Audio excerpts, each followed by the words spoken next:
You are listening to PastThink.com audiobook. Please like and subscribe, thank you. Jane Eyre Part 2. Chapter 11. A new chapter in a novel is something like a new scene in a play, and when I draw up the curtain this time, reader, you must fancy you see a room in the George Inn at Millcote, with such large-figured papering on the walls as in rooms have, such a carpet, such furniture, such ornaments on the mantelpiece, such prints, including a portrait of George III, and another of the Prince of Wales, and a representation of the death of Wolfe. All this is visible to you by the light of an oil lamp hanging from the ceiling, and by that of an excellent fire, near which I sit in my cloak and bonnet. My muff and umbrella lie on the table, and I am warming away the numbness and chill contracted by 16 hours exposure to the rawness of an October day. I left Lowton at 4 o'clock a.m., and the Millcote town clock is now just striking 8. Reader, though I look comfortably accommodated, I am not very tranquil in my mind. I thought when the coach stopped here there would be some one to meet me. I looked anxiously round as I descended the wooden steps the boots placed for my convenience, expecting to hear my name pronounced, and to see some description of carriage waiting to convey me to Thornfield. Nothing of the sort was visible, and when I asked a waiter if any one had been to inquire after a Miss Eyre, I was answered in the negative, so I had no resource but to request to be shown into a private room, and here I am waiting, while all sorts of doubts and fears are troubling my thoughts. It is a very strange sensation to inexperienced youth to feel itself quite alone in the world, cut adrift from every connection, uncertain whether the port to which it is bound can be reached, and prevented by many impediments from returning to that it has quitted. The charm of adventure sweetens that sensation, the glow of pride warms it, but then the throb of fear disturbs it, and fear with me became predominant, when half an hour elapsed and still I was alone. I bethought myself to ring the bell. "Is there a place in this neighborhood called Thornfield?" I asked of the waiter who answered the summons. "Thornfield? I don't know, ma'am, I'll inquire at the bar." He vanished, but reappeared instantly. "Is your name Eyre, miss?" "Yes." "Person here waiting for you." I jumped up, took my muff and umbrella, and hastened into the inn passage. A man was standing by the open door, and in the lamplit street I dimly saw a one-horse conveyance. "This will be your luggage, I suppose," said the man rather abruptly when he saw me, pointing to my trunk in the passage. "Yes." He hoisted it onto the vehicle, which was a sort of car, and then I got in. Before he shut me up, I asked him how far it was to Thornfield. "A matter of 6 miles. "How long shall we be before we get there?" "Happen an hour and a half." He fastened the car door, climbed to his own seat outside, and we set off. Our progress was leisurely, and gave me ample time to reflect. I was content to be at length so near the end of my journey, and as I leaned back in the comfortable though not elegant conveyance, I meditated much at my ease. I suppose, thought I, judging from the plainness of the servant and carriage, Mrs. Fairfax is not a very dashing person. So much the better. I never lived amongst fine people but once, and I was very miserable with them. I wonder if she lives alone except this little girl. If so, and if she is in any degree amiable, I shall surely be able to get on with her. I will do my best. It is a pity that doing one's best does not always answer. At Lowood, indeed, I took that resolution, kept it, and succeeded in pleasing. But with Mrs. Reed, I remember my best was always spurned with scorn. I pray God Mrs. Fairfax may not turn out a second Mrs. Reed, but if she does, I am not bound to stay with her. Let the worst come to the worst, I can advertise again. How far are we on our road now, I wonder? I let down the window and looked out. Millcote was behind us. Judging by the number of its lights, it seemed a place of considerable magnitude, much larger than Lowton. We were now, as far as I could see, on a sort of common, but there were houses scattered all over the district. I felt we were in a different region to Lowood, more populous, less picturesque, more stirring, less romantic. The roads were heavy, the night misty. My conductor let his horse walk all the way, and the hour and a half extended, I verily believe, to 2 hours. At last he turned in his seat and said, "You're known so far fro Thornfield now." Again I looked out. We were passing a church. I saw its low broad tower against the sky, and its bell was tolling a quarter. I saw a narrow galaxy of lights too, on a hillside, marking a village or hamlet. About 10 minutes after, the driver got down and opened a pair of gates. We passed through, and they clashed to behind us.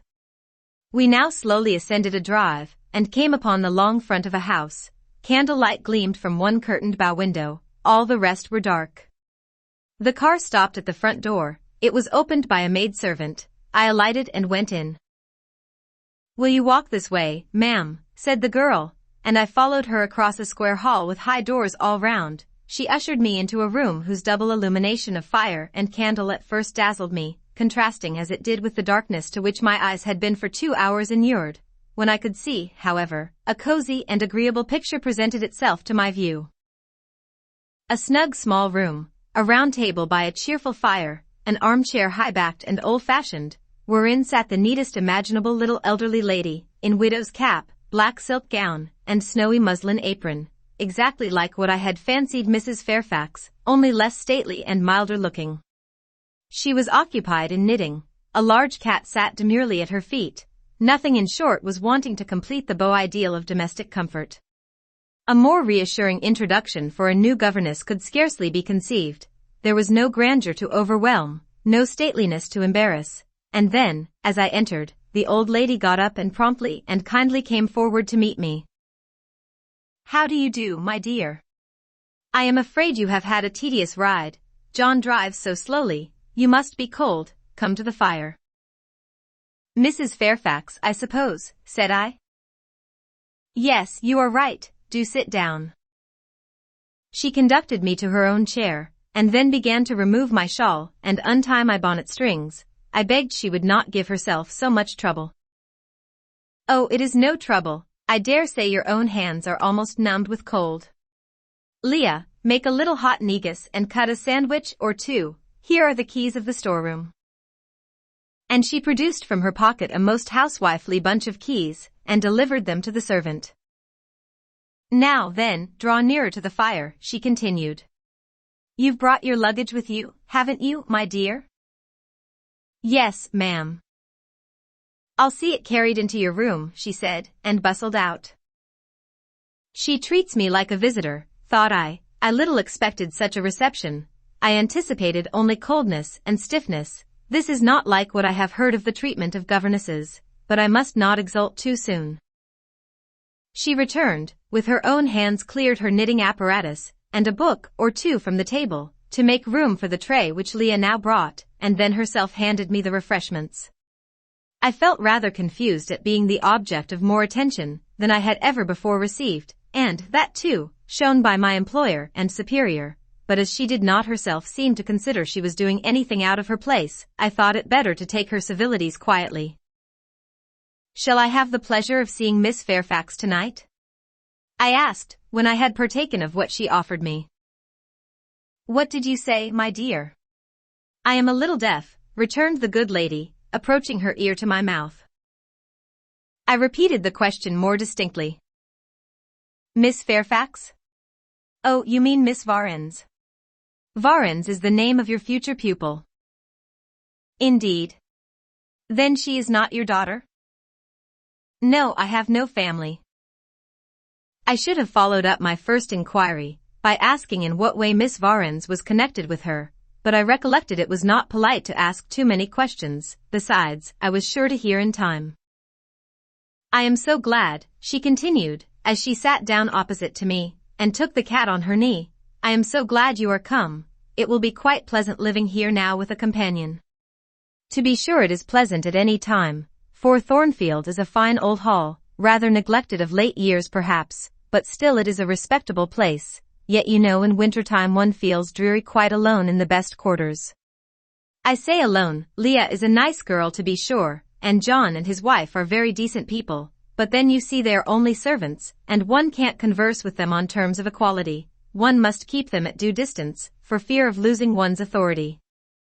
I'm sure last winter, it was a very severe one, if you recollect, and when it did not snow, it rained and blew. Not a creature but the butcher and postman came to the house, from November till February, and I really got quite melancholy with sitting night after night alone.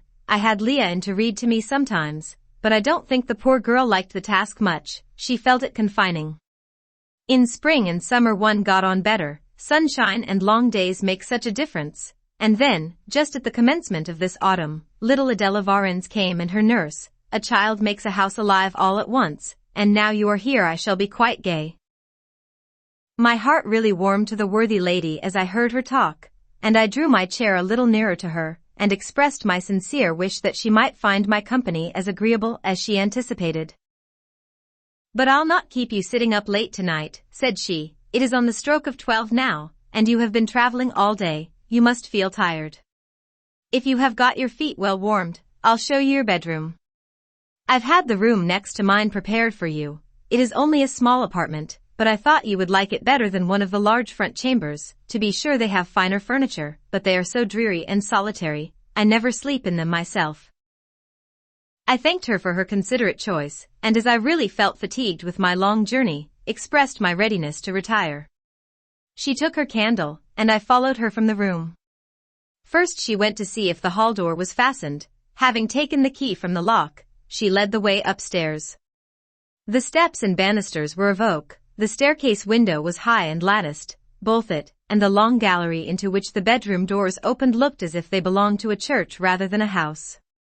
A very chill and vault-like air pervaded the stairs and gallery, suggesting cheerless ideas of space and solitude, and I was glad, when finally ushered into my chamber, to find it of small dimensions and furnished in ordinary, modern style.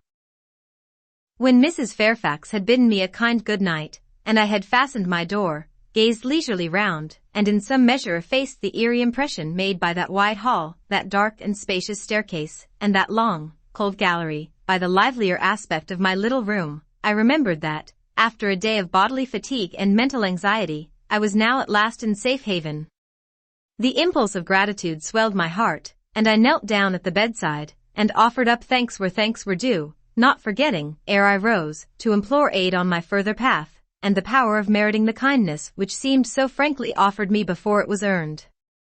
My couch had no thorns in it that night, my solitary room no fears. At once weary and content, I slept soon and soundly. When I awoke it was broad day. The chamber looked such a bright little place to me as the sun shone in between the gay blue chintz window curtains, showing papered walls and a carpeted floor, so unlike the bare planks and stained plaster of Lowood, that my spirits rose at the view. Externals have a great effect on the young. I thought that a fairer era of life was beginning for me, one that was to have its flowers and pleasures, as well as its thorns and toils. My faculties, roused by the change of scene, the new field offered to hope, seemed all astir. I cannot precisely define what they expected, but it was something pleasant, not perhaps that day or that month, but at an indefinite future period. I rose, I dressed myself with care, obliged to be plain, for I had no article of attire that was not made with extreme simplicity. I was still by nature solicitous to be neat. It was not my habit to be disregardful of appearance or careless of the impression I made. On the contrary, I ever wished to look as well as I could, and to please as much as my want of beauty would permit. I sometimes regretted that I was not handsomer. I sometimes wished to have rosy cheeks, a straight nose, and small cherry mouth. I desired to be tall, stately, and finely developed in figure. I felt it a misfortune that I was so little, so pale, and had features so irregular and so marked. And why had I these aspirations and these regrets? It would be difficult to say. I could not then distinctly say it to myself, yet I had a reason, and a logical, natural reason too.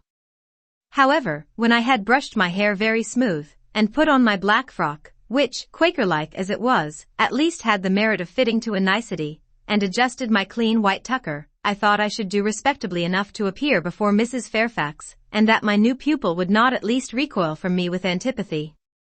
Having opened my chamber window, and seen that I left all things straight and neat on the toilet table, I ventured forth. Traversing the long and matted gallery, I descended the slippery steps of oak, then I gained the hall. I halted there a minute. I looked at some pictures on the walls. One, I remember, represented a grim man in a cuirass, and one a lady with powdered hair and a pearl necklace, at a bronze lamp pendant from the ceiling, at a great clock whose case was of oak curiously carved, and ebon black with time and rubbing. Everything appeared very stately and imposing to me, but then I was so little accustomed to grandeur. The hall door, which was half of glass, stood open. I stepped over the threshold. It was a fine autumn morning. The early sun shone serenely on embrowned groves and still green fields. Advancing onto the lawn, I looked up and surveyed the front of the mansion. It was 3 stories high, of proportions not vast, though considerable, a gentleman's manor house, not a nobleman's seat. Battlements round the top gave it a picturesque look. Its grey front stood out well from the background of a rookery, whose cawing tenants were now on the wing. They flew over the lawn and grounds to alight in a great meadow, from which these were separated by a sunk fence, and where an array of mighty old thorn trees, strong, knotty, and broad as oaks, at once explained the etymology of the mansion's designation. Farther off were hills, not so lofty as those round Lowood, nor so craggy, nor so like barriers of separation from the living world, but yet quiet and lonely hills enough, and seeming to embrace Thornfield with a seclusion I had not expected to find existent so near the stirring locality of Millcote. A little hamlet, whose roofs were blent with trees, straggled up the side of one of these hills. The church of the district stood nearer Thornfield. Its old tower top looked over a knoll between the house and gates. I was yet enjoying the calm prospect and pleasant fresh air, yet listening with delight to the cawing of the rooks, yet surveying the wide, hoary front of the hall, and thinking what a great place it was for one lonely little dame like Mrs. Fairfax to inhabit, when that lady appeared at the door. "What? Out already?" said she. "I see you are an early riser." I went up to her, and was received with an affable kiss and shake of the hand. "How do you like Thornfield?" she asked. I told her I liked it very much. "Yes," she said, "it is a pretty place, but I fear it will be getting out of order, unless Mr. Rochester should take it into his head to come and reside here permanently, or, at least, visit it rather oftener. Great houses and fine grounds require the presence of the proprietor." "Mr. Rochester!" I exclaimed. "Who is he?" "The owner of Thornfield," she responded quietly. "Did you not know he was called Rochester?" Of course I did not. I had never heard of him before, but the old lady seemed to regard his existence as a universally understood fact, with which everybody must be acquainted by instinct. "I thought," I continued, "Thornfield belonged to you." "To me? Bless you, child, what an idea. To me? I am only the housekeeper, the manager. To be sure I am distantly related to the Rochesters by the mother's side, or at least my husband was. He was a clergyman, incumbent of Hay, that little village yonder on the hill, and that church near the gates was his. The present Mr. Rochester's mother was a Fairfax, and second cousin to my husband, but I never presume on the connection. In fact, it is nothing to me. I consider myself quite in the light of an ordinary housekeeper. My employer is always civil, and I expect nothing more." "And the little girl, my pupil?" "She is Mr. Rochester's ward. He commissioned me to find a governess for her. He intended to have her brought up in Shire, I believe. Here she comes, with her bonne, as she calls her nurse." The enigma then was explained. This affable and kind little widow was no great dame, but a dependent like myself. I did not like her the worse for that. On the contrary, I felt better pleased than ever. The equality between her and me was real, not the mere result of condescension on her part. So much the better, my position was all the freer. As I was meditating on this discovery, a little girl, followed by her attendant, came running up the lawn. I looked at my pupil, who did not at first appear to notice me. She was quite a child, perhaps 7 or 8 years old, slightly built, with a pale, small-featured face, and a redundancy of hair falling in curls to her waist. "Good morning, Miss Adela," said Mrs. Fairfax. "Come and speak to the lady who is to teach you, and to make you a clever woman some day." She approached. "C'est la ma gouvernante," said she, pointing to me, and addressing her nurse, who answered. "Mais oui, certainement." "Are they foreigners?" I inquired, amazed at hearing the French language. "The nurse is a foreigner, and Adela was born on the continent, and, I believe, never left it till within 6 months ago.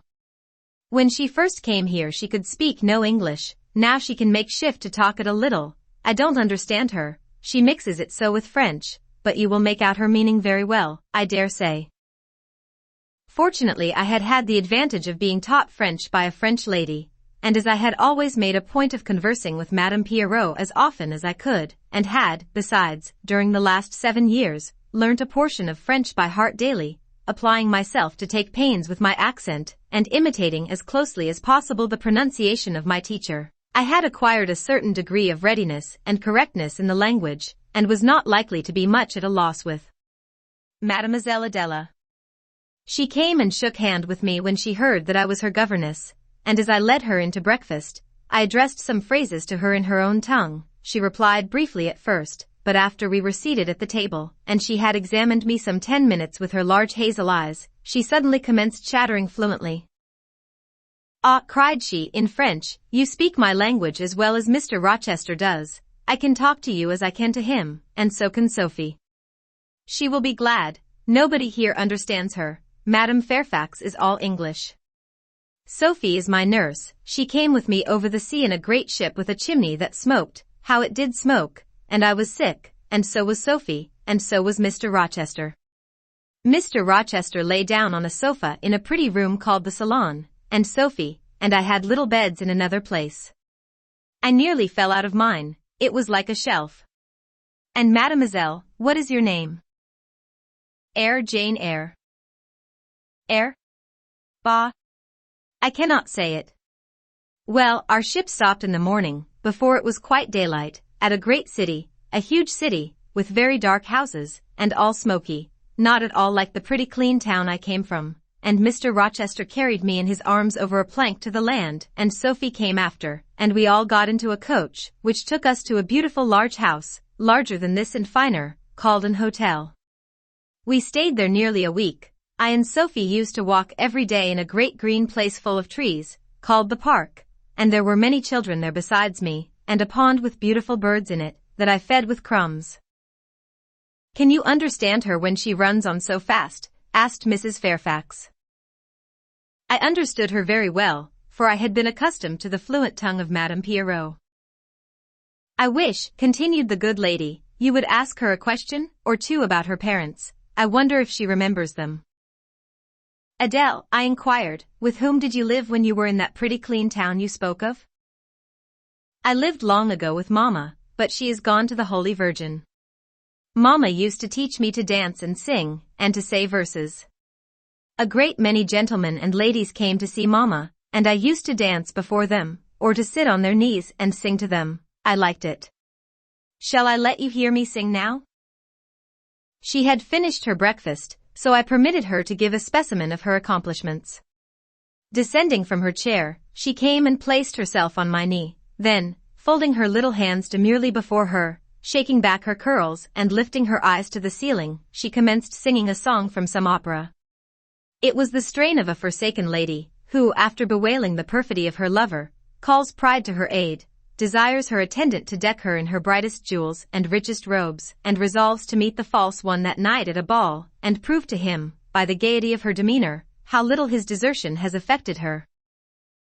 The subject seemed strangely chosen for an infant singer, but I suppose the point of the exhibition lay in hearing the notes of love and jealousy warbled with the lisp of childhood, and in very bad taste that point was, at least I thought so. Adele sang the canzonet tunefully enough, and with the naivete of her age. This achieved, she jumped from my knee and said, "Now, mademoiselle, I will repeat you some poetry." Assuming an attitude, she began, La Ligue de Rats, Fable de La Fontaine. She then declaimed the little piece with an attention to punctuation and emphasis, a flexibility of voice, and an appropriateness of gesture, very unusual indeed at her age, and which proved she had been carefully trained. "Was it your mamma who taught you that piece?" I asked. "Yes, and she just used to say it in this way, Tuez-vous donc? Louis did un de ces rats, parlez." She made me lift my hand, so to remind me to raise my voice at the question. "Now shall I dance for you?" "No, that will do, but after your mamma went to the Holy Virgin, as you say, with whom did you live then?" "With Madame Frederick and her husband. She took care of me, but she is nothing related to me."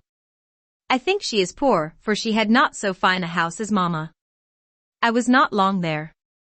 Mr. Rochester asked me if I would like to go and live with him in England, and I said yes, for I knew Mr. Rochester before I knew Madame Frederick, and he was always kind to me and gave me pretty dresses and toys, but you see he has not kept his word, for he has brought me to England, and now he is gone back again himself, and I never see him. After breakfast, Adele and I withdrew to the library, which room, it appears, Mr. Rochester had directed should be used as the schoolroom. Most of the books were locked up behind glass doors, but there was one bookcase left open containing everything that could be needed in the way of elementary works and several volumes of light literature, poetry, biography, travels, a few romances, and c. I suppose he had considered that these were all the governess would require for her private perusal, and, indeed, they contented me amply for the present, compared with the scanty pickings I had now and then been able to glean at Lowood. They seemed to offer an abundant harvest of entertainment and information. In this room, too, there was a cabinet piano, quite new and of superior tone, also an easel for painting, and a pair of globes. I found my pupil sufficiently docile, though disinclined to apply. She had not been used to regular occupation of any kind. I felt it would be injudicious to confine her too much at first, so, when I had talked to her a great deal, and got her to learn a little, and when the morning had advanced to noon, I allowed her to return to her nurse. I then proposed to occupy myself till dinner-time in drawing some little sketches for her use. As I was going upstairs to fetch my portfolio and pencils, Mrs. Fairfax called to me. "Your morning school hours are over now, I suppose," said she. She was in a room the folding doors of which stood open. I went in when she addressed me. It was a large, stately apartment, with purple chairs and curtains, a Turkey carpet, walnut-paneled walls, one vast window rich in slanted glass, and a lofty ceiling, nobly molded. Mrs. Fairfax was dusting some vases of fine purple spar, which stood on a sideboard. "What a beautiful room!" I exclaimed, as I looked round, for I had never before seen any half so imposing. "Yes, this is the dining room. I have just opened the window, to let in a little air and sunshine, for everything gets so damp in apartments that are seldom inhabited. The drawing room yonder feels like a vault." She pointed to a wide arch corresponding to the window, and hung like it with a Tyrian-dyed curtain, now looped up. Mounting to it by two broad steps, and looking through, I thought I caught a glimpse of a fairy place, so bright to my novice eyes appeared the view beyond. Yet it was merely a very pretty drawing room, and within it a boudoir, both spread with white carpets, on which seemed laid brilliant garlands of flowers, both sealed with snowy moldings of white grapes and vine leaves, beneath which glowed in rich contrast crimson couches and ottomans, while the ornaments on the pale Parian mantelpiece were of sparkling Bohemian glass, ruby red, and between the windows large mirrors repeated the general blending of snow and fire. "In what order you keep these rooms, Mrs. Fairfax," said I. "No dust, no canvas coverings, except that the air feels chilly. One would think they were inhabited daily." "Why, Miss Eyre, though Mr. Rochester's visits here are rare, they are always sudden and unexpected, and as I observed that it put him out to find everything swathed up, and to have a bustle of arrangement on his arrival, I thought it best to keep the rooms in readiness." "Is Mr. Rochester an exacting, fastidious sort of man?" "Not particularly so, but he has a gentleman's tastes and habits, and he expects to have things managed in conformity to them." "Do you like him? Is he generally liked?" "Oh yes, the family have always been respected here. Almost all the land in this neighborhood, as far as you can see, has belonged to the Rochesters time out of mind." "Well, but, leaving his land out of the question, do you like him? Is he liked for himself?" "I have no cause to do otherwise than like him, and I believe he is considered a just and liberal landlord by his tenants, but he has never lived much amongst them." "But has he no peculiarities? What, in short, is his character?" "Oh, his character is unimpeachable, I suppose. He is rather peculiar, perhaps. He has traveled a great deal, and seen a great deal of the world, I should think. I dare say he is clever, but I never had much conversation with him." "In what way is he peculiar?" "I don't know, it is not easy to describe. Nothing striking, but you feel it when he speaks to you. You cannot be always sure whether he is in jest or earnest, whether he is pleased or the contrary. You don't thoroughly understand him, in short, at least, I don't, but it is of no consequence, he is a very good master. This was all the account I got from Mrs. Fairfax of her employer and mine. There are people who seem to have no notion of sketching a character, or observing and describing salient points, either in persons or things. The good lady evidently belonged to this class. My queries puzzled, but did not draw her out. Mr. Rochester was Mr. Rochester in her eyes, a gentleman, a landed proprietor, nothing more. She inquired and searched no further, and evidently wondered at my wish to gain a more definite notion of his identity. When we left the dining room, she proposed to show me over the rest of the house, and I followed her upstairs and downstairs, admiring as I went, for all was well arranged and handsome. The large front chambers I thought especially grand, and some of the third-story rooms, though dark and low, were interesting from their air of antiquity. The furniture once appropriated to the lower apartments had from time to time been removed here, as fashions changed, and the imperfect light entering by their narrow casement showed bedsteads of 100 years old, chests in oak or walnut, looking, with their strange carvings of palm branches and cherubs' heads, like types of the Hebrew Ark, rows of venerable chairs, high-backed and narrow, stools still more antiquated, on whose cushioned tops were yet apparent traces of half-effaced embroideries, wrought by fingers that for 2 generations had been coffin dust. All these relics gave to the third story of Thornfield Hall the aspect of a home of the past, a shrine of memory. I liked the hush, the gloom, the quaintness of these retreats in the day, but I by no means coveted a night's repose on one of those wide and heavy beds, shut in, some of them, with doors of oak, shaded, others, with wrought old English hangings crusted with thick work, portraying effigies of strange flowers, and stranger birds, and strangest human beings, all which would have looked strange, indeed, by the pallid gleam of moonlight. Do the servants sleep in these rooms? I asked. No, they occupy a range of smaller apartments to the back. No one ever sleeps here. One would almost say that, if there were a ghost at Thornfield Hall, this would be its haunt. So I think, you have no ghost, then?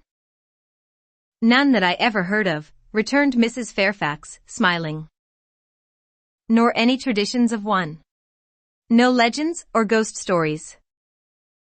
I believe not. And yet it is said the Rochesters have been rather a violent than a quiet race in their time. Perhaps, though, that is the reason they rest tranquilly in their graves now. Yes, after life's fitful fever they sleep well, I muttered. Where are you going now, Mrs. Fairfax, for she was moving away. On to the Leads. Will you come and see the view from thence? I followed still, up a very narrow staircase to the attics, and thence by a ladder, and through a trapdoor to the roof of the hall. I was now on a level with the crow colony, and could see into their nests. Leaning over the battlements and looking far down, I surveyed the grounds laid out like a map, the bright and velvet lawn closely girdling the grey base of the mansion, the field, wide as a park, dotted with its ancient timber, the wood, dun and sere, divided by a path visibly overgrown, greener with moss than the trees were with foliage, the church at the gates, the road, the tranquil hills, all reposing in the autumn day's sun, the horizon bounded by a propitious sky, azure, marbled with pearly white. No feature in the scene was extraordinary, but all was pleasing.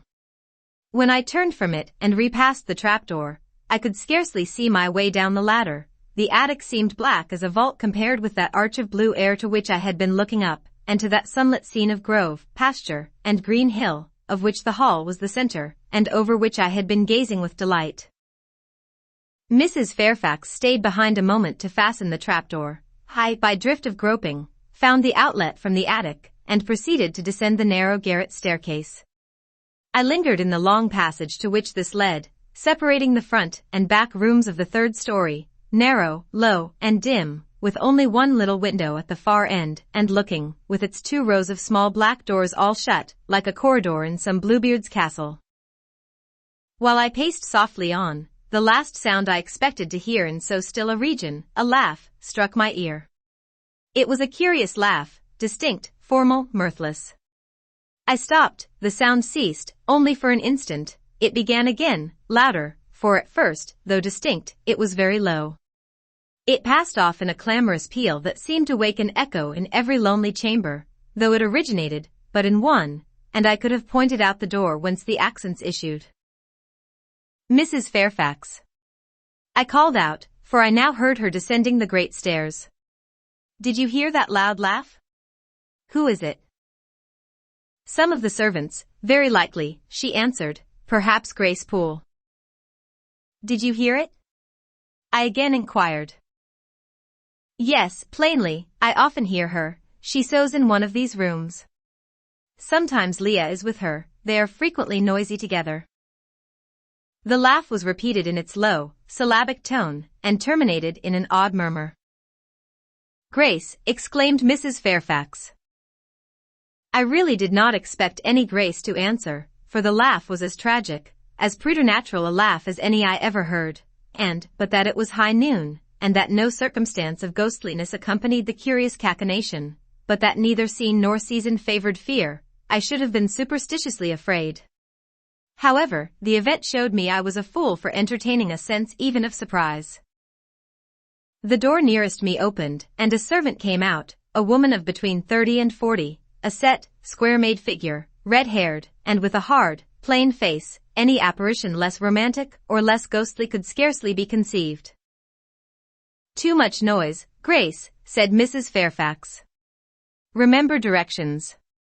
Grace curtsied silently and went in. She is a person we have to sew and assist Leah in her housemaid's work, continued the widow, not altogether unobjectionable in some points, but she does well enough. By the by, how have you got on with your new pupil this morning? The conversation, thus turned on Adele, continued till we reached the light and cheerful region below. Adele came running to meet us in the hall, exclaiming, Mesdames, vous êtes servies, adding, j'ai bien faim, moi. We found dinner ready and waiting for us in Mrs. Fairfax's room. Chapter 12. The promise of a smooth career, which my first calm introduction to Thornfield Hall seemed to pledge, was not belied on a longer acquaintance with the place and its inmates. Mrs. Fairfax turned out to be what she appeared, a placid-tempered, kind-natured woman, of competent education and average intelligence. My pupil was a lively child, who had been spoilt and indulged, and therefore was sometimes wayward, but as she was committed entirely to my care, and no injudicious interference from any quarter ever thwarted my plans for her improvement, she soon forgot her little freaks, and became obedient and teachable. She had no great talents, no marked traits of character, no peculiar development of feeling or taste which raised her 1 inch above the ordinary level of childhood, but neither had she any deficiency or vice which sunk her below it. She made reasonable progress, entertained for me a vivacious, though perhaps not very profound, affection, and by her simplicity, gay prattle, and efforts to please, inspired me, in return, with a degree of attachment sufficient to make us both content in each other's society. This, par parenthesis, will be thought cool language by persons who entertain solemn doctrines about the angelic nature of children, and the duty of those charged with their education to conceive for them an idolatrous devotion, but I am not writing to flatter parental egotism, to echo cant, or prop up humbug. I am merely telling the truth. I felt a conscientious solicitude for Adele's welfare and progress, and a quiet liking for her little self, just as I cherished towards Mrs. Fairfax a thankfulness for her kindness, and a pleasure in her society proportionate to the tranquil regard she had for me, and the moderation of her mind and character.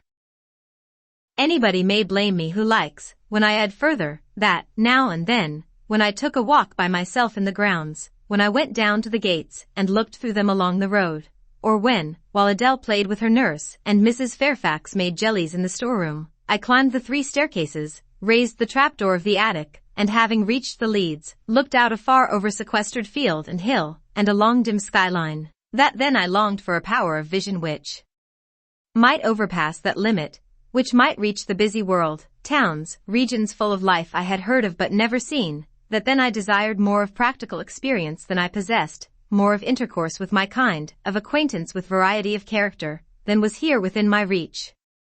I valued what was good in Mrs. Fairfax, and what was good in Adele, but I believed in the existence of other and more vivid kinds of goodness, and what I believed in I wished to behold. Who blames me? Many, no doubt, and I shall be called discontented. I could not help it, the restlessness was in my nature, it agitated me to pain sometimes.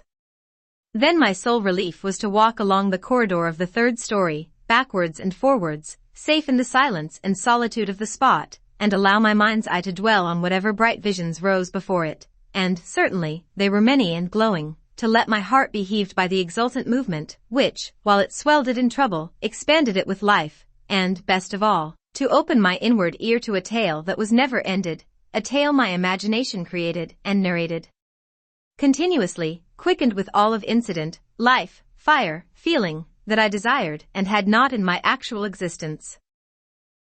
It is in vain to say human beings ought to be satisfied with tranquility, they must have action, and they will make it if they cannot find it. Millions are condemned to a stiller doom than mine, and millions are in silent revolt against their lot. Nobody knows how many rebellions besides political rebellions ferment in the masses of life which people earth.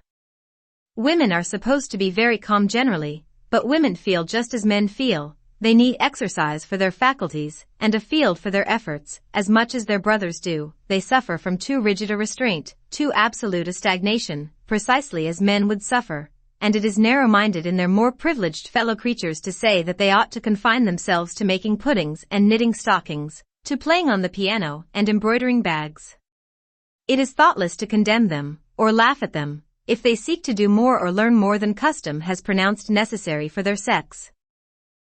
When thus alone, I not unfrequently heard Grace Poole's laugh, the same peal, the same low, slow ha. Ha. Which, when first heard, had thrilled me. I heard, too, her eccentric murmurs, stranger than her laugh.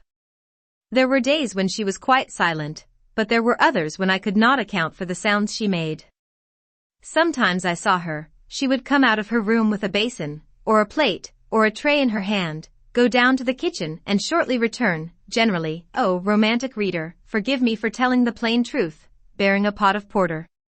Her appearance always acted as a damper to the curiosity raised by her oral oddities, hard-featured and staid, she had no point to which interest could attach. I made some attempts to draw her into conversation, but she seemed a person of few words. A monosyllabic reply usually cut short every effort of that sort. The other members of the household, viz., John and his wife, Leah the housemaid, and Sophie the French nurse, were decent people, but in no respect remarkable. With Sophie I used to talk French, and sometimes I asked her questions about her native country, but she was not of a descriptive or narrative turn, and generally gave such vapid and confused answers as were calculated rather to check than encourage inquiry. October, November, December passed away. One afternoon in January, Mrs. Fairfax had begged a holiday for Adele, because she had a cold, and, as Adele seconded the request with an ardor that reminded me how precious occasional holidays had been to me in my own childhood, I accorded it, deeming that I did well in showing pliability on the point. It was a fine, calm day, though very cold. I was tired of sitting still in the library through a whole long morning. Mrs. Fairfax had just written a letter which was waiting to be posted, so I put on my bonnet and cloak and volunteered to carry it to Hay. The distance, 2 miles, would be a pleasant winter afternoon walk. Having seen Adele comfortably seated in her little chair by Mrs. Fairfax's parlor fireside, and given her her best wax doll, which I usually kept enveloped in silver paper in a drawer, to play with, and a storybook for change of amusement, and having replied to her revenez bientôt, ma bonne Amy, ma chère Mbli. Jeanette, with a kiss I set out. The ground was hard, the air was still, my road was lonely. I walked fast till I got warm, and then I walked slowly to enjoy and analyze the species of pleasure brooding for me in the hour and situation. It was 3 o'clock, the church bell tolled as I passed under the belfry. The charm of the hour lay in its approaching dimness, in the low gliding and pale beaming sun. I was a mile from Thornfield, in a lane noted for wild roses in summer, for nuts and blackberries in autumn, and even now possessing a few coral treasures in hips and haws, but whose best winter delight lay in its utter solitude and leafless repose. If a breath of air stirred, it made no sound here, for there was not a holly, not an evergreen to rustle, and the stripped hawthorn and hazel bushes were as still as the white, worn stones which causewayed the middle of the path. Far and wide, on each side, there were only fields, where no cattle now browsed, and the little brown birds, which stirred occasionally in the hedge, looked like single russet leaves that had forgotten to drop. This lane inclined uphill all the way to hay. Having reached the middle, I sat down on a stile which led thence into a field. Gathering my mantle about me, and sheltering my hands in my muff, I did not feel the cold, though it froze keenly, as was attested by a sheet of ice covering the causeway, where a little brooklet, now congealed, had overflowed after a rapid thaw some days since.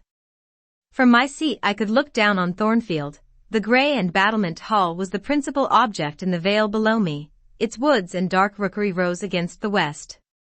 I lingered till the sun went down amongst the trees, and sank crimson and clear behind them. I then turned eastward. On the hilltop above me sat the rising moon, pale yet as a cloud, but brightening momentarily. She looked over hay, which, half lost in trees, sent up a blue smoke from its few chimneys. It was yet a mile distant, but in the absolute hush I could hear plainly its thin murmurs of life. My ear, too, felt the flow of currents, in what dales and depths I could not tell, but there were many hills beyond hay, and doubtless many becks threading their passes. That evening calm betrayed alike the tinkle of the nearest streams, the sough of the most remote. A rude noise broke on these fine ripplings and whisperings, at once so far away, and so clear, a positive tramp, a metallic clatter, which effaced the soft wave wanderings, as, in a picture, the solid mass of a crag, or the rough boles of a great oak, drawn in dark and strong on the foreground, effaced the aerial distance of azure hill, sunny horizon, and blended clouds where tint melts into tint.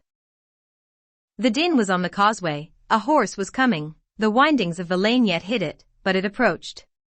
I was just leaving the stile, yet, as the path was narrow, I sat still to let it go by. In those days I was young, and all sorts of fancies bright and dark tenanted my mind. The memories of nursery stories were there amongst other rubbish, and when they recurred, maturing youth added to them a vigor and vividness beyond what childhood could give. As this horse approached, and as I watched for it to appear through the dusk, I remembered certain of Bessie's tales, wherein figured a north of England spirit called a gytrash, which, in the form of horse, mule, or large dog, haunted solitary ways, and sometimes came upon belated travelers, as this horse was now coming upon me.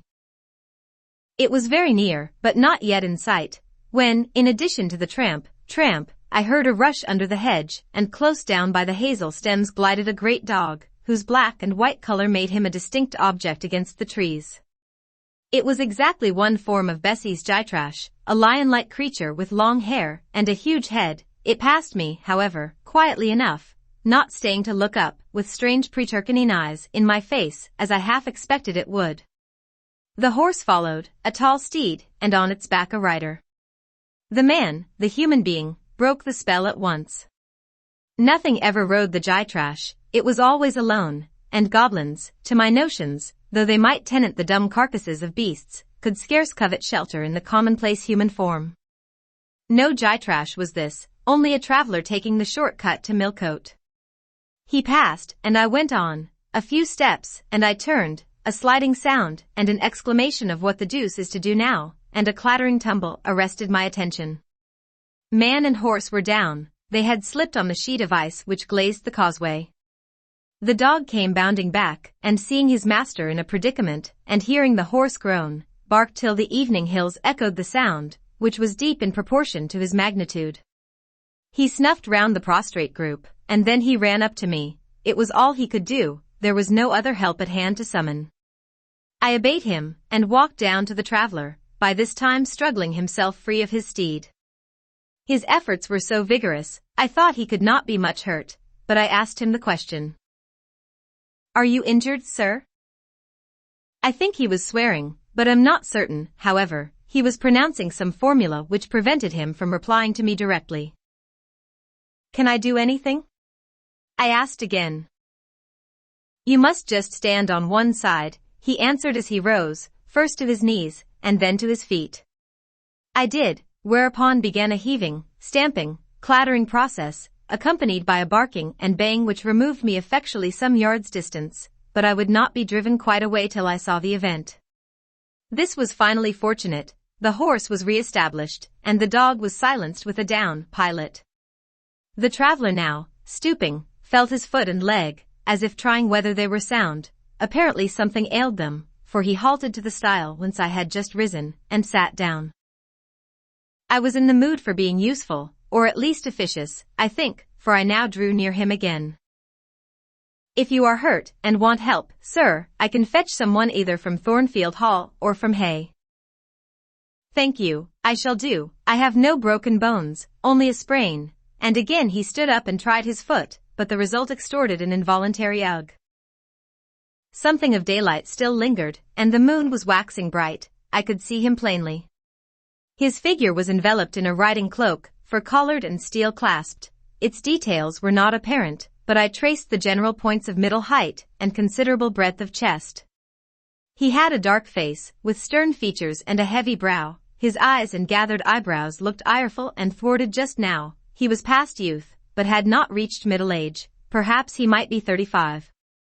I felt no fear of him, and but little shyness. Had he been a handsome, heroic-looking young gentleman, I should not have dared to stand thus questioning him against his will, and offering my services unasked. I had hardly ever seen a handsome youth, never in my life spoken to one. I had a theoretical reverence and homage for beauty, elegance, gallantry, fascination, but had I met those qualities incarnate in masculine shape, I should have known instinctively that they neither had nor could have sympathy with anything in me, and should have shunned them as one would fire, lightning, or anything else that is bright but antipathetic. If even this stranger had smiled and been good-humored to me when I addressed him, if he had put off my offer of assistance gaily and with thanks, I should have gone on my way and not felt any vocation to renew inquiries, but the frown, the roughness of the traveler, set me at my ease. I retained my station when he waved to me to go, and announced, "I cannot think of leaving you, sir, at so late an hour, in this solitary lane, till I see you are fit to mount your horse."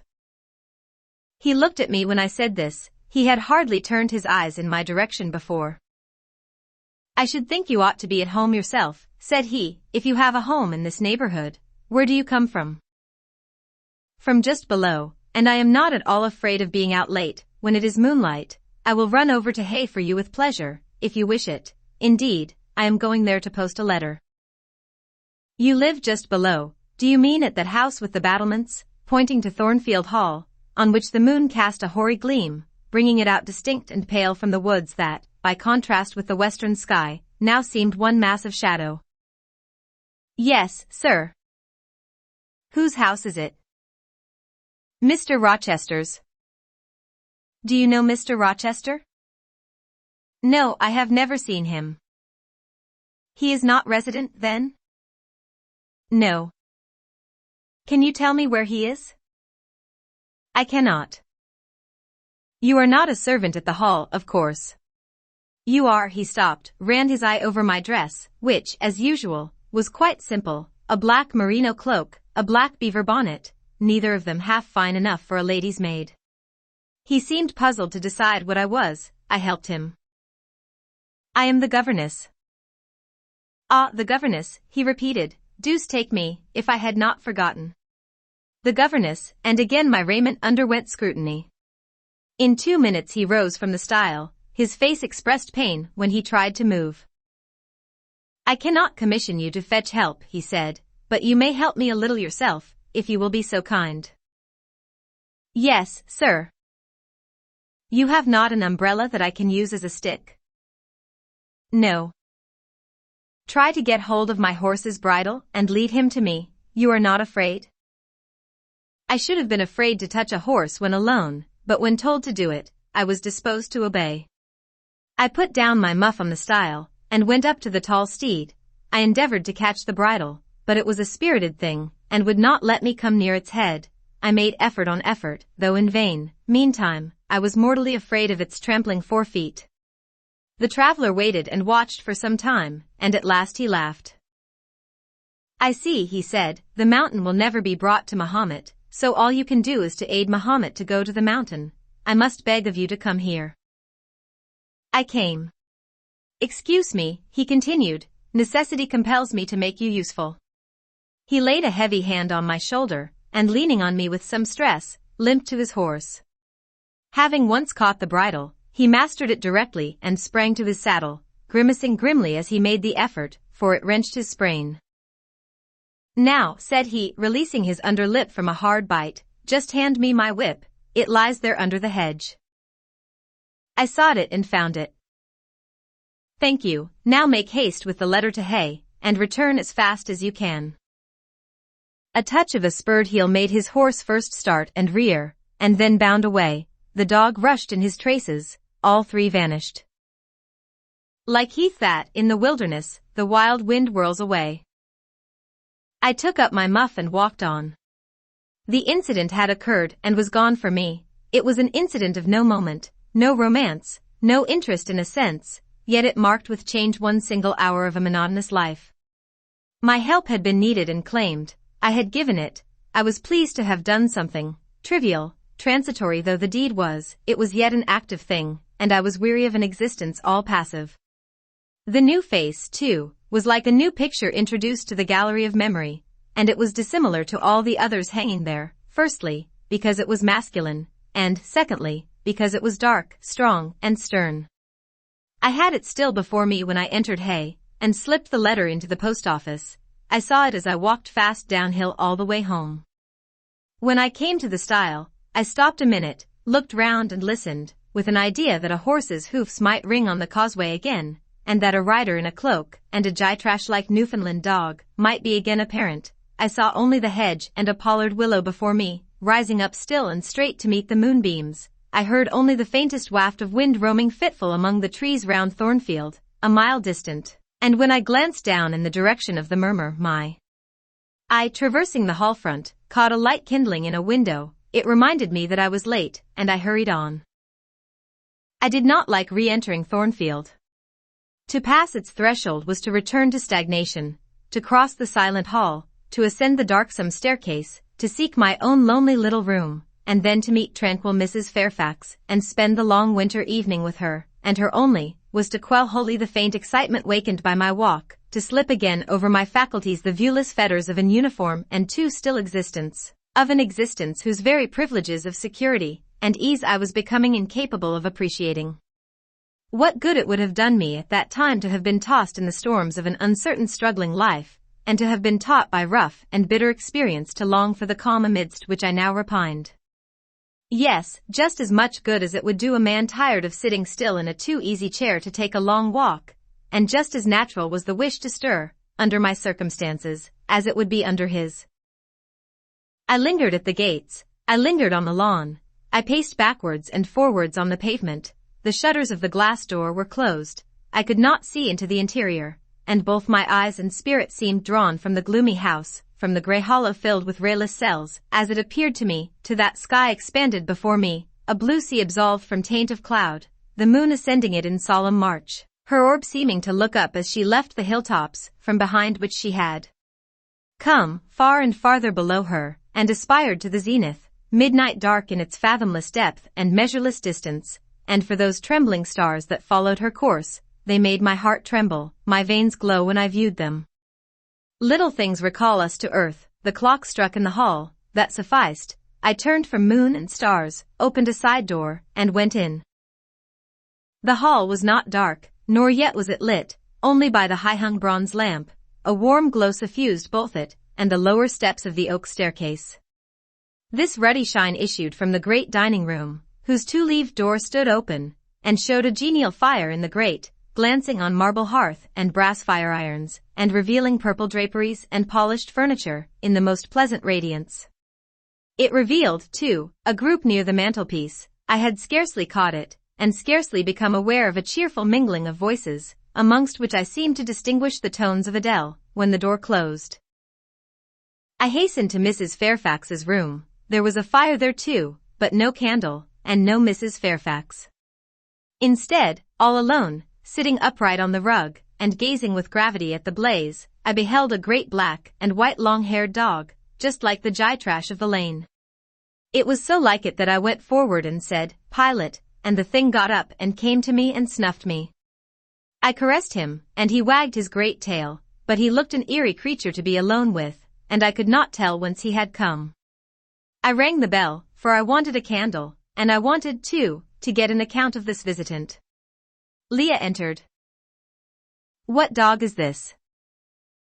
He came with master. With whom? With master, Mr. Rochester. He is just arrived. Indeed. And is Mrs. Fairfax with him? Yes, and Miss Adele. They are in the dining room, and John is gone for a surgeon, for master has had an accident, his horse fell and his ankle is sprained.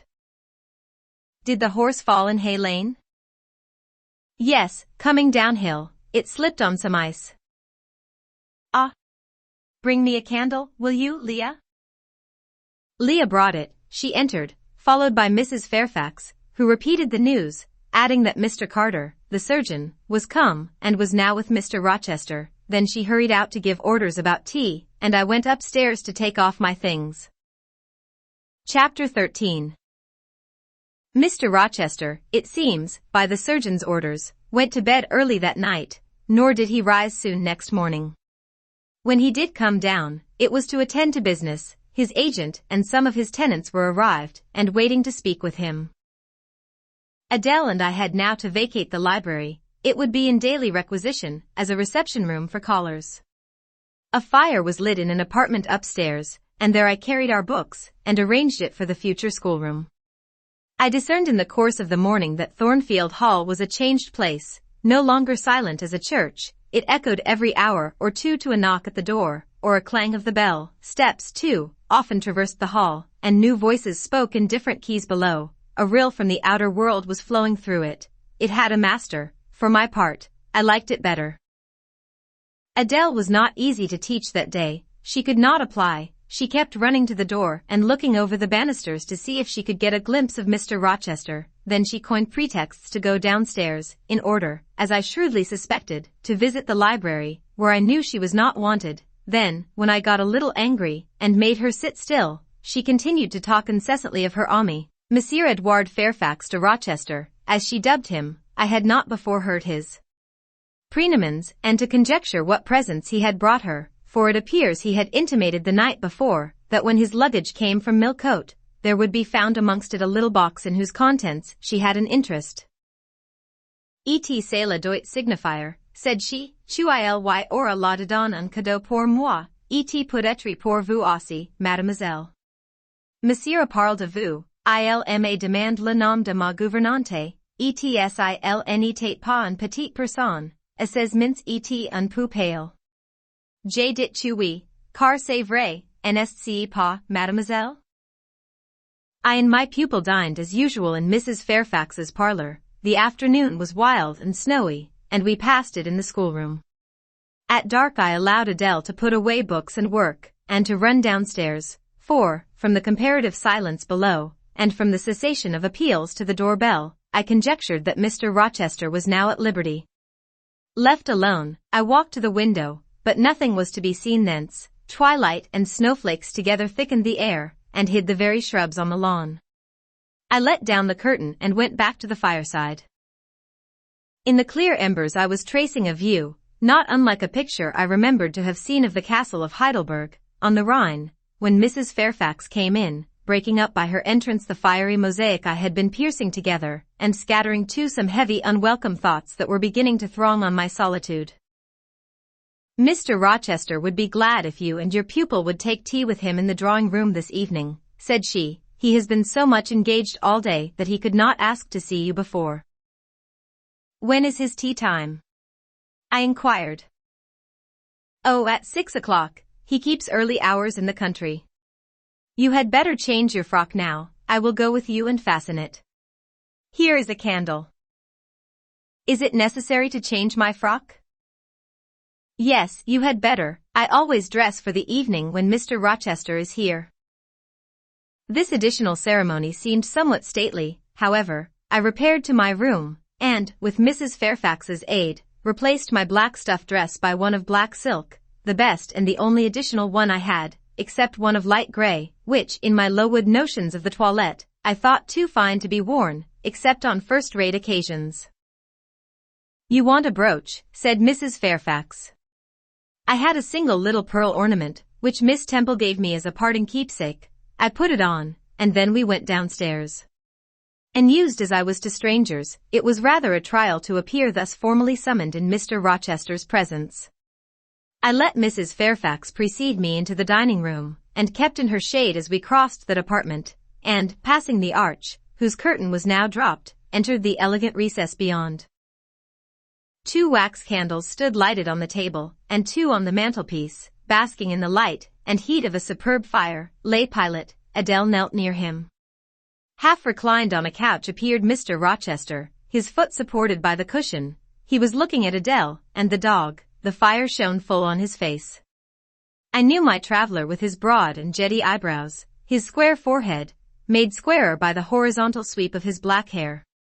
I recognized his decisive nose, more remarkable for character than beauty, his full nostrils, denoting, I thought, choler, his grim mouth, chin, and jaw. Yes, all 3 were very grim, and no mistake. His shape, now divested of cloak, I perceived harmonized in squareness with his physiognomy. I suppose it was a good figure in the athletic sense of the term, broad-chested and thin-flanked, though neither tall nor graceful. Mr. Rochester must have been aware of the entrance of Mrs. Fairfax and myself, but it appeared he was not in the mood to notice us, for he never lifted his head as we approached. "Here is Miss Eyre, sir," said Mrs. Fairfax, in her quiet way. He bowed, still not taking his eyes from the group of the dog and child. "Let Miss Eyre be seated," said he, and there was something in the forced stiff bow, in the impatient yet formal tone, which seemed further to express, what the deuce is it to me whether Miss Eyre be there or not? At this moment I am not disposed to accost her. I sat down quite disembarrassed. A reception of finished politeness would probably have confused me.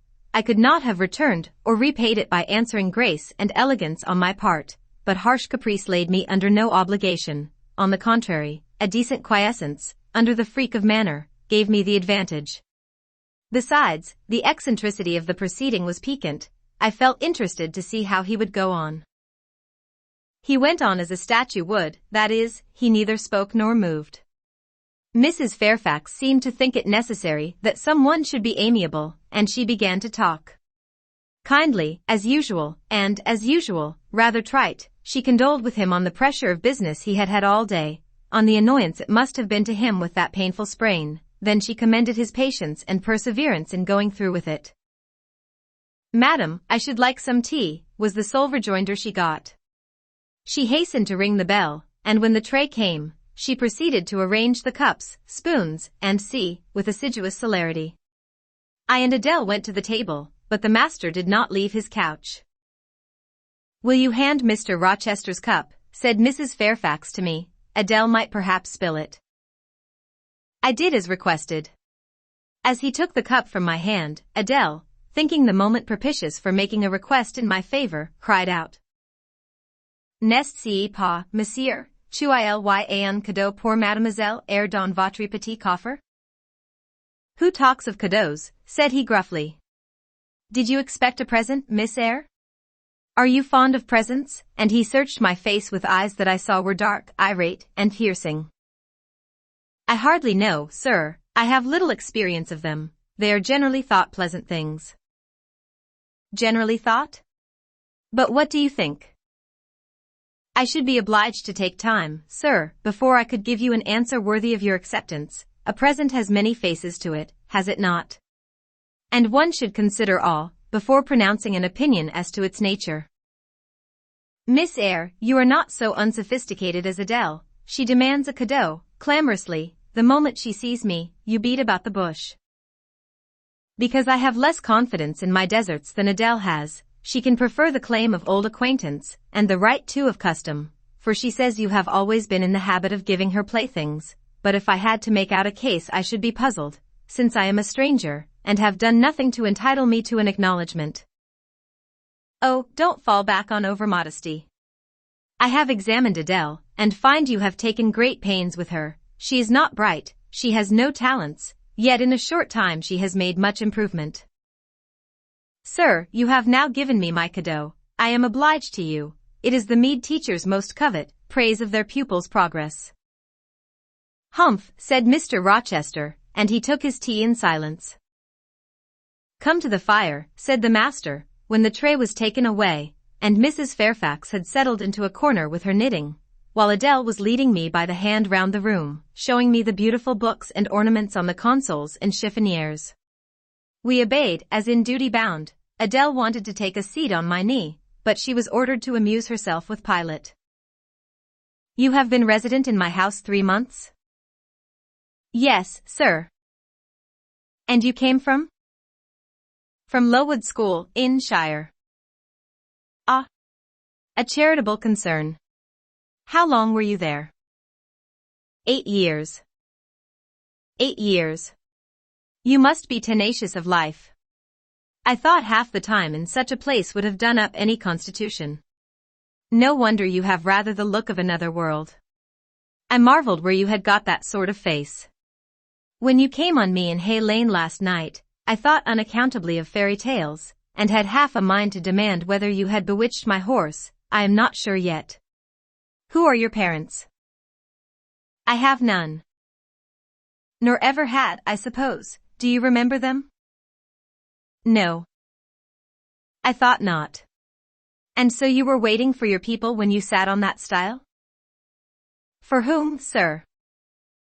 "For the men in green. It was a proper moonlight evening for them." "Did I break through one of your rings, that you spread that damned ice on the causeway?" I shook my head. "The men in green all forsook England 100 years ago," said I, speaking as seriously as he had done. "And not even in Hay Lane, or the fields about it, could you find a trace of them. I don't think either summer or harvest, or winter moon, will ever shine on their revels more." Mrs. Fairfax had dropped her knitting, and, with raised eyebrows, seemed wondering what sort of talk this was. "Well," resumed Mr. Rochester, "if you disown parents, you must have some sort of kinsfolk, uncles and aunts?" "No, none that I ever saw." "And your home?" "I have none." "Where do your brothers and sisters live?" "I have no brothers or sisters." "Who recommended you to come here?" "I advertised, and Mrs. Fairfax answered my advertisement." "Yes," said the good lady, who now knew what ground we were upon, "and I am daily thankful for the choice Providence led me to make. Miss Eyre has been an invaluable companion to me, and a kind and careful teacher to Adele." "Don't trouble yourself to give her a character," returned Mr. Rochester. "Eulogiums will not bias me. I shall judge for myself. She began by felling my horse."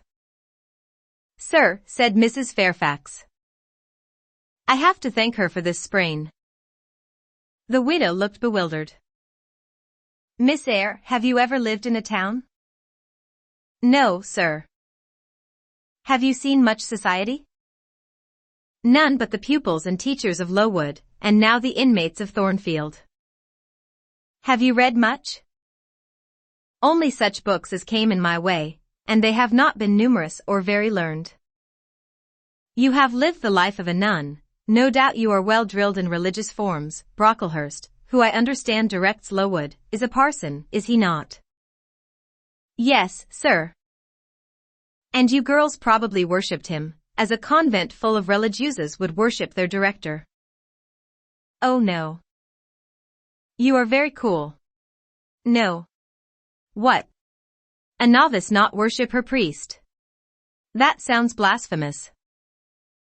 I disliked Mr. Brocklehurst, and I was not alone in the feeling. He is a harsh man, at once pompous and meddling. He cut off our hair, and for economy's sake bought us bad needles and thread, with which we could hardly sew. "That was very false economy," remarked Mrs. Fairfax, who now again caught the drift of the dialogue. "And was that the head and front of his offending?" demanded Mr. Rochester.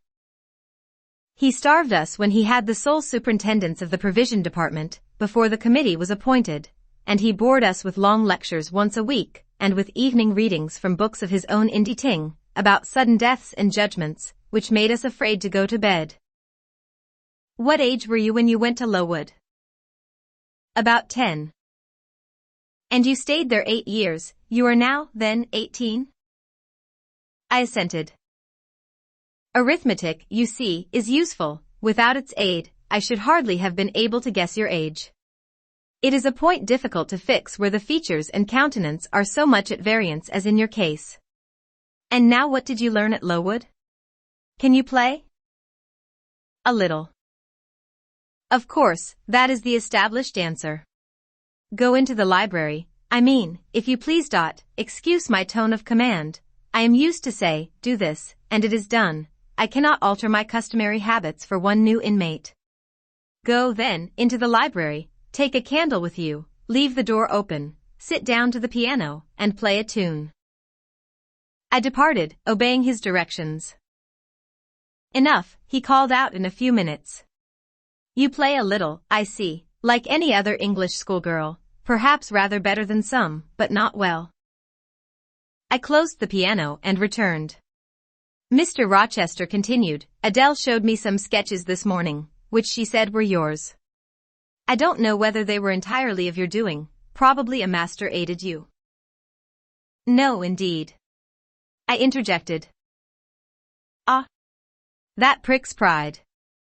Well, fetch me your portfolio, if you can vouch for its contents being original, but don't pass your word unless you are certain I can recognize patchwork. Then I will say nothing, and you shall judge for yourself, sir. I brought the portfolio from the library. Approach the table, said he, and I wheeled it to his couch. Adele and Mrs. Fairfax drew near to see the pictures. No crowding, said Mr. Rochester, take the drawings from my hand as I finish with them, but don't push your faces up to mine. He deliberately scrutinized each sketch and painting. 3 he laid aside, the others, when he had examined them, he swept from him. Take them off to the other table, Mrs. Fairfax, said he, and look at them with Adele. You, glancing at me, resume your seat, and answer my questions. I perceive those pictures were done by one hand. Was that hand yours? Yes. And when did you find time to do them? They have taken much time, and some thought. I did them in the last 2 vacations I spent at Lowood, when I had no other occupation. Where did you get your copies? Out of my head. That head I see now on your shoulders? Yes, sir. Has it other furniture of the same kind within? I should think it may have. I should hope better. He spread the pictures before him, and again surveyed them alternately. While he is so occupied, I will tell you, reader, what they are, and first, I must premise that they are nothing wonderful. The subjects had, indeed, risen vividly on my mind. As I saw them with the spiritual eye, before I attempted to embody them, they were striking, but my hand would not second my fancy, and in each case it had wrought out but a pale portrait of the thing I had conceived. These pictures were in watercolors. The first represented clouds low and livid, rolling over a swollen sea. All the distance was an eclipse, so too was the foreground, or rather, the nearest billows, for there was no land. One gleam of light lifted into relief a half-submerged mast, on which sat a cormorant, dark and large, with wings flecked with foam. Its beak held a gold bracelet set with gems that I had touched with as brilliant tints as my palette could yield, and as glittering distinctness as my pencil could impart. Sinking below the bird and mast, a drowned corpse glanced through the green water. A fair arm was the only limb clearly visible, whence the bracelet had been washed or torn.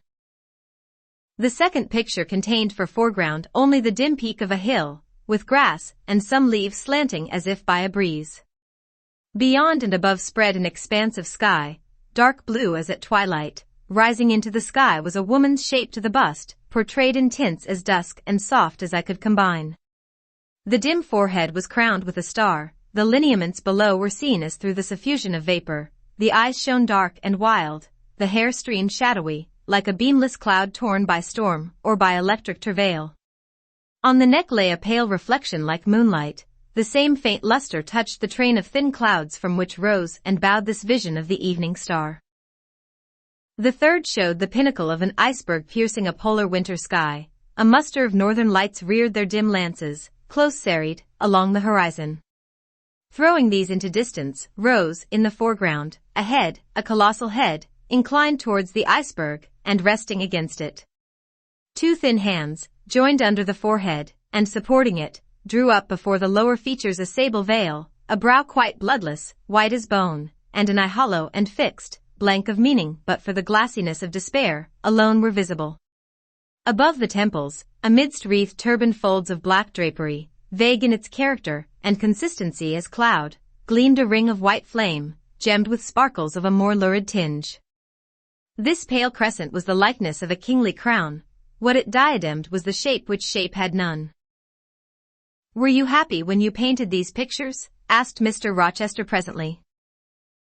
"I was absorbed, sir, yes, and I was happy. To paint them, in short, was to enjoy one of the keenest pleasures I have ever known." "That is not saying much. Your pleasures, by your own account, have been few, but I dare say you did exist in a kind of artist's dreamland while you blent and arranged these strange tints. Did you sit at them long each day?" "I had nothing else to do, because it was the vacation, and I sat at them from morning till noon, and from noon till night. The length of the midsummer days favored my inclination to apply." "And you felt self-satisfied with the result of your ardent labors?" "Far from it. I was tormented by the contrast between my idea and my handiwork. In each case I had imagined something which I was quite powerless to realize." "Not quite. You have secured the shadow of your thought, but no more, probably. You had not enough of the artist's skill and science to give it full being, yet the drawings are, for a schoolgirl, peculiar.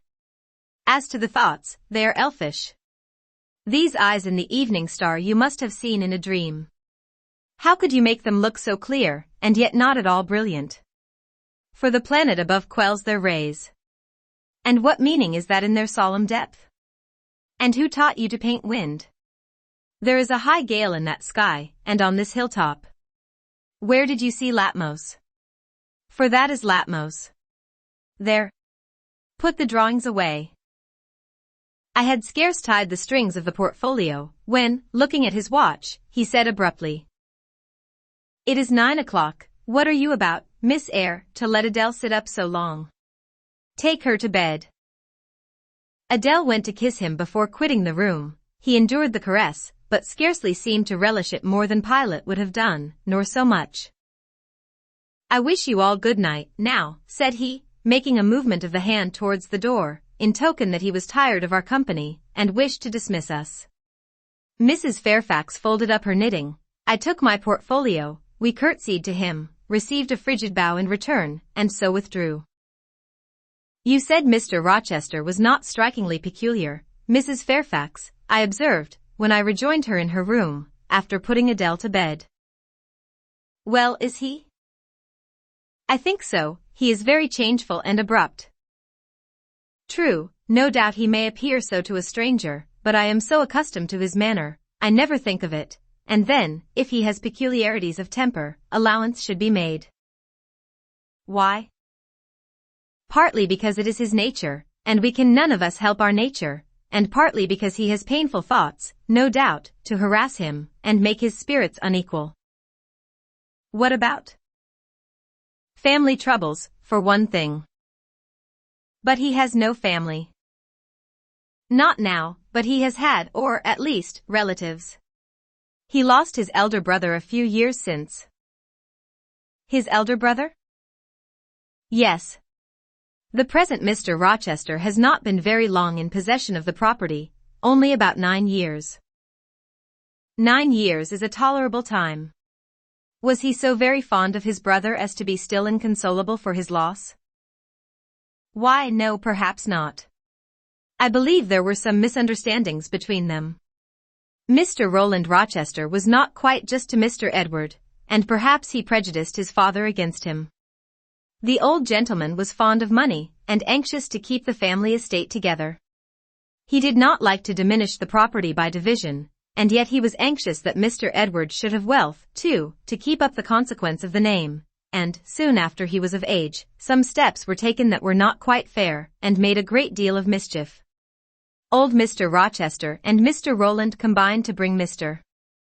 Edward into what he considered a painful position, for the sake of making his fortune. What the precise nature of that position was I never clearly knew, but his spirit could not brook what he had to suffer in it. He is not very forgiving. He broke with his family, and now for many years he has led an unsettled kind of life. I don't think he has ever been resident at Thornfield for a fortnight together, since the death of his brother without a will left him master of the estate, and, indeed, no wonder he shuns the old place. Why should he shun it? Perhaps he thinks it gloomy. The answer was evasive. I should have liked something clearer, but Mrs. Fairfax either could not, or would not, give me more explicit information of the origin and nature of Mr. Rochester's trials. She averred they were a mystery to herself, and that what she knew was chiefly from conjecture. It was evident, indeed, that she wished me to drop the subject, which I did accordingly. Chapter 14. For several subsequent days I saw little of Mr. Rochester. In the mornings he seemed much engaged with business, and, in the afternoon, gentlemen from Millcote, or the neighborhood called, and sometimes stayed to dine with him. When his sprain was well enough to admit of horse exercise, he rode out a good deal, probably to return these visits, as he generally did not come back till late at night.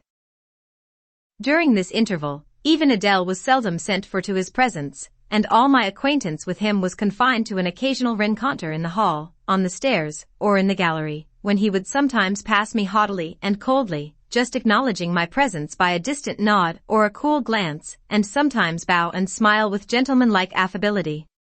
His changes of mood did not offend me, because I saw that I had nothing to do with their alternation. The ebb and flow depended on causes quite disconnected with me. One day he had had company to dinner, and had sent for my portfolio, in order, doubtless, to exhibit its contents. The gentleman went away early to attend a public meeting at Millcote, as Mrs. Fairfax informed me, but the night being wet and inclement, Mr. Rochester did not accompany them. Soon after they were gone he rang the bell. A message came that I and Adele were to go downstairs. I brushed Adele's hair and made her neat, and having ascertained that I was myself in my usual Quaker trim, where there was nothing to retouch, all being too close and plain, braided locks included, to admit of disarrangement, we descended, Adele wondering whether the petit coffre was at length come, for, owing to some mistake, its arrival had hitherto been delayed. She was gratified. There it stood, a little carton, on the table when we entered the dining-room. She appeared to know it by instinct. "Ma boit! Ma boit!" exclaimed she, running towards it.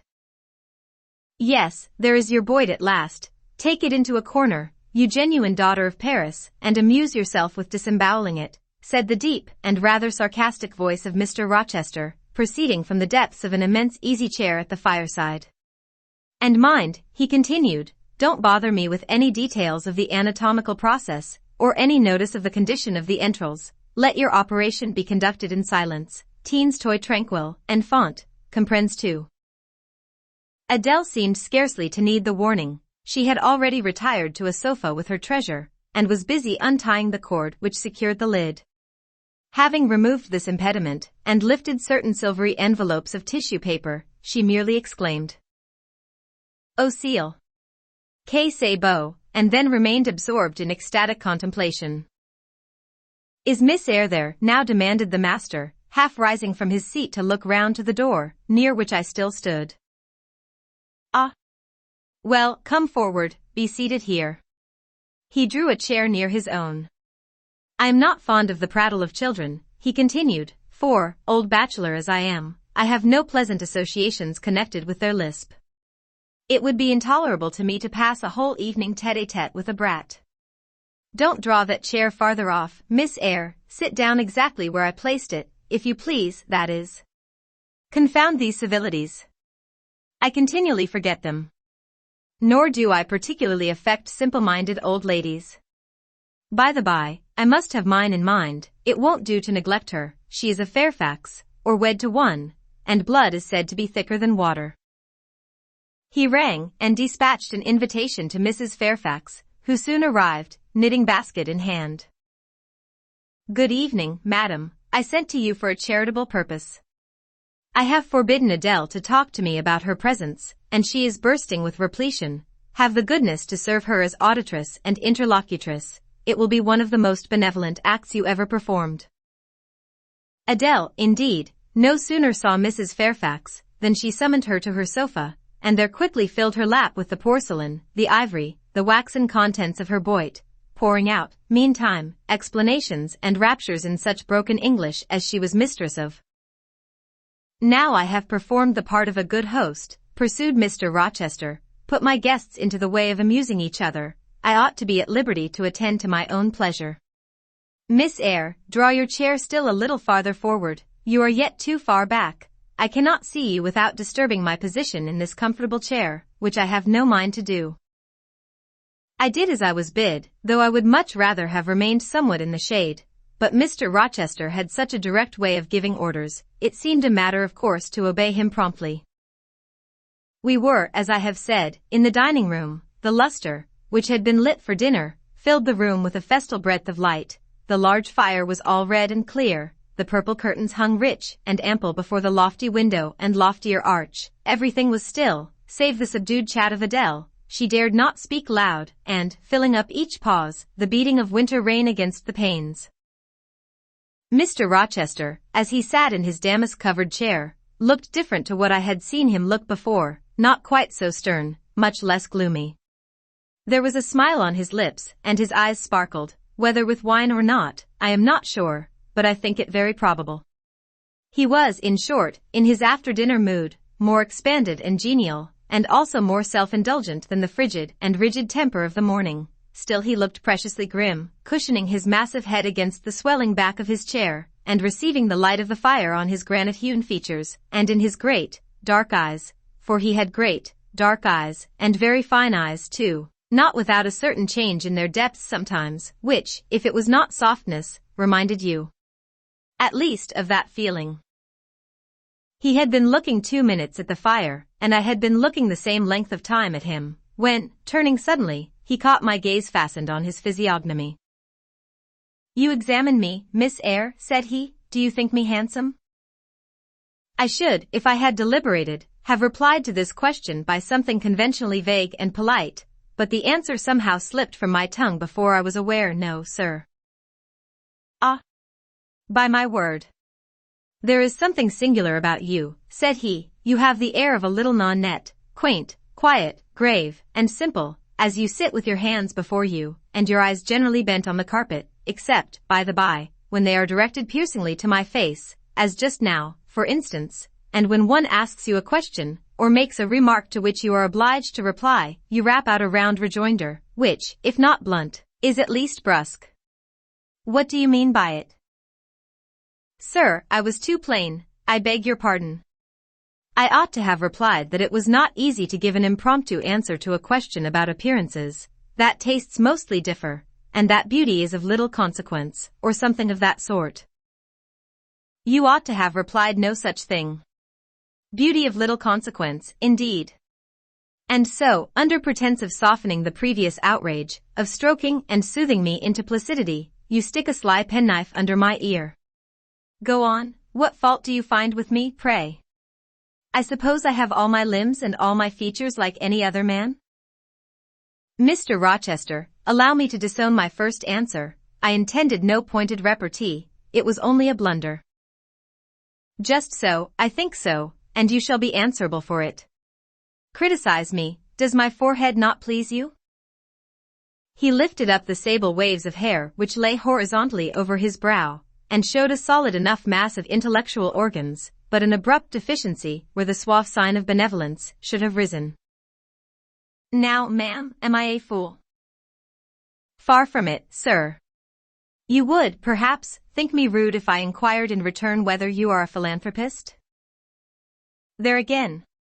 Another stick of the penknife, when she pretended to pat my head, and that is because I said I did not like the society of children and old women, low be it spoken. "No, young lady, I am not a general philanthropist, but I bear a conscience," and he pointed to the prominences which are said to indicate that faculty, and which, fortunately for him, were sufficiently conspicuous, giving, indeed, a marked breadth to the upper part of his head, and, besides, I once had a kind of rude tenderness of heart. When I was as old as you, I was a feeling fellow enough, partial to the unfledged, unfostered, and unlucky, but fortune has knocked me about since. She has even kneaded me with her knuckles, and now I flatter myself I am hard and tough as an india-rubber ball, pervious, though, through a chink or two still, and with one sentient point in the middle of the lump. Yes, does that leave hope for me? Hope of what, sir? Of my final retransformation from India rubber back to flesh?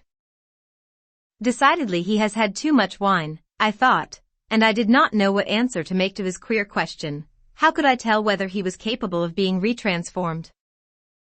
You looked very much puzzled, Miss Eyre, and though you are not pretty any more than I am handsome, yet a puzzled air becomes you. Besides, it is convenient, for it keeps those searching eyes of yours away from my physiognomy, and busies them with the worsted flowers of the rug, so puzzle on.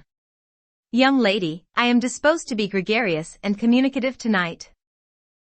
With this announcement he rose from his chair, and stood, leaning his arm on the marble mantelpiece. In that attitude his shape was seen plainly as well as his face, his unusual breadth of chest, disproportionate almost to his length of limb. I am sure most people would have thought him an ugly man, yet there was so much unconscious pride in his port, so much ease in his demeanor, such a look of complete indifference to his own external appearance, so haughty a reliance on the power of other qualities, intrinsic or adventitious, to atone for the lack of mere personal attractiveness, that, in looking at him, one inevitably shared the indifference and, even in a blind, imperfect sense, put faith in the confidence.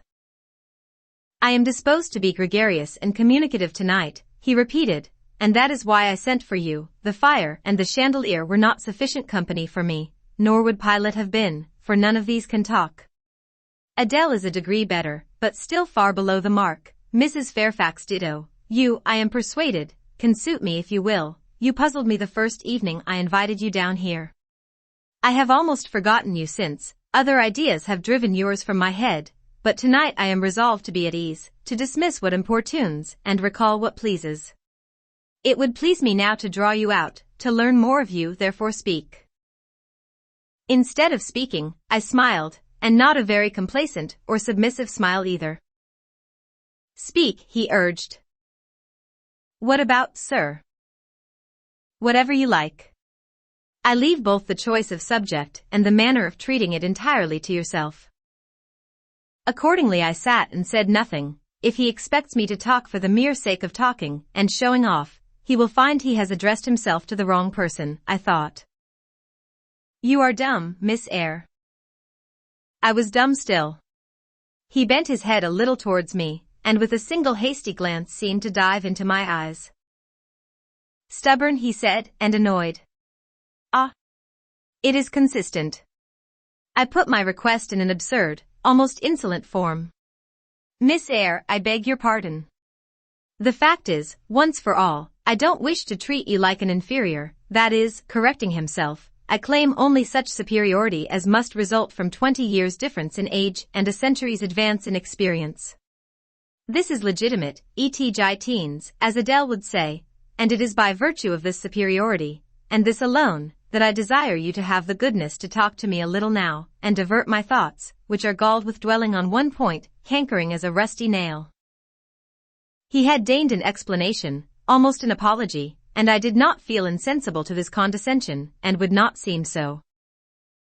I am willing to amuse you, if I can, sir, quite willing, but I cannot introduce a topic, because how do I know what will interest you?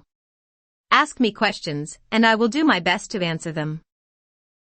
Then, in the first place, do you agree with me that I have a right to be a little masterful, abrupt, perhaps exacting, sometimes, on the grounds I stated, namely, that I am old enough to be your father, and that I have battled through a varied experience with many men of many nations, and roamed over half the globe, while you have lived quietly with one set of people in one house?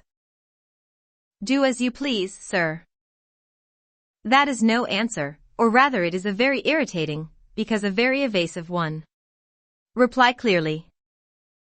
I don't think, sir, you have a right to command me, merely because you are older than I, or because you have seen more of the world than I have. Your claim to superiority depends on the use you have made of your time and experience. Humph. Promptly spoken. But I won't allow that, seeing that it would never suit my case, as I have made an indifferent, not to say a bad, use of both advantages. Leaving superiority out of the question, then, you must still agree to receive my orders now and then, without being piqued or hurt by the tone of command. Will you? I smiled. I thought to myself, Mr. Rochester is peculiar. he seems to forget that he pays me £30 per annum for receiving his orders. The smile is very well, said he, catching instantly the passing expression, but speak too. I was thinking, sir, that very few masters would trouble themselves to inquire whether or not their paid subordinates were piqued and hurt by their orders. Paid subordinates. What? You are my paid subordinate, are you? Oh yes, I had forgotten the salary. Well then, on that mercenary ground, will you agree to let me hector a little?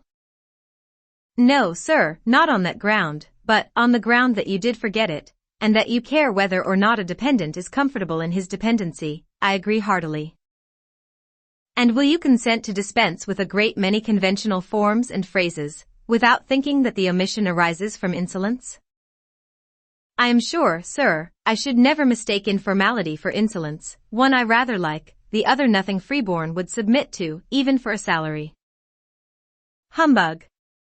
Most things freeborn will submit to anything for a salary, therefore, keep to yourself, and don't venture on generalities of which you are intensely ignorant. However, I mentally shake hands with you for your answer, despite its inaccuracy, and as much for the manner in which it was said, as for the substance of the speech. The manner was frank and sincere. One does not often see such a manner, no, on the contrary, affectation, or coldness, or stupid, coarse-minded misapprehension of one's meaning are the usual rewards of candor. Not 3 in 3,000 raw schoolgirl governesses would have answered me as you have just done. But I don't mean to flatter you. If you are cast in a different mold to the majority, it is no merit of yours, nature did it. And then, after all, I go too fast in my conclusions. For what I yet know, you may be no better than the rest, you may have intolerable defects to counterbalance your few good points. And so may you, I thought. My eye met his as the idea crossed my mind. He seemed to read the glance, answering as if its import had been spoken as well as imagined. Yes, you are right, said he, I have plenty of faults of my own, I know it, and I don't wish to palliate them, I assure you. God, would I need not be too severe about others. I have a past existence, a series of deeds, a color of life to contemplate within my own breast, which might well call my sneers and censures from my neighbors to myself. I started, or rather, for like other defaulters, I like to lay half the blame on ill fortune and adverse circumstances, was thrust onto a wrong tack at the age of 21, and have never recovered the right course since, but I might have been very different. I might have been as good as you, wiser, almost as stainless. I envy you your peace of mind, your clean conscience, your unpolluted memory. Little girl, a memory without blot or contamination must be an exquisite treasure, an inexhaustible source of pure refreshment, is it not? How was your memory when you were 18, sir? All right then, limpid, salubrious, no gush of bilge water had turned it to fetid puddle. I was your equal at 18, quite your equal. Nature meant me to be, on the whole, a good man, Miss Eyre, one of the better kind, and you see I am not so. You would say you don't see it, at least I flatter myself I read as much in your eye. Beware, by the by, what you express with that organ, I am quick at interpreting its language. Then take my word for it, I am not a villain, you are not to suppose that, not to attribute to me any such bad eminence, but owing, I verily believe, rather to circumstances than to my natural bent, I am a trite commonplace sinner, hackneyed in all the poor petty dissipations with which the rich and worthless try to put on life. Do you wonder that I avow this to you? No, that in the course of your future life you will often find yourself elected the involuntary confidant of your acquaintances' secrets. People will instinctively find out, as I have done, that it is not your forte to tell of yourself, but to listen while others talk of themselves. They will feel, too, that you listen with no malevolent scorn of their indiscretion, but with a kind of innate sympathy, not the less comforting and encouraging, because it is very unobtrusive in its manifestations. How do you know, how can you guess all this, sir? I know it well, therefore I proceed almost as freely as if I were writing my thoughts in a diary. You would say, I should have been superior to circumstances, so I should, but you see I was not. When fate wronged me, I had not the wisdom to remain cool, I turned desperate, then I degenerated. Now, when any vicious simpleton excites my disgust by his paltry ribaldry, I cannot flatter myself that I am better than he, I am forced to confess that he and I are on a level. I wish I had stood firm, God knows I do. Dread remorse when you are tempted to err, Miss Eyre, remorse is the poison of life. Repentance is said to be its cure, sir. It is not its cure. Reformation may be its cure, and I could reform, I have strength yet for that, but where is the use of thinking of it, hampered, burdened, cursed as I am? Besides, since happiness is irrevocably denied me, I have a right to get pleasure out of life, and I will get it, cost what it may. Then you will degenerate still more, sir. Possibly, yet why should I, if I can get sweet, fresh pleasure? And I may get it as sweet and fresh as the wild honey the bee gathers on the moor. It will sting, it will taste bitter, sir. How do you know? You never tried it. How very serious, how very solemn you look, and you are as ignorant of the matter as this cameo head, taking one from the mantelpiece. You have no right to preach to me, you neophyte, that have not passed the porch of life, and are absolutely unacquainted with its mysteries. I only remind you of your own words, sir. You said error brought remorse, and you pronounced remorse the poison of existence. And who talks of error now? I scarcely think the notion that flittered across my brain was an error. I believe it was an inspiration rather than a temptation. It was very genial, very soothing, I know that. Here it comes again. It is no devil, I assure you, or if it be, it has put on the robes of an angel of light. I think I must admit so fair a guest when it asks entrance to my heart. Distrust it, sir, it is not a true angel. Once more, how do you know? By what instinct do you pretend to distinguish between a fallen seraph of the abyss and a messenger from the eternal throne, between a guide and a seducer? I judged by your countenance, sir, which was troubled when you said the suggestion had returned upon you. I feel sure it will work you more misery if you listen to it. Not at all, it bears the most gracious message in the world. For the rest, you are not my conscience keeper, so don't make yourself uneasy. Here, come in, bonny wanderer. He said this as if he spoke to a vision, viewless to any eye but his own, then, folding his arms, which he had half extended, on his chest, he seemed to enclose in their embrace the invisible being. Now, he continued, again addressing me, I have received the pilgrim, a disguised deity, as I verily believe. Already it has done me good, my heart was a sort of charnel, it will now be a shrine. To speak truth, sir, I don't understand you at all, I cannot keep up the conversation, because it has got out of my depth. Only one thing, I know, you said you were not as good as you should like to be, and that you regretted your own imperfection. One thing I can comprehend, you intimated that to have a sullied memory was a perpetual bane. It seems to me, that if you tried hard, you would in time find it possible to become what you yourself would approve, and that if from this day you began with resolution to correct your thoughts and actions, you would in a few years have laid up a new and stainless store of recollections, to which you might revert with pleasure. Justly thought, rightly said, Miss Eyre, and, at this moment, I am paving hell with energy. Sir? I am laying down good intentions, which I believe durable as flint. Certainly, my associates and pursuits shall be other than they have been. And better? And better, so much better as pure, or is than foul dross. You seem to doubt me, I don't doubt myself, I know what my aim is, what my motives are, and at this moment I pass a law, unalterable as that of the Medes and Persians, that both are right. They cannot be, sir, if they require a new statute to legalize them. They are, Miss Eyre, though they absolutely require a new statute, unheard of combinations of circumstances demand unheard of rules. That sounds a dangerous maxim, sir, because one can see at once that it is liable to abuse. Sententious sage. So it is, but I swear by my household gods not to abuse it. You are human and fallible. I am, so are you, what then? The human and fallible should not arrogate a power, with which the divine and perfect alone can be safely entrusted. What power? That of saying of any strange, unsanctioned line of action, let it be right. Let it be right, the very words, you have pronounced them. May it be right then, I said, as I rose, deeming it useless to continue a discourse which was all darkness to me, and, besides, sensible that the character of my interlocutor was beyond my penetration, at least, beyond its present reach, and feeling the uncertainty, the vague sense of insecurity, which accompanies a conviction of ignorance. Where are you going? To put Adele to bed. It is past her bedtime. You are afraid of me, because I talk like a sphinx. Your language is enigmatical, sir, but though I am bewildered, I am certainly not afraid. You are afraid, your self-love dreads a blunder. In that sense I do feel apprehensive, I have no wish to talk nonsense. If you did, it would be in such a grave, quiet manner, I should mistake it for sense. Do you never laugh, Miss Eyre?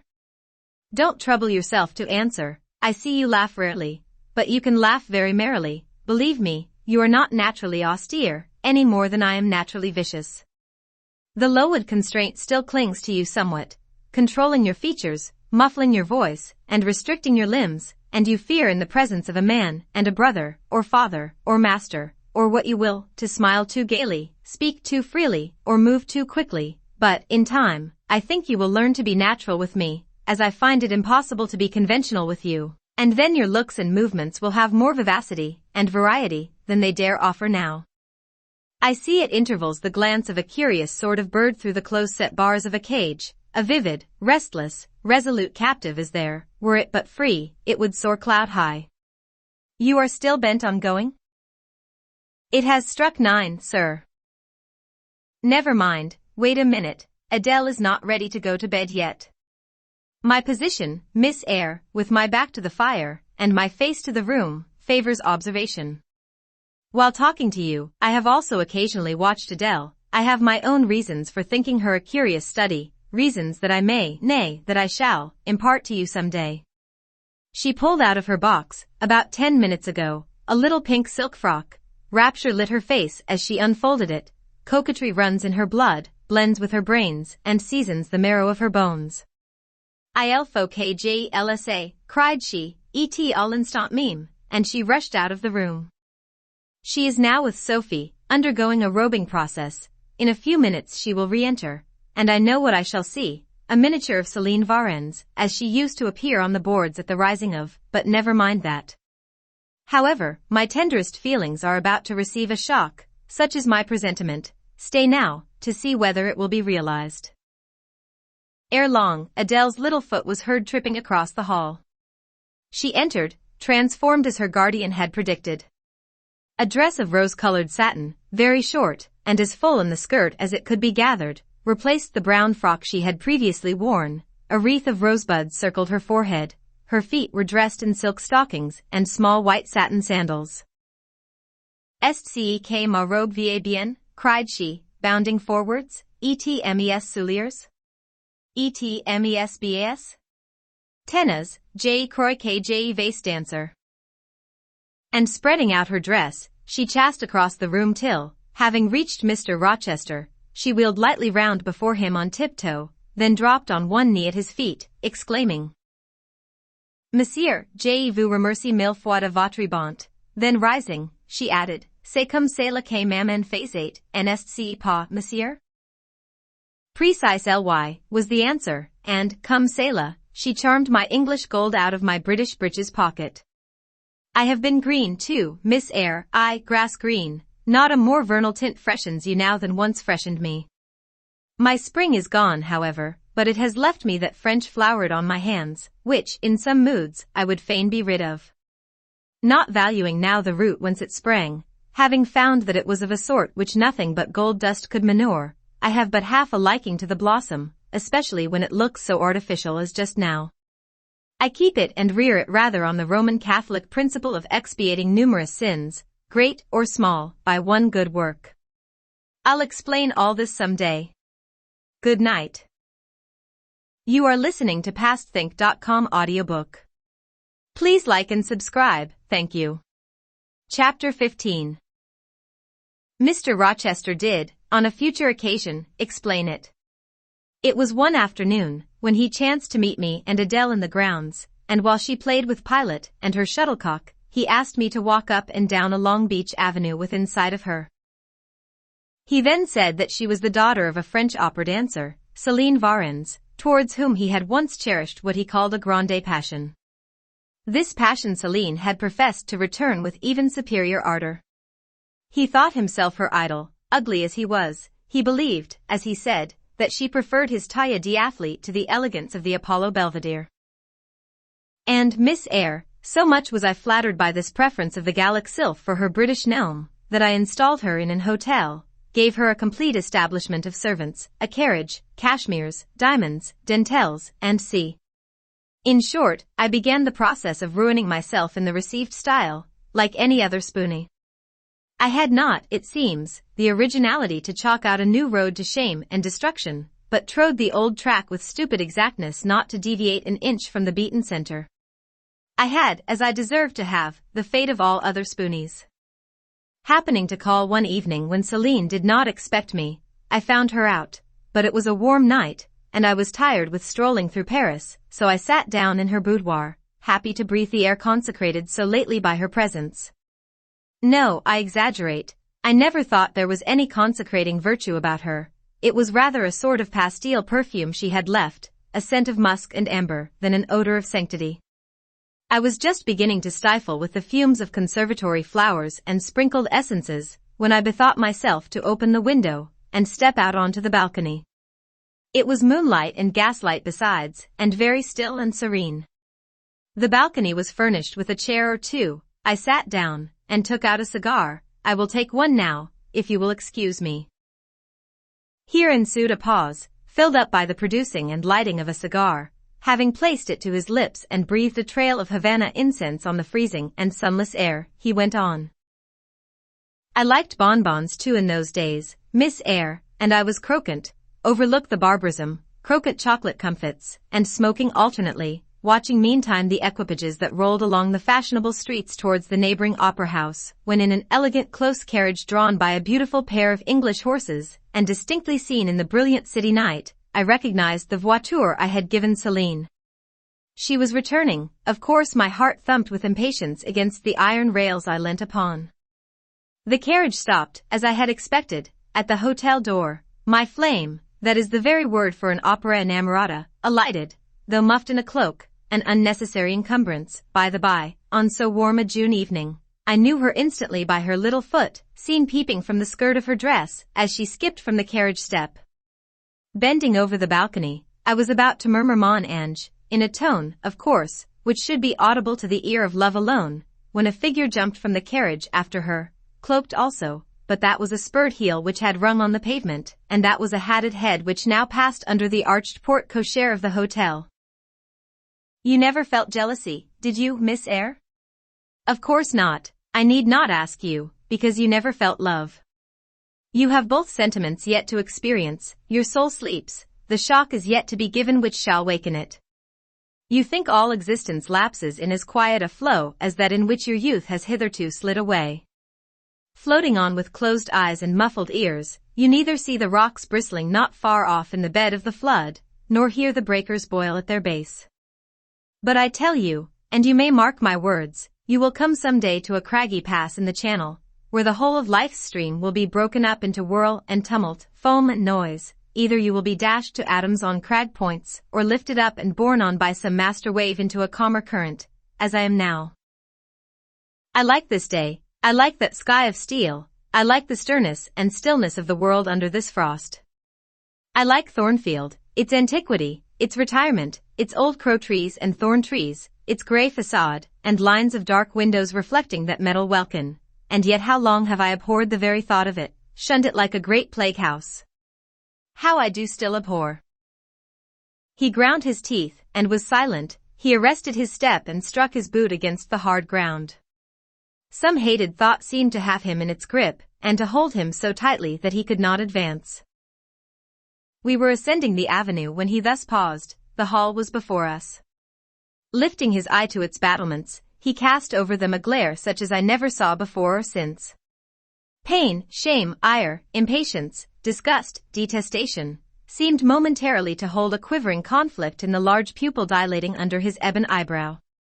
Wild was the wrestle which should be paramount, but another feeling rose and triumphed, something hard and cynical, self-willed and resolute. It settled his passion and petrified his countenance. He went on. During the moment I was silent, Miss Eyre, I was arranging a point with my destiny. She stood there, by that beech trunk, a hag like one of those who appeared to Macbeth on the heath of Forres.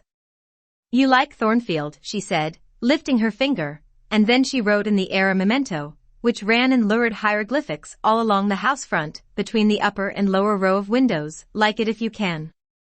Like it if you dare. I will like it, said I dare like it, and, he subjoined moodily, I will keep my word. I will break obstacles to happiness, to goodness, yes, goodness. I wish to be a better man than I have been, than I am, as Job's Leviathan broke the spear, the dart, and the habergeon, hindrances which others count as iron and brass, I will esteem but straw and rotten wood. Adele here ran before him with her shuttlecock.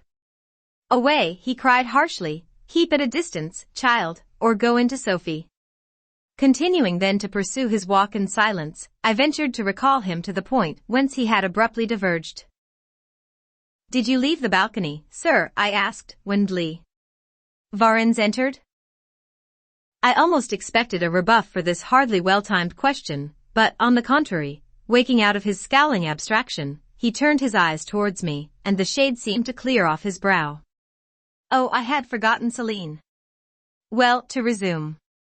When I saw my charmer thus come in accompanied by a cavalier, I seemed to hear a hiss, and the green snake of jealousy, rising on undulating coils from the moonlit balcony, glided within my waistcoat, and ate its way in 2 minutes to my heart's core. Strange, he exclaimed, suddenly starting again from the point.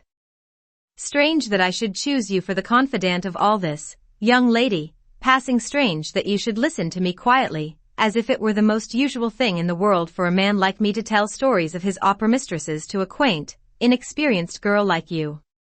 But the last singularity explains the first, as I intimated once before, you, with your gravity, considerateness, and caution were made to be the recipient of secrets. Besides, I know what sort of a mind I have placed in communication with my own. I know it is one not liable to take infection. It is a peculiar mind, it is a unique one. Happily I do not mean to harm it, but, if I did, it would not take harm from me. The more you and I converse, the better, for while I cannot blight you, you may refresh me. After this digression he proceeded. I remained in the balcony. They will come to her boudoir, no doubt, thought I, let me prepare an ambush. So putting my hand in through the open window, I drew the curtain over it, leaving only an opening through which I could take observations. Then I closed the casement, all but a chink just wide enough to furnish an outlet to lovers' whispered vows. Then I stole back to my chair, and as I resumed it the pair came in. My eye was quickly at the aperture. Céline's chambermaid entered, lit a lamp, left it on the table, and withdrew. The couple were thus revealed to me clearly, both removed their cloaks, and there was the Varens, shining in satin and jewels, my gifts of course, and there was her companion in an officer's uniform. And I knew him for a young roué of a vicomte, a brainless and vicious youth whom I had sometimes met in society, and had never thought of hating because I despised him so absolutely. On recognizing him, the thong of the snake jealousy was instantly broken, because at the same moment my love for Céline sank under an extinguisher. A woman who could betray me for such a rival was not worth contending for, she deserved only scorn, less, however, than I, who had been her dupe. They began to talk, their conversation eased me completely, frivolous, mercenary, heartless, and senseless, it was rather calculated to weary than enrage a listener. A card of mine lay on the table, this being perceived, brought my name under discussion. Neither of them possessed energy, or wit to belabor me soundly, but they insulted me as coarsely as they could in their little way, especially Céline, who even waxed rather brilliant on my personal defects, deformities she termed them. Now it had been her custom to launch out into fervent admiration of what she called my beau male, wherein she differed diametrically from you, who told me point blank, at the second interview, that you did not think me handsome. The contrast struck me at the time and Adele here came running up again. Monsieur, John has just been to say that your agent has called and wishes to see you. Ah. In that case I must abridge. Opening the window, I walked in upon them, liberated Celine from my protection, gave her notice to vacate her hotel, offered her a purse for immediate exigencies, disregarded screams, hysterics, prayers, protestations, convulsions, made an appointment with the Vicomte for a meeting at the Bois de Boulogne. Next morning I had the pleasure of encountering him, left a bullet in one of his poor etiolated arms, feeble as the wing of a chicken in the pip, and then thought I had done with the whole crew. But unluckily the Varens, 6 months before, had given me this Follette Adele, who, she affirmed, was my daughter, and perhaps she may be, though I see no proofs of such grim paternity written in her countenance. Pilot is more like me than she. Some years after I had broken with the mother, she abandoned her child, and ran away to Italy with a musician or singer. I acknowledged no natural claim on Adele's part to be supported by me, nor do I now acknowledge any, for I am not her father, but hearing that she was quite destitute, I e'en took the poor thing out of the slime and mud of Paris and transplanted it here, to grow up clean in the wholesome soil of an English country garden. Mrs. Fairfax found you to train it, but now you know that it is the illegitimate offspring of a French opera girl. You will perhaps think differently of your post and protégé. You will be coming to me some day with notice that you have found another place, that you beg me to look out for a new governess, and No, Adele is not answerable for either her mother's faults or yours. I have a regard for her, and now that I know she is, in a sense, parentless, forsaken by her mother and disowned by you, sir, I shall cling closer to her than before. How could I possibly prefer the spoilt pet of a wealthy family, who would hate her governess as a nuisance, to a lonely little orphan, who leans towards her as a friend? Oh, that is the light in which you view it. Well, I must go in now, and you too, it darkens. But I stayed out a few minutes longer with Adele and Pilot, ran a race with her, and played a game of battledore and shuttlecock. When we went in, and I had removed her bonnet and coat, I took her on my knee, kept her there an hour, allowing her to prattle as she liked, not rebuking even some little freedoms and trivialities into which she was apt to stray when much noticed, and which betrayed in her a superficiality of character, inherited probably from her mother, hardly congenial to an English mind. Still she had her merits, and I was disposed to appreciate all that was good in her to the utmost. I sought in her countenance and features a likeness to Mr. Rochester, but found none. No trait, no turn of expression announced relationship. It was a pity. If she could but have been proved to resemble him, he would have thought more of her. It was not till after I had withdrawn to my own chamber for the night, that I steadily reviewed the tale Mr. Rochester had told me. As he had said, there was probably nothing at all extraordinary in the substance of the narrative itself. A wealthy Englishman's passion for a French dancer, and her treachery to him, were everyday matters enough, no doubt, in society, but there was something decidedly strange in the paroxysm of emotion which had suddenly seized him when he was in the act of expressing the present contentment of his mood, and his newly revived pleasure in the old hall and its environs. I meditated wonderingly on this incident, but gradually quitting it, as I found it for the present inexplicable, I turned to the consideration of my master's manner to myself. The confidence he had thought fit to repose in me seemed a tribute to my discretion. I regarded and accepted it as such. His deportment had now for some weeks been more uniform towards me than at the first. I never seemed in his way. He did not take fits of chilling hauteur. When he met me unexpectedly, the encounter seemed welcome. He had always a word and sometimes a smile for me. When summoned by formal invitation to his presence, I was honored by a cordiality of reception that made me feel I really possessed the power to amuse him, and that these evening conferences were sought as much for his pleasure as for my benefit. I, indeed, talked comparatively little, but I heard him talk with relish. It was his nature to be communicative. He liked to open to a mind unacquainted with the world glimpses of its scenes and ways. I do not mean its corrupt scenes and wicked ways, but such as derive their interest from the great scale on which they were acted, the strange novelty by which they were characterized, and I had a keen delight in receiving the new ideas he offered, in imagining the new pictures he portrayed, and following him in thought through the new regions he disclosed, never startled or troubled by one noxious illusion. The ease of his manner freed me from painful restraint. The friendly frankness, as correct as cordial, with which he treated me, drew me to him. I felt at times as if he were my relation rather than my master, yet he was imperious sometimes still, but I did not mind that. I saw it was his way. So happy, so gratified did I become with this new interest added to life, that I ceased to pine after kindred. My thin crescent destiny seemed to enlarge, the blanks of existence were filled up, my bodily health improved, I gathered flesh and strength. And was Mr. Rochester now ugly in my eyes? No, reader, gratitude, and many associations, all pleasurable and genial, made his face the object I best liked to see. His presence in a room was more cheering than the brightest fire. Yet I had not forgotten his faults, indeed, I could not, for he brought them frequently before me. He was proud, sardonic, harsh to inferiority of every description. In my secret soul I knew that his great kindness to me was balanced by unjust severity to many others. He was moody too, unaccountably so, and more than once, when sent for to read to him, found him sitting in his library alone, with his head bent on his folded arms, and, when he looked up, a morose, almost a malignant, scowl blackened his features. But I believe that his moodiness, his harshness, and his former faults of morality, I say former, for now he seemed corrected of them, had their source in some cruel cross of fate. I believed he was naturally a man of better tendencies, higher principles, and purer tastes than such as circumstances had developed, education instilled, or destiny encouraged. I thought there were excellent materials in him, though for the present they hung together somewhat spoiled and tangled.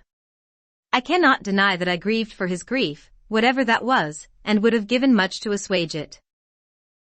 Though I had now extinguished my candle, and was laid down in bed, I could not sleep for thinking of his look when he paused in the avenue, and told how his destiny had risen up before him, and dared him to be happy at Thornfield.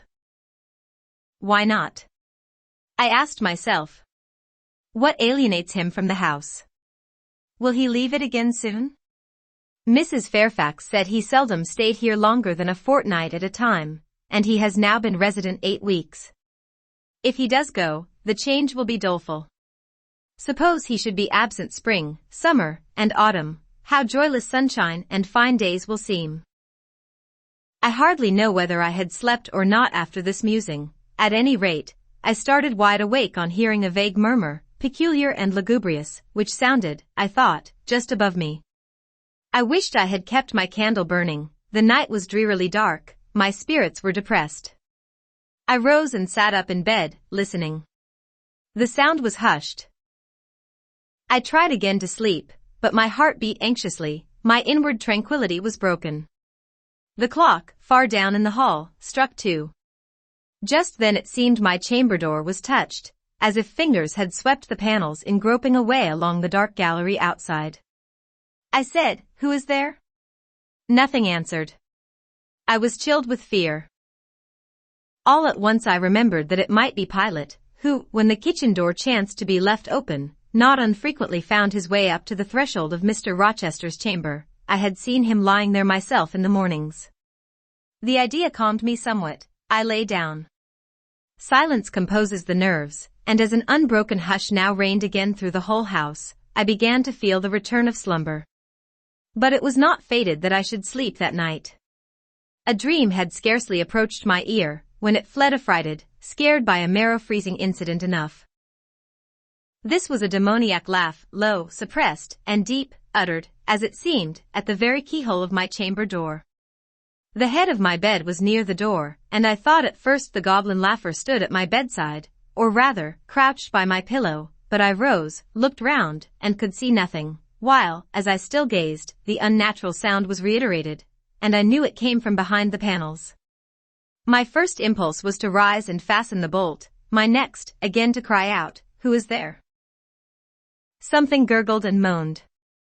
Ere long, steps retreated up the gallery towards the third-story staircase. A door had lately been made to shut in that staircase. I heard it open and close, and all was still. Was that Grace Poole? And is she possessed with a devil, thought I? Impossible now to remain longer by myself. I must go to Mrs. Fairfax. I hurried on my frock and a shawl. I withdrew the bolt and opened the door with a trembling hand. There was a candle burning just outside, and on the matting in the gallery. I was surprised at this circumstance, but still more was I amazed to perceive the air quite dim, as if filled with smoke, and, while looking to the right hand and left, to find whence these blue wreaths issued, I became further aware of a strong smell of burning. Something creaked, it was a door ajar, and that door was Mr. Rochester's, and the smoke rushed in a cloud from thence. I thought no more of Mrs. Fairfax, I thought no more of Grace Poole, or the laugh. In an instant, I was within the chamber. Tongues of flame darted round the bed, the curtains were on fire. In the midst of blaze and vapor, Mr. Rochester lay stretched motionless, in deep sleep. "Wake! Wake!" I cried. I shook him, but he only murmured and turned. The smoke had stupefied him. Not a moment could be lost, the very sheets were kindling. I rushed to his basin and ewer. Fortunately, one was wide and the other deep, and both were filled with water. I heaved them up, deluged the bed and its occupant, flew back to my own room, brought my own water jug, baptized the couch afresh, and, by God's aid, succeeded in extinguishing the flames which were devouring it. The hiss of the quenched element, the breakage of a pitcher which I flung from my hand when I had emptied it, and, above all, the splash of the shower bath I had liberally bestowed, roused Mr. Rochester at last. Though it was now dark, I knew he was awake, because I heard him fulminating strange anathemas at finding himself lying in a pool of water. "Is there a flood?" he cried. "No, sir," I answered, "but there has been a fire. Get up, do, you are quenched now, I will fetch you a candle." "In the name of all the elves in Christendom, is that Jane Eyre?" he demanded. "What have you done with me, witch, sorceress? Who is in the room besides you? Have you plotted to drown me?" "I will fetch you a candle, sir, and, in heaven's name, get up. Somebody has plotted something, you cannot too soon find out who and what it is. There. I am up now, but at your peril you fetch a candle yet. Wait 2 minutes till I get into some dry garments, if any dry there be. Yes, here is my dressing gown. Now run." I did run. I brought the candle which still remained in the gallery. He took it from my hand, held it up, and surveyed the bed, all blackened and scorched, the sheets drenched, the carpet round swimming in water. "What is it? And who did it?" he asked. I briefly related to him what had transpired, the strange laugh I had heard in the gallery, the step ascending to the 3rd story, the smoke, the smell of fire, which had conducted me to his room, in what state I had found matters there, and how I had deluged him with all the water I could lay hands on. He listened very gravely. His face, as I went on, expressed more concern than astonishment. He did not immediately speak when I had concluded. "Shall I call Mrs. Fairfax?" I asked. "Mrs. Fairfax? No, what the deuce would you call her for? What can she do? Let her sleep unmolested. Then I will fetch Leah, and wake John and his wife." "Not at all, just be still. You have a shawl on. If you are not warm enough, you may take my cloak yonder, wrap it about you, and sit down in the armchair. There, I will put it on. Now place your feet on the stool, to keep them out of the wet. I am going to leave you a few minutes. I shall take the candle. Remain where you are till I return, be as still as a mouse. I must pay a visit to the 2nd story. Don't move, remember, or call any one." He went. I watched the light withdraw. He passed up the gallery very softly, unclosed the staircase door with as little noise as possible, shut it after him, and the last ray vanished. I was left in total darkness. I listened for some noise, but heard nothing. A very long time elapsed. I grew weary, it was cold, in spite of the cloak, and then I did not see the use of staying, as I was not to rouse the house. I was on the point of risking Mr. Rochester's displeasure by disobeying his orders, when the light once more gleamed dimly on the gallery wall, and I heard his unshod feet tread the matting. I hope it is he, thought I, and not something worse. He re-entered, pale and very gloomy. "I have found it all out," said he, setting his candle down on the washstand. "It is as I thought." "How, sir?" He made no reply, but stood with his arms folded, looking on the ground. At the end of a few minutes he inquired in rather a peculiar tone. "I forget whether you said you saw anything when you opened your chamber door." "No, sir, only the candlestick on the ground." But you heard an odd laugh? You have heard that laugh before, I should think, or something like it. Yes, sir, there is a woman who sews here, called Grace Poole. She laughs in that way. She is a singular person. Just so. Grace Poole, you have guessed it. She is, as you say, singular, very. Well, I shall reflect on the subject. Meantime, I am glad that you are the only person, besides myself, acquainted with the precise details of tonight's incident.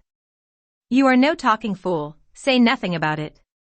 I will account for this state of affairs, pointing to the bed, and now return to your own room. I shall do very well on the sofa in the library for the rest of the night. It is near 4, in 2 hours the servants will be up. Good night, then, sir, said I, departing. He seemed surprised, very inconsistently so, as he had just told me to go. What, he exclaimed, are you quitting me already, and in that way? You said I might go, sir. But not without taking leave, not without a word or two of acknowledgement and goodwill, not, in short, in that brief, dry fashion. Why, you have saved my life, snatched me from a horrible and excruciating death. And you walk past me as if we were mutual strangers. At least shake hands. He held out his hand, I gave him mine, he took it first in one, then in both his own. You have saved my life, I have a pleasure in owing you so immense a debt. I cannot say more. Nothing else that has being would have been tolerable to me in the character of creditor for such an obligation, but you, it is different, I feel your benefits no burden, Jane. He paused, gazed at me, words almost visible trembled on his lips, but his voice was checked. Good night again, sir. There is no debt, benefit, burden, obligation in the case. I knew, he continued, you would do me good in some way, at some time. I saw it in your eyes when I first beheld you, their expression, and smile did not, again he stopped, did not, he proceeded hastily, strike delight to my very inmost heart so for nothing. People talk of natural sympathies.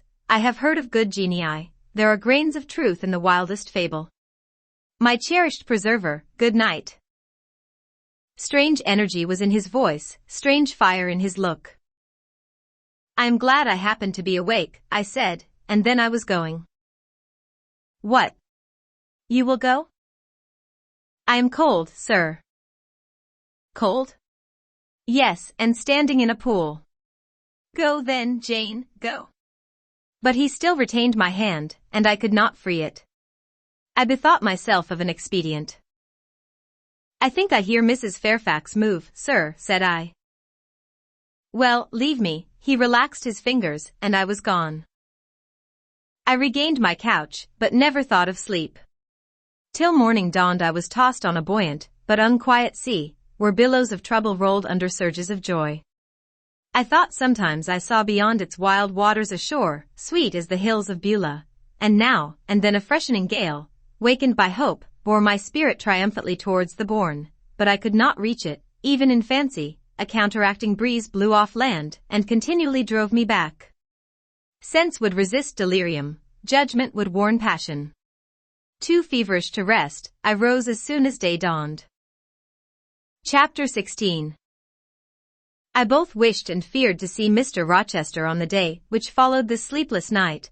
I wanted to hear his voice again, yet feared to meet his eye. During the early part of the morning, I momentarily expected his coming.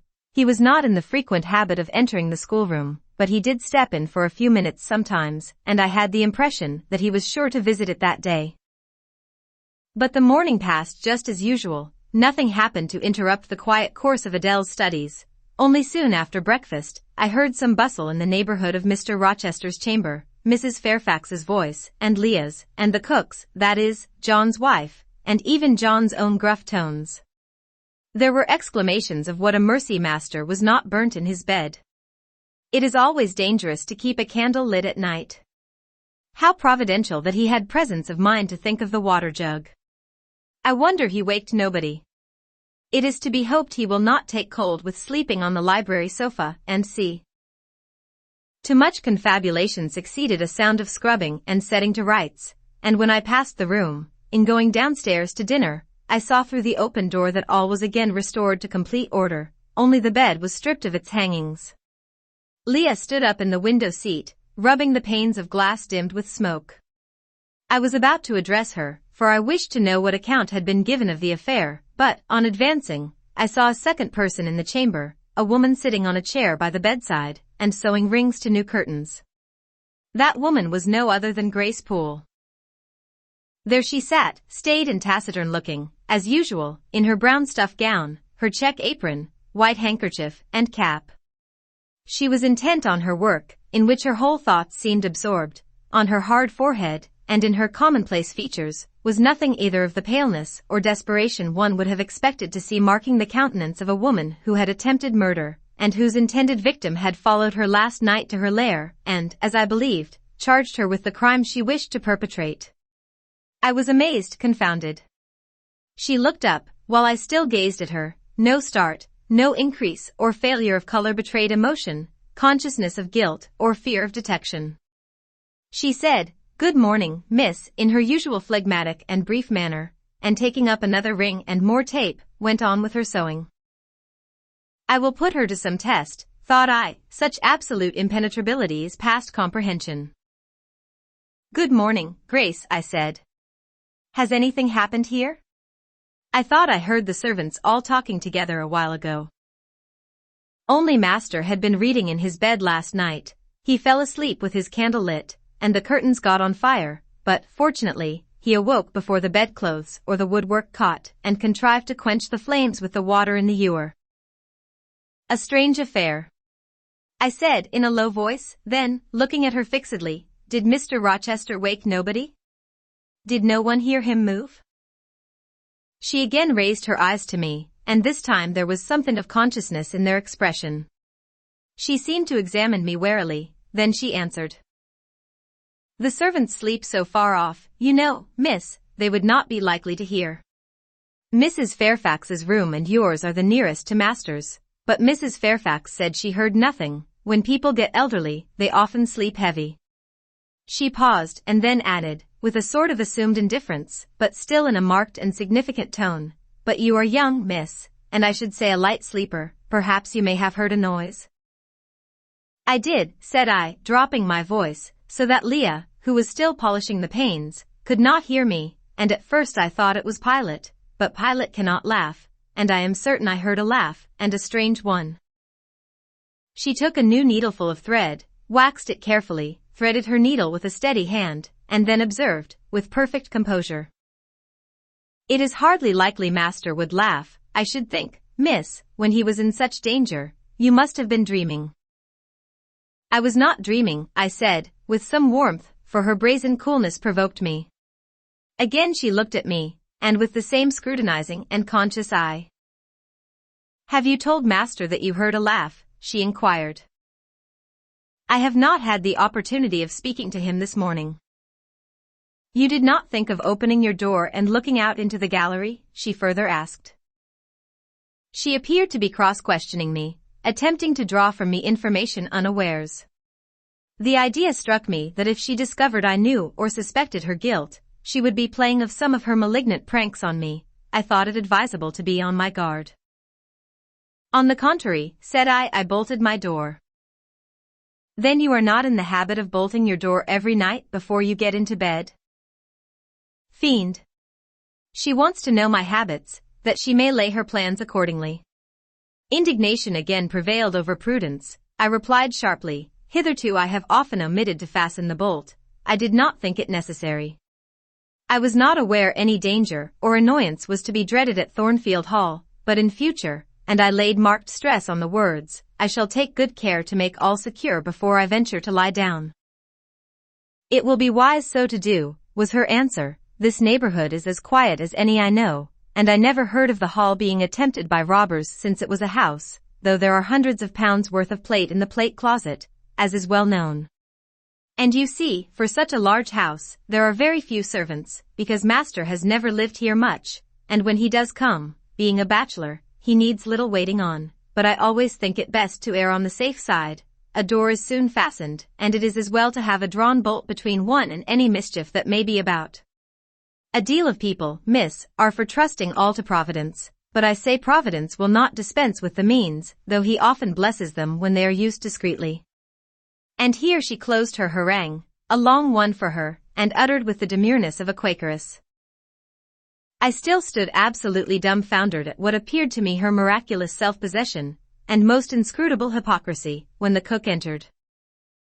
"Mrs. Poole," said she, addressing Grace, "the servants' dinner will soon be ready. Will you come down?" "No, just put my pint of porter and bit of pudding on a tray, and I'll carry it upstairs." "You'll have some meat?" "Just a morsel, and a taste of cheese, that's all." "And the sago?" "Never mind it at present. I shall be coming down before tea time. I'll make it myself." The cook here turned to me, saying that Mrs. Fairfax was waiting for me, so I departed. I hardly heard Mrs. Fairfax's account of the curtain conflagration during dinner, so much was I occupied in puzzling my brains over the enigmatical character of Grace Poole, and still more in pondering the problem of her position at Thornfield and questioning why she had not been given into custody that morning, or, at the very least, dismissed from her master's service. He had almost as much as declared his conviction of her criminality last night. What mysterious cause withheld him from accusing her?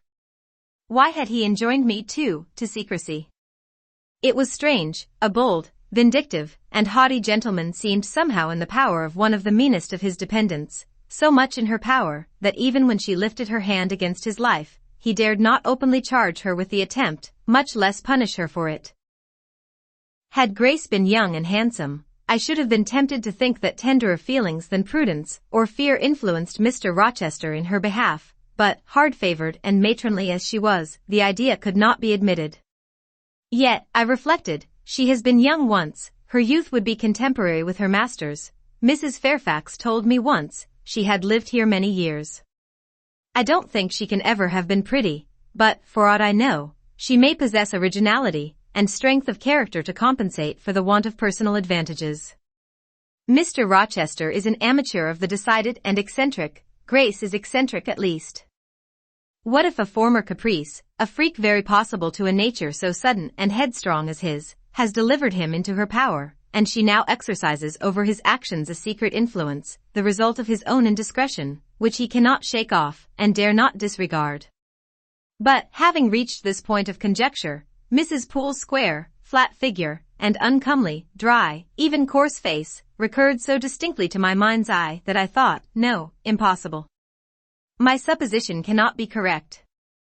Yet, suggested the secret voice which talks to us in our own hearts, you are not beautiful either, and perhaps Mr. Rochester approves you. At any rate, you have often felt as if he did, and last night, remember his words, remember his look, remember his voice. I well remembered all. Language, glance, and tone seemed at the moment vividly renewed. I was now in the schoolroom. Adele was drawing. I bent over her and directed her pencil. She looked up with a sort of start. "Qu'avez-vous, mademoiselle?" said she. "Vos doigts tremblant comme la feuille, et vos joues sont rouges, mais rouges comme de cerises." "I am hot," Adele, with stooping. She went on sketching. I went on thinking. I hastened to drive from my mind the hateful notion I had been conceiving respecting Grace Poole. It disgusted me. I compared myself with her, and found we were different. Bessie Levin had said I was quite a lady, and she spoke truth. I was a lady. And now I looked much better than I did when Bessie saw me. I had more color and more flesh, more life, more vivacity, because I had brighter hopes and keener enjoyments. "Evening approaches," said I, as I looked towards the window. "I have never heard Mr. Rochester's voice or step in the house today, but surely I shall see him before night. I feared the meeting in the morning. Now I desire it, because expectation has been so long baffled that it has grown impatient." When dusk actually closed, and when Adele left me to go and play in the nursery with Sophie, I did most keenly desire it. I listened for the bell to ring below. I listened for Leah coming up with a message. I fancied sometimes I heard Mr. Rochester's own tread, and I turned to the door, expecting it to open and admit him. The door remained shut. Darkness only came in through the window. Still it was not late. he often sent for me at 7 and 8 o'clock, and it was yet but 6. Surely I should not be wholly disappointed tonight, when I had so many things to say to him. I wanted again to introduce the subject of Grace Poole, and to hear what he would answer. I wanted to ask him plainly if he really believed it was she who had made last night's hideous attempt, and if so, why he kept her wickedness a secret. It little mattered whether my curiosity irritated him. I knew the pleasure of vexing and soothing him by turns. It was one I chiefly delighted in, and a sure instinct always prevented me from going too far. Beyond the verge of provocation I never ventured. On the extreme brink I liked well to try my skill. Retaining every minute form of respect, every propriety of my station, I could still meet him in argument without fear or uneasy restraint. This suited both him and me. A tread creaked on the stairs at last. Leah made her appearance, but it was only to intimate that tea was ready in Mrs. Fairfax's room. Thither I repaired, glad at least to go downstairs, for that brought me, I imagined, nearer to Mr. Rochester's presence.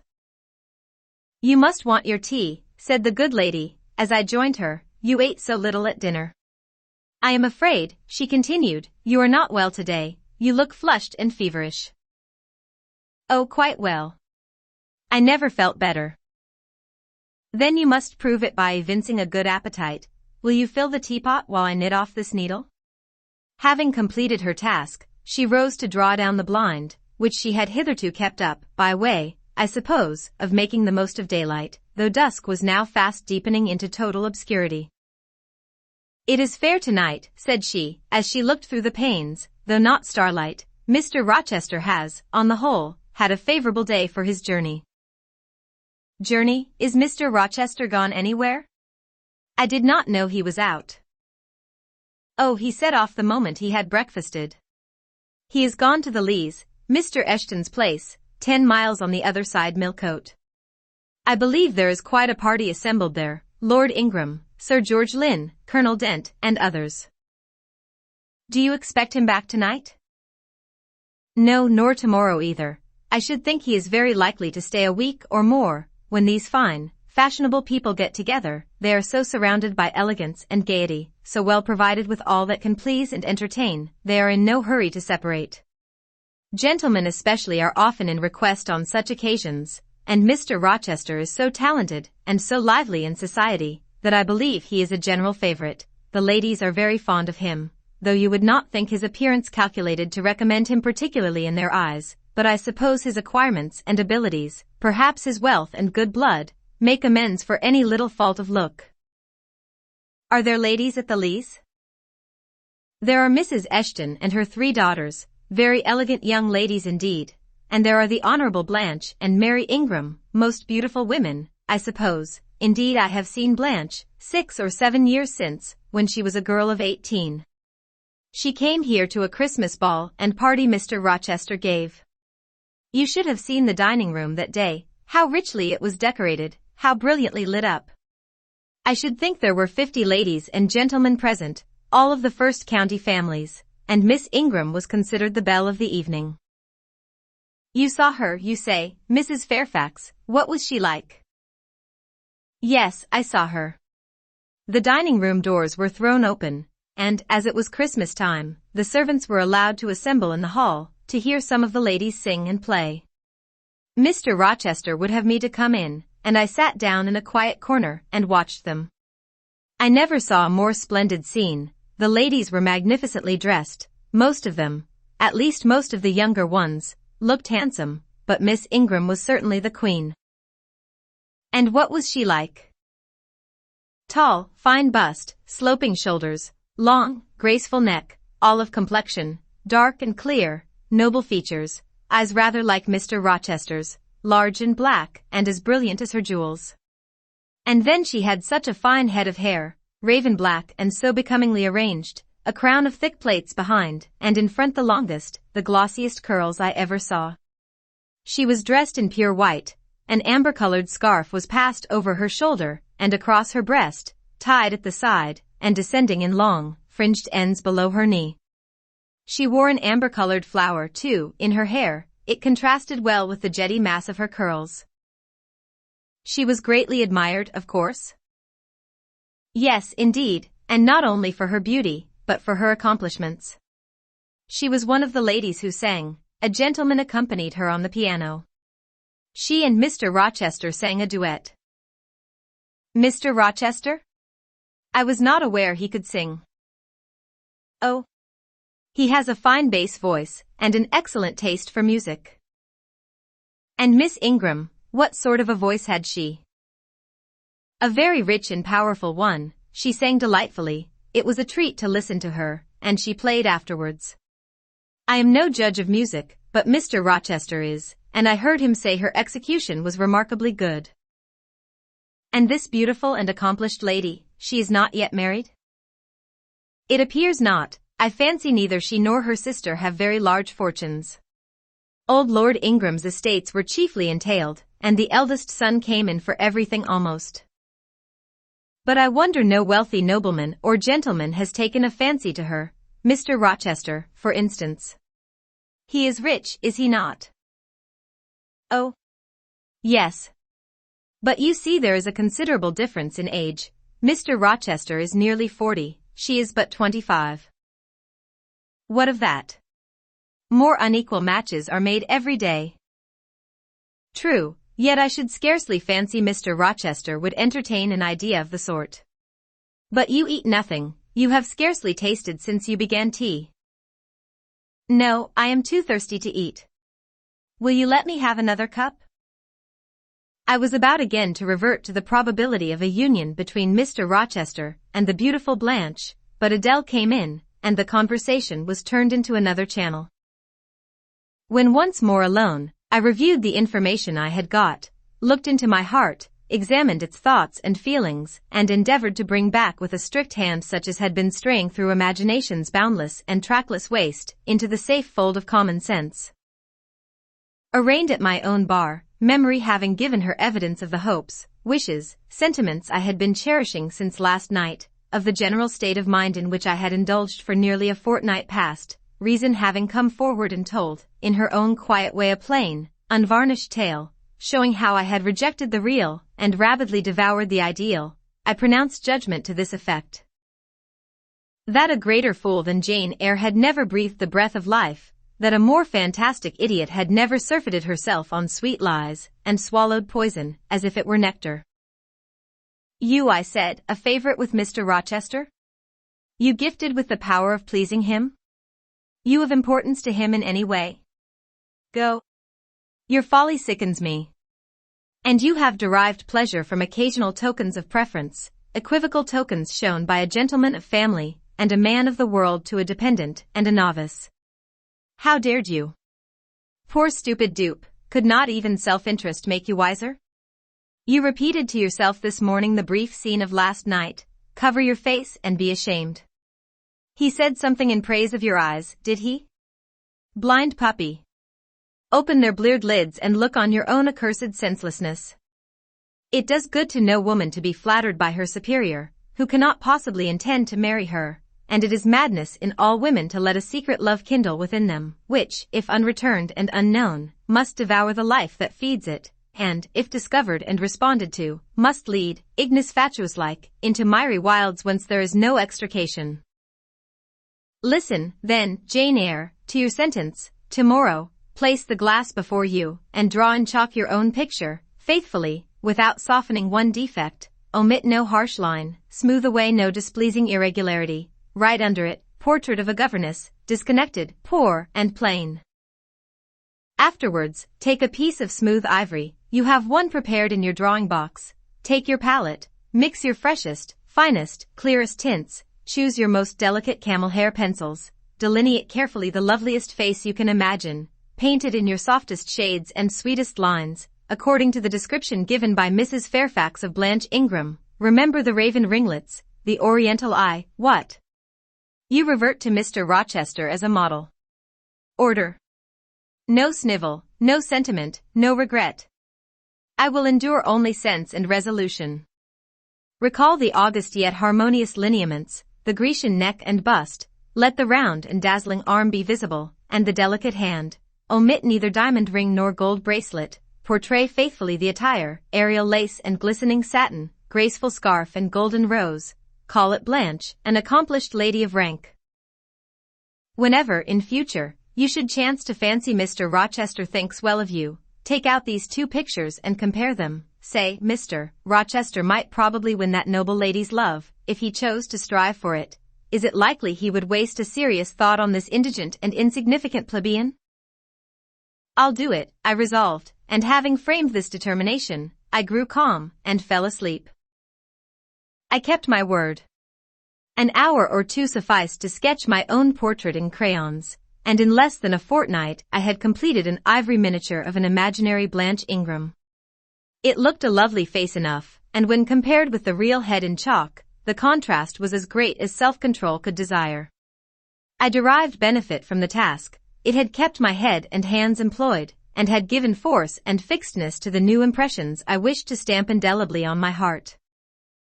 Ere long, I had reason to congratulate myself on the course of wholesome discipline to which I had thus forced my feelings to submit. Thanks to it, I was able to meet subsequent occurrences with a decent calm, which, had they found me unprepared, I should probably have been unequal to maintain, even externally. Chapter 17. A week passed, and no news arrived of Mr. Rochester. 10 days, and still he did not come.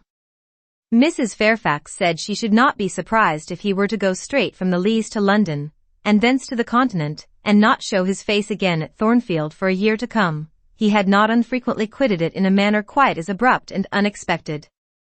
When I heard this, I was beginning to feel a strange chill and failing at the heart.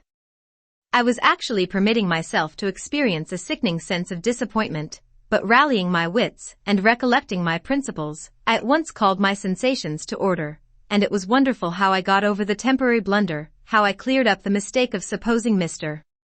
Rochester's movements a matter in which I had any cause to take a vital interest.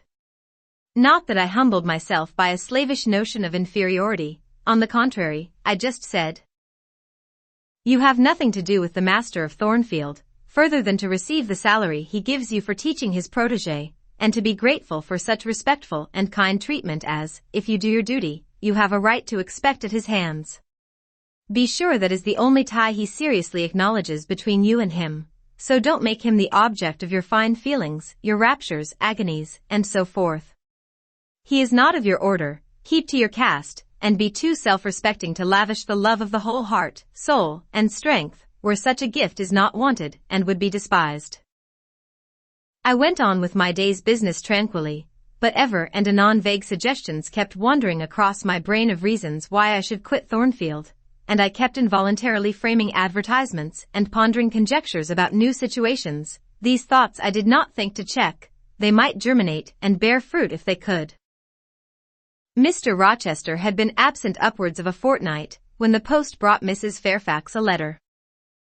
"It is from the master," said she, as she looked at the direction. "Now I suppose we shall know whether we are to expect his return or not." And while she broke the seal and perused the document, I went on taking my coffee. We were at breakfast, it was hot, and I attributed to that circumstance a fiery glow which suddenly rose to my face. Why my hand shook, and why I involuntarily spilt half the contents of my cup into my saucer, I did not choose to consider. "Well, I sometimes think we are too quiet, but we run a chance of being busy enough now, for a little while at least," said Mrs. Fairfax, still holding the note before her spectacles. Ere I permitted myself to request an explanation, I tied the string of Adele's pinafore, which happened to be loose, having helped her also to another bun, and refilled her mug with milk. I said, nonchalantly, "Mr. Rochester is not likely to return soon, I suppose?" "Indeed he is, in 3 days, he says. That will be next Thursday, and not alone either.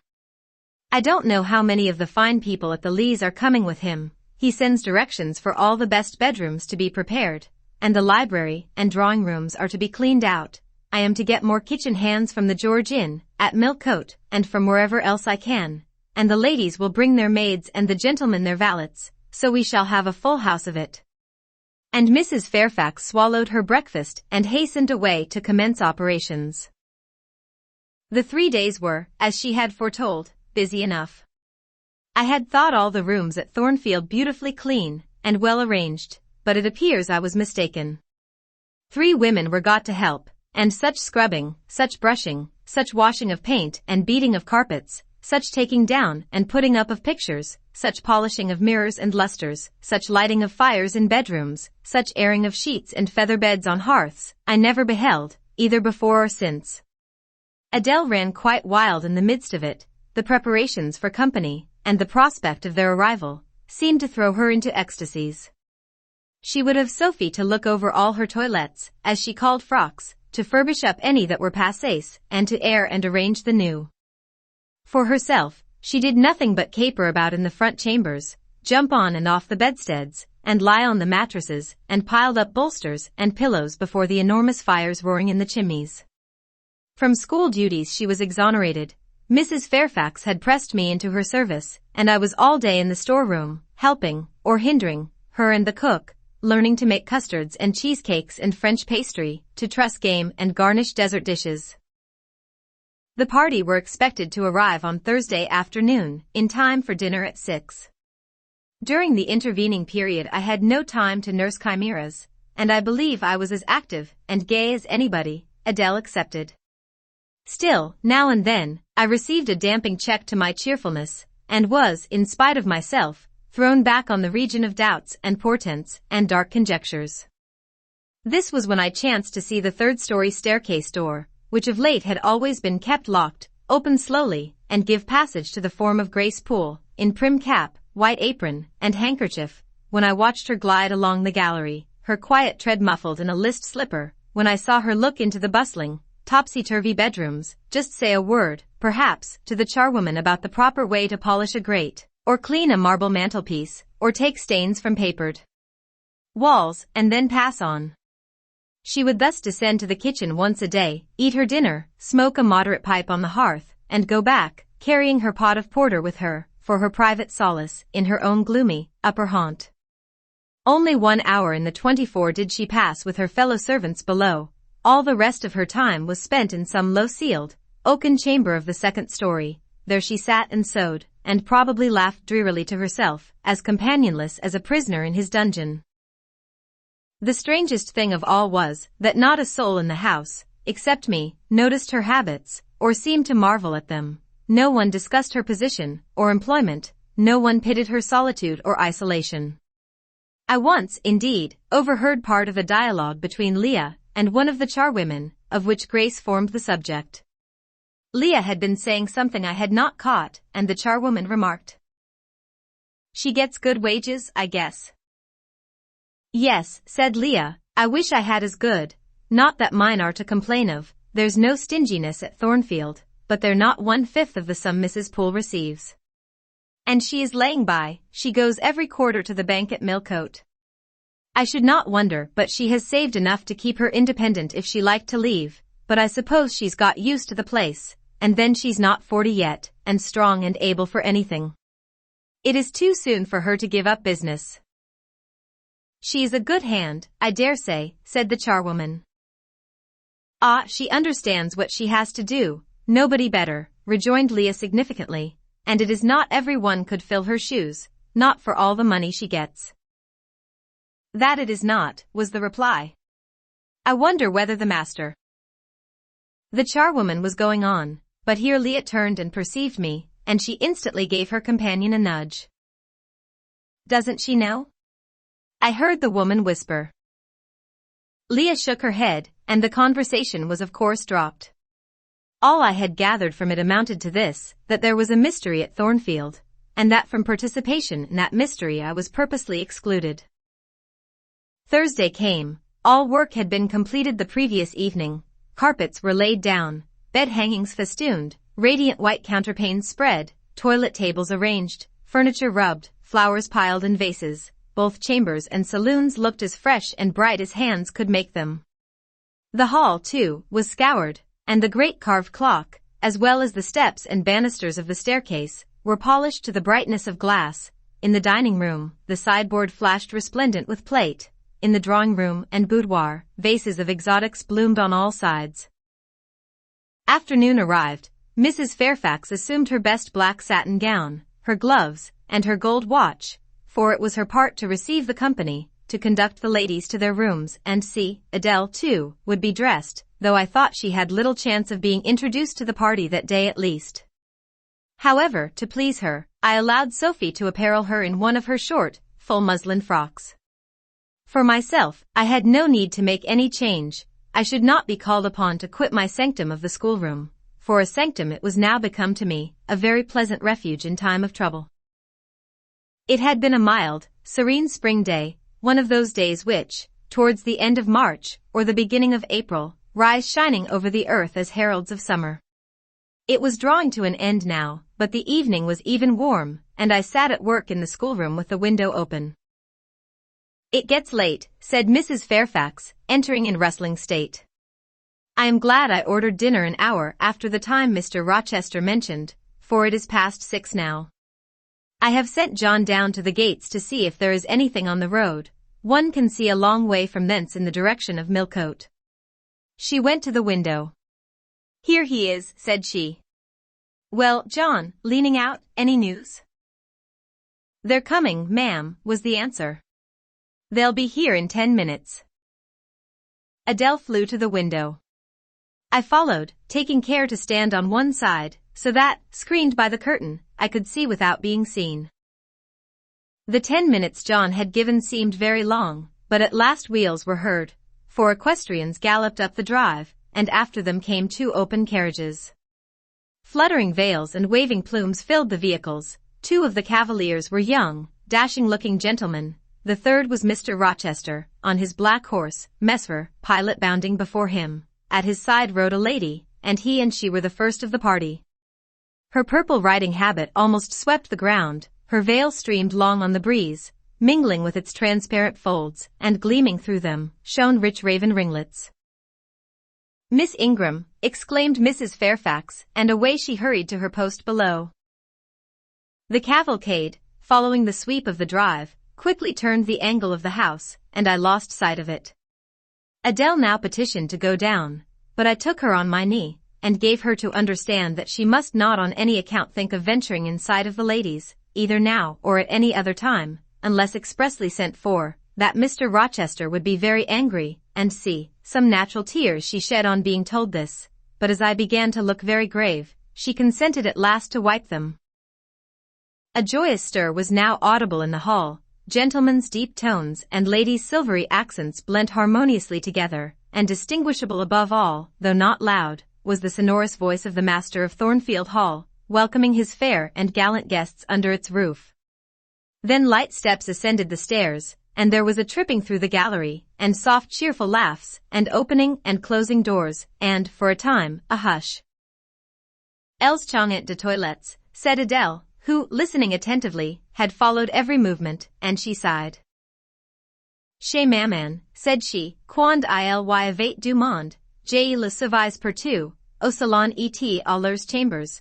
Souvent j'ai regardé les femmes de chambre coiffer et habiller les dames, c'était si amusant, comme cela on apprend." "Don't you feel hungry, Adele?" "Mais oui, mademoiselle, voilà, 5 ou 6 heures que nous n'avons pas mangé." "Well now, while the ladies are in their rooms, I will venture down, and get you something to eat." And issuing from my asylum with precaution, I sought a back stairs which conducted directly to the kitchen.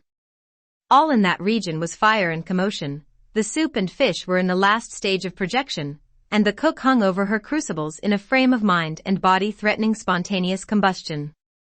In the servants' hall 2 coachmen and 3 gentlemen stood or sat round the fire. The Abigails, I suppose, were upstairs with their mistresses. The new servants, that had been hired from Millcote, were bustling about everywhere. Threading this chaos, I at last reached the larder. There I took possession of a cold chicken, a roll of bread, some tarts, a plate or 2 and a knife and fork. With this booty I made a hasty retreat. I had regained the gallery, and was just shutting the back door behind me, when an accelerated hum warned me that the ladies were about to issue from their chambers. I could not proceed to the schoolroom without passing some of their doors, and running the risk of being surprised with my cargo of victuallage, so I stood still at this end, which, being windowless, was dark, quite dark now, for the sun was set and twilight gathering. Presently the chambers gave up their fair tenants one after another, each came out gaily and airily, with dress that gleamed lustrous through the dusk. For a moment they stood grouped together at the other extremity of the gallery, conversing in a key of sweet subdued vivacity. They then descended the staircase almost as noiselessly as a bright mist rolls down a hill. Their collective appearance had left on me an impression of high-born elegance, such as I had never before received. I found Adele peeping through the schoolroom door, which she held ajar. "What beautiful ladies," cried she in English. "Oh, I wish I might go to them. Do you think Mr. Rochester will send for us by and by, after dinner?" "No, indeed, I don't. Mr. Rochester has something else to think about. Never mind the ladies tonight, perhaps you will see them tomorrow. Here is your dinner." She was really hungry, so the chicken and tarts served to divert her attention for a time. It was well I secured this forage, or both she, I, and Sophie, to whom I conveyed a share of our repast, would have run a chance of getting no dinner at all. Every one downstairs was too much engaged to think of us. The dessert was not carried out till after 9, and at 10 footmen were still running to and fro with trays and coffee cups. I allowed Adele to sit up much later than usual, for she declared she could not possibly go to sleep while the doors kept opening and shutting below, and people bustling about. Besides, she added, a message might possibly come from Mr. Rochester when she was undressed, et alors quel dommage. I told her stories as long as she would listen to them, and then for a change I took her out into the gallery. The hall lamp was now lit, and it amused her to look over the balustrade and watch the servants passing backwards and forwards. When the evening was far advanced, a sound of music issued from the drawing-room, whither the piano had been removed. Adele and I sat down on the top step of the stairs to listen. Presently a voice blent with the rich tones of the instrument. It was a lady who sang, and very sweet her notes were. The solo over, a duet followed, and then a glee, a joyous conversational murmur filled up the intervals. I listened long. Suddenly I discovered that my ear was wholly intent on analyzing the mingled sounds, and trying to discriminate amidst the confusion of accents those of Mr. Rochester, and when it caught them, which it soon did, it found a further task in framing the tones, rendered by distance inarticulate, into words. The clock struck 11. I looked at Adele, whose head leant against my shoulder. Her eyes were waxing heavy, so I took her up in my arms and carried her off to bed. It was near 1 before the gentlemen and ladies sought their chambers. The next day was as fine as its predecessor. It was devoted by the party to an excursion to some site in the neighborhood. They set out early in the forenoon, some on horseback, the rest in carriages. I witnessed both the departure and the return. Miss Ingram, as before, was the only lady equestrian, and, as before, Mr. Rochester galloped at her side. The two rode a little apart from the rest. I pointed out this circumstance to Mrs. Fairfax, who was standing at the window with me. "You said it was not likely they should think of being married," said I, "but you see Mr. Rochester evidently prefers her to any of the other ladies." "Yes, I dare say, no doubt he admires her." "And she him," I added. "Look how she leans her head towards him as if she were conversing confidentially. I wish I could see her face. I have never had a glimpse of it yet." "You will see her this evening," answered Mrs. Fairfax. I happened to remark to Mr. Rochester how much Adele wished to be introduced to the ladies, and he said, "Oh, let her come into the drawing-room after dinner, and request Miss Eyre to accompany her." "Yes," he said that from mere politeness, I need not go, I am sure, I answered. "Well, I observed to him that as you were in used to company, I did not think you would like appearing before so gay a party, all strangers, and he replied, in his quick way, nonsense. If she objects, tell her it is my particular wish, and if she resists, say I shall come and fetch her in case of contumacy." "I will not give him that trouble," I answered. "I will go, if no better may be, but I don't like it." "Shall you be there, Mrs. Fairfax?" "No," I pleaded off, and he admitted my plea. "I'll tell you how to manage so as to avoid the embarrassment of making a formal entrance, which is the most disagreeable part of the business. You must go into the drawing-room while it is empty, before the ladies leave the dinner table. Choose your seat in any quiet nook you like. You need not stay long after the gentlemen come in, unless you please. Just let Mr. Rochester see you are there, and then slip away. Nobody will notice you." "Will these people remain long, do you think?" "Perhaps 2 or 3 weeks, certainly not more." After the Easter recess, Sir George Lynn, who was lately elected member for Millcote, will have to go up to town and take his seat. I dare say Mr. Rochester will accompany him. It surprises me that he has already made so protracted a stay at Thornfield. It was with some trepidation that I perceived the hour approach, when I was to repair with my charge to the drawing-room. Adele had been in a state of ecstasy all day, after hearing she was to be presented to the ladies in the evening, and it was not till Sophie commenced the operation of dressing her that she sobered down. Then the importance of the process quickly steadied her, and by the time she had her curls arranged in well-smoothed, drooping clusters, her pink satin frock put on, her long sash tied, and her lace mittens adjusted, she looked as grave as any judge. No need to warn her not to disarrange her attire. When she was dressed, she sat demurely down in her little chair, taking care previously to lift up the satin skirt for fear she should crease it, and assured me she would not stir thence till I was ready. This I quickly was. My best dress, the silver grey one, purchased for Miss Temple's wedding, and never worn since, was soon put on. My hair was soon smoothed, my sole ornament, the pearl brooch, soon assumed. We descended. Fortunately there was another entrance to the drawing-room than that through the saloon, where they were all seated at dinner. We found the apartment vacant, a large fire burning silently on the marble hearth, and wax candles shining in bright solitude, amid the exquisite flowers with which the tables were adorned. The crimson curtain hung before the arch. Slight as was the separation this drapery formed from the party in the adjoining saloon, they spoke in so low a key that nothing of their conversation could be distinguished beyond a soothing murmur. Adele, who appeared to be still under the influence of a most solemnizing impression, sat down, without a word, on the footstool I pointed out to her. I retired to a window seat, and taking a book from a table near, endeavored to read. Adele brought her stool to my feet. Ere long she touched my knee. "What is it, Adele?" "Est ce que je ne peux pas prendre un seul de ces fleurs magnifiques, mademoiselle? Seulement pour compléter ma toilette." "You think too much of your toilette, Adele, but you may have a flower." And I took a rose from a vase and fastened it in her sash. She sighed a sigh of ineffable satisfaction, as if her cup of happiness were now full. I turned my face away to conceal a smile I could not suppress. There was something ludicrous as well as painful in the little Parisienne's earnest and innate devotion to matters of dress. A soft sound of rising now became audible. The curtain was swept back from the arch. Through it appeared the dining room, with its lit luster pouring down light on the silver and glass of a magnificent dessert service covering a long table. A band of ladies stood in the opening. They entered, and the curtain fell behind them. There were but 8, yet, somehow, as they flocked in, they gave the impression of a much larger number. Some of them were very tall, many were dressed in white, and all had a sweeping amplitude of array that seemed to magnify their persons as a mist magnifies the moon. I rose and curtsied to them. 1 or 2 bent their heads in return, the others only stared at me.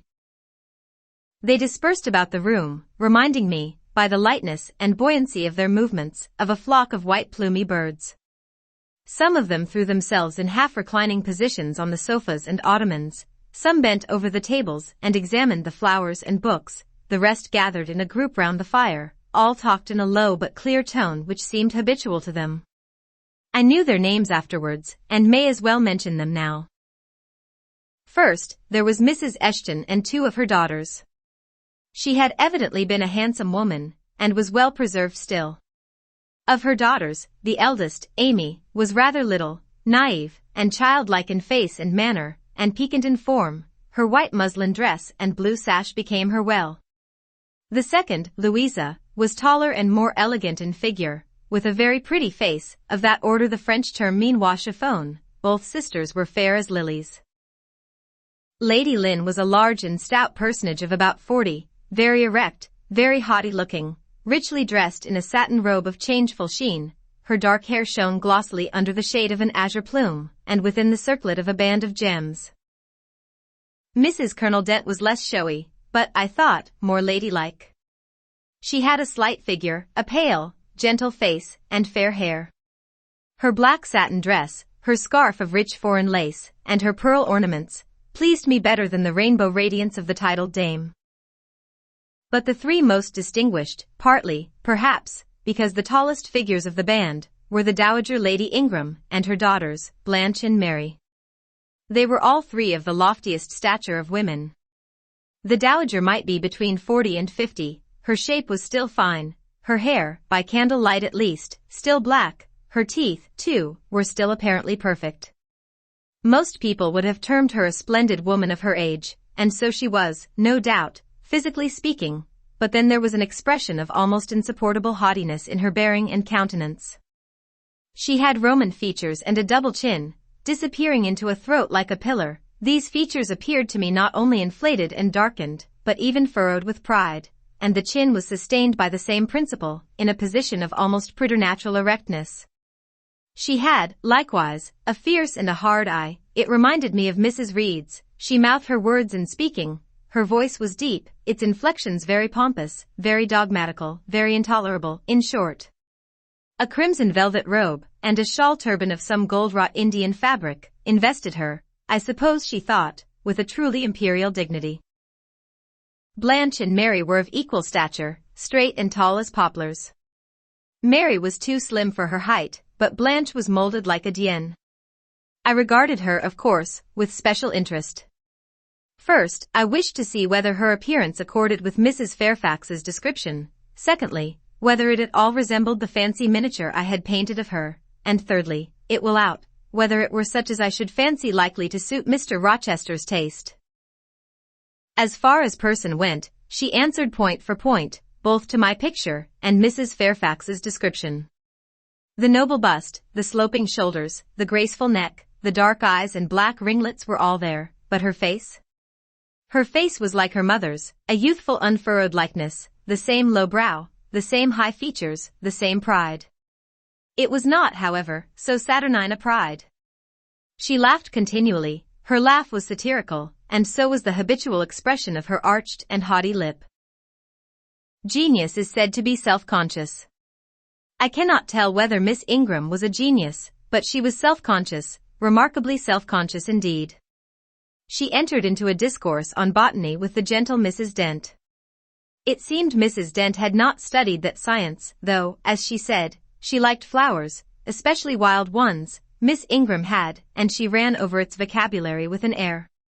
I presently perceived she was, what is vernacularly termed, trailing Mrs. Dent, that is, playing on her ignorance. Her trail might be clever, but it was decidedly not good-natured. She played, her execution was brilliant, she sang, her voice was fine, she talked French apart to her mamma, and she talked it well, with fluency, and with a good accent. Mary had a milder and more open countenance than Blanche, softer features too, and a skin some shades fairer. Miss Ingram was dark as a Spaniard, but Mary was deficient in life, her face lacked expression, her eye luster. She had nothing to say, and having once taken her seat, remained fixed like a statue in its niche. The sisters were both attired in spotless white. And did I now think Miss Ingram such a choice as Mr. Rochester would be likely to make? I could not tell. I did not know his taste in female beauty. If he liked the majestic, she was the very type of majesty, then she was accomplished, sprightly. Most gentlemen would admire her, I thought, and that he did admire her, I already seemed to have obtained proof. To remove the last shade of doubt, it remained but to see them together. You are not to suppose, reader, that Adele has all this time been sitting motionless on the stool at my feet. No, when the ladies entered, she rose, advanced to meet them, made a stately reverence, and said with gravity, "Bonjour, mesdames." And Miss Ingram had looked down at her with a mocking air, and exclaimed, "Oh, what a little puppet." Lady Lynn had remarked, "It is Mr. Rochester's ward, I suppose, the little French girl he was speaking of." Mrs. Dent had kindly taken her hand, and given her a kiss. Amy and Louisa Eshton had cried out simultaneously, "What a love of a child!" And then they had called her to a sofa, where she now sat, ensconced between them, chattering alternately in French and broken English, absorbing not only the young lady's attention, but that of Mrs. Eshton and Lady Lynn, and getting spoilt to her heart's content. At last coffee is brought in, and the gentlemen are summoned. I sit in the shade, if any shade there be in this brilliantly lit apartment. The window curtain half hides me. Again the arch yawns, they come. The collective appearance of the gentlemen, like that of the ladies, is very imposing. They are all costumed in black, most of them are tall, some young. Henry and Frederick Lynn are very dashing sparks indeed, and Colonel Dent is a fine soldierly man. Mr. Eshton, the magistrate of the district, is gentlemanlike, his hair is quite white, his eyebrows and whiskers still dark, which gives him something of the appearance of a père noble de theatre. Lord Ingram, like his sisters, is very tall, like them, also, he is handsome, but he shares Mary's apathetic and listless look. He seems to have more length of limb than vivacity of blood or vigor of brain. And where is Mr. Rochester? He comes in last. I am not looking at the arch, yet I see him enter. I try to concentrate my attention on those netting needles, on the meshes of the purse I am forming.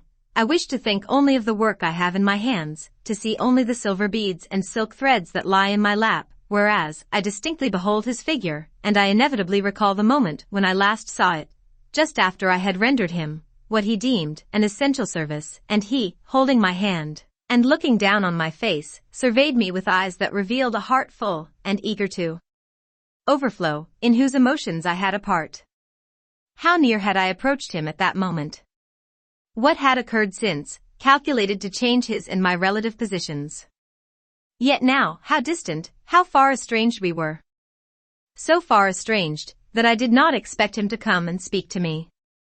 I did not wonder when, without looking at me, he took a seat at the other side of the room, and began conversing with some of the ladies. No sooner did I see that his attention was riveted on them, and that I might gaze without being observed, than my eyes were drawn involuntarily to his face. I could not keep their lids under control, they would rise, and the irids would fix on him.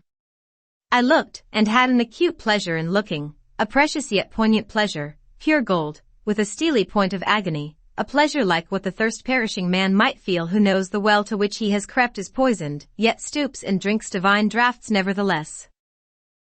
Most true is it that beauty is in the eye of the gazer.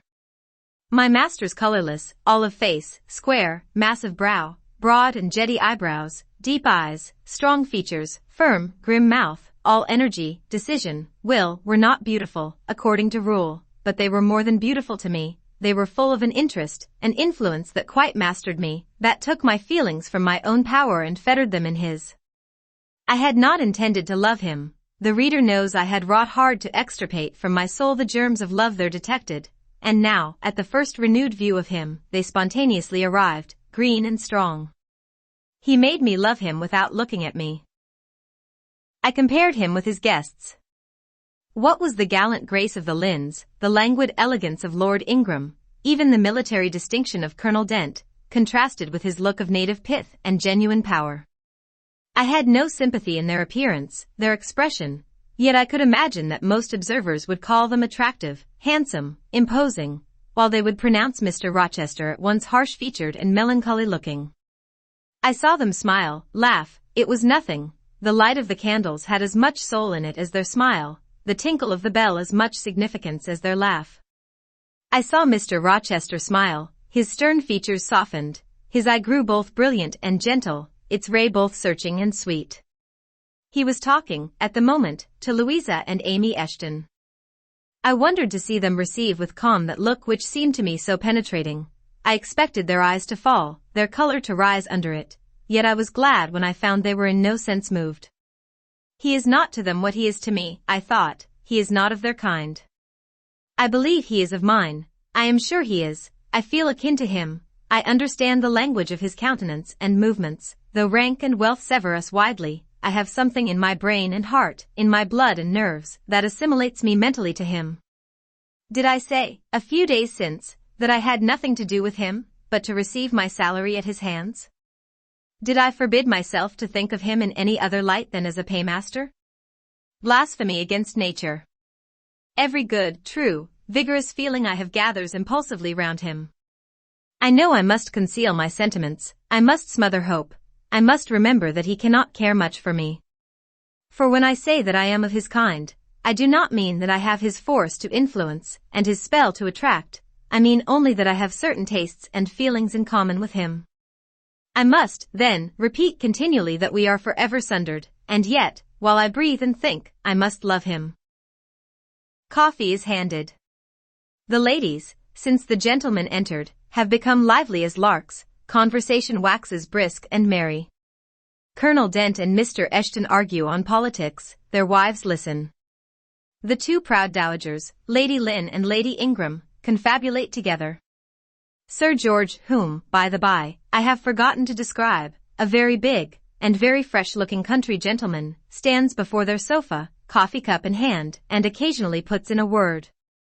Mr. Frederick Lynn has taken a seat beside Mary Ingram, and is showing her the engravings of a splendid volume. She looks, smiles now and then, but apparently says little. The tall and phlegmatic Lord Ingram leans with folded arms on the chair back of the little and lively Amy Eshton. She glances up at him, and chatters like a wren. She likes him better than she does Mr. Rochester. Henry Lynn has taken possession of an ottoman at the feet of Louisa. Adele shares it with him. He is trying to talk French with her, and Louisa laughs at his blunders. With whom will Blanche Ingram pair? She is standing alone at the table, bending gracefully over an album. She seems waiting to be sought, but she will not wait too long. She herself selects a mate.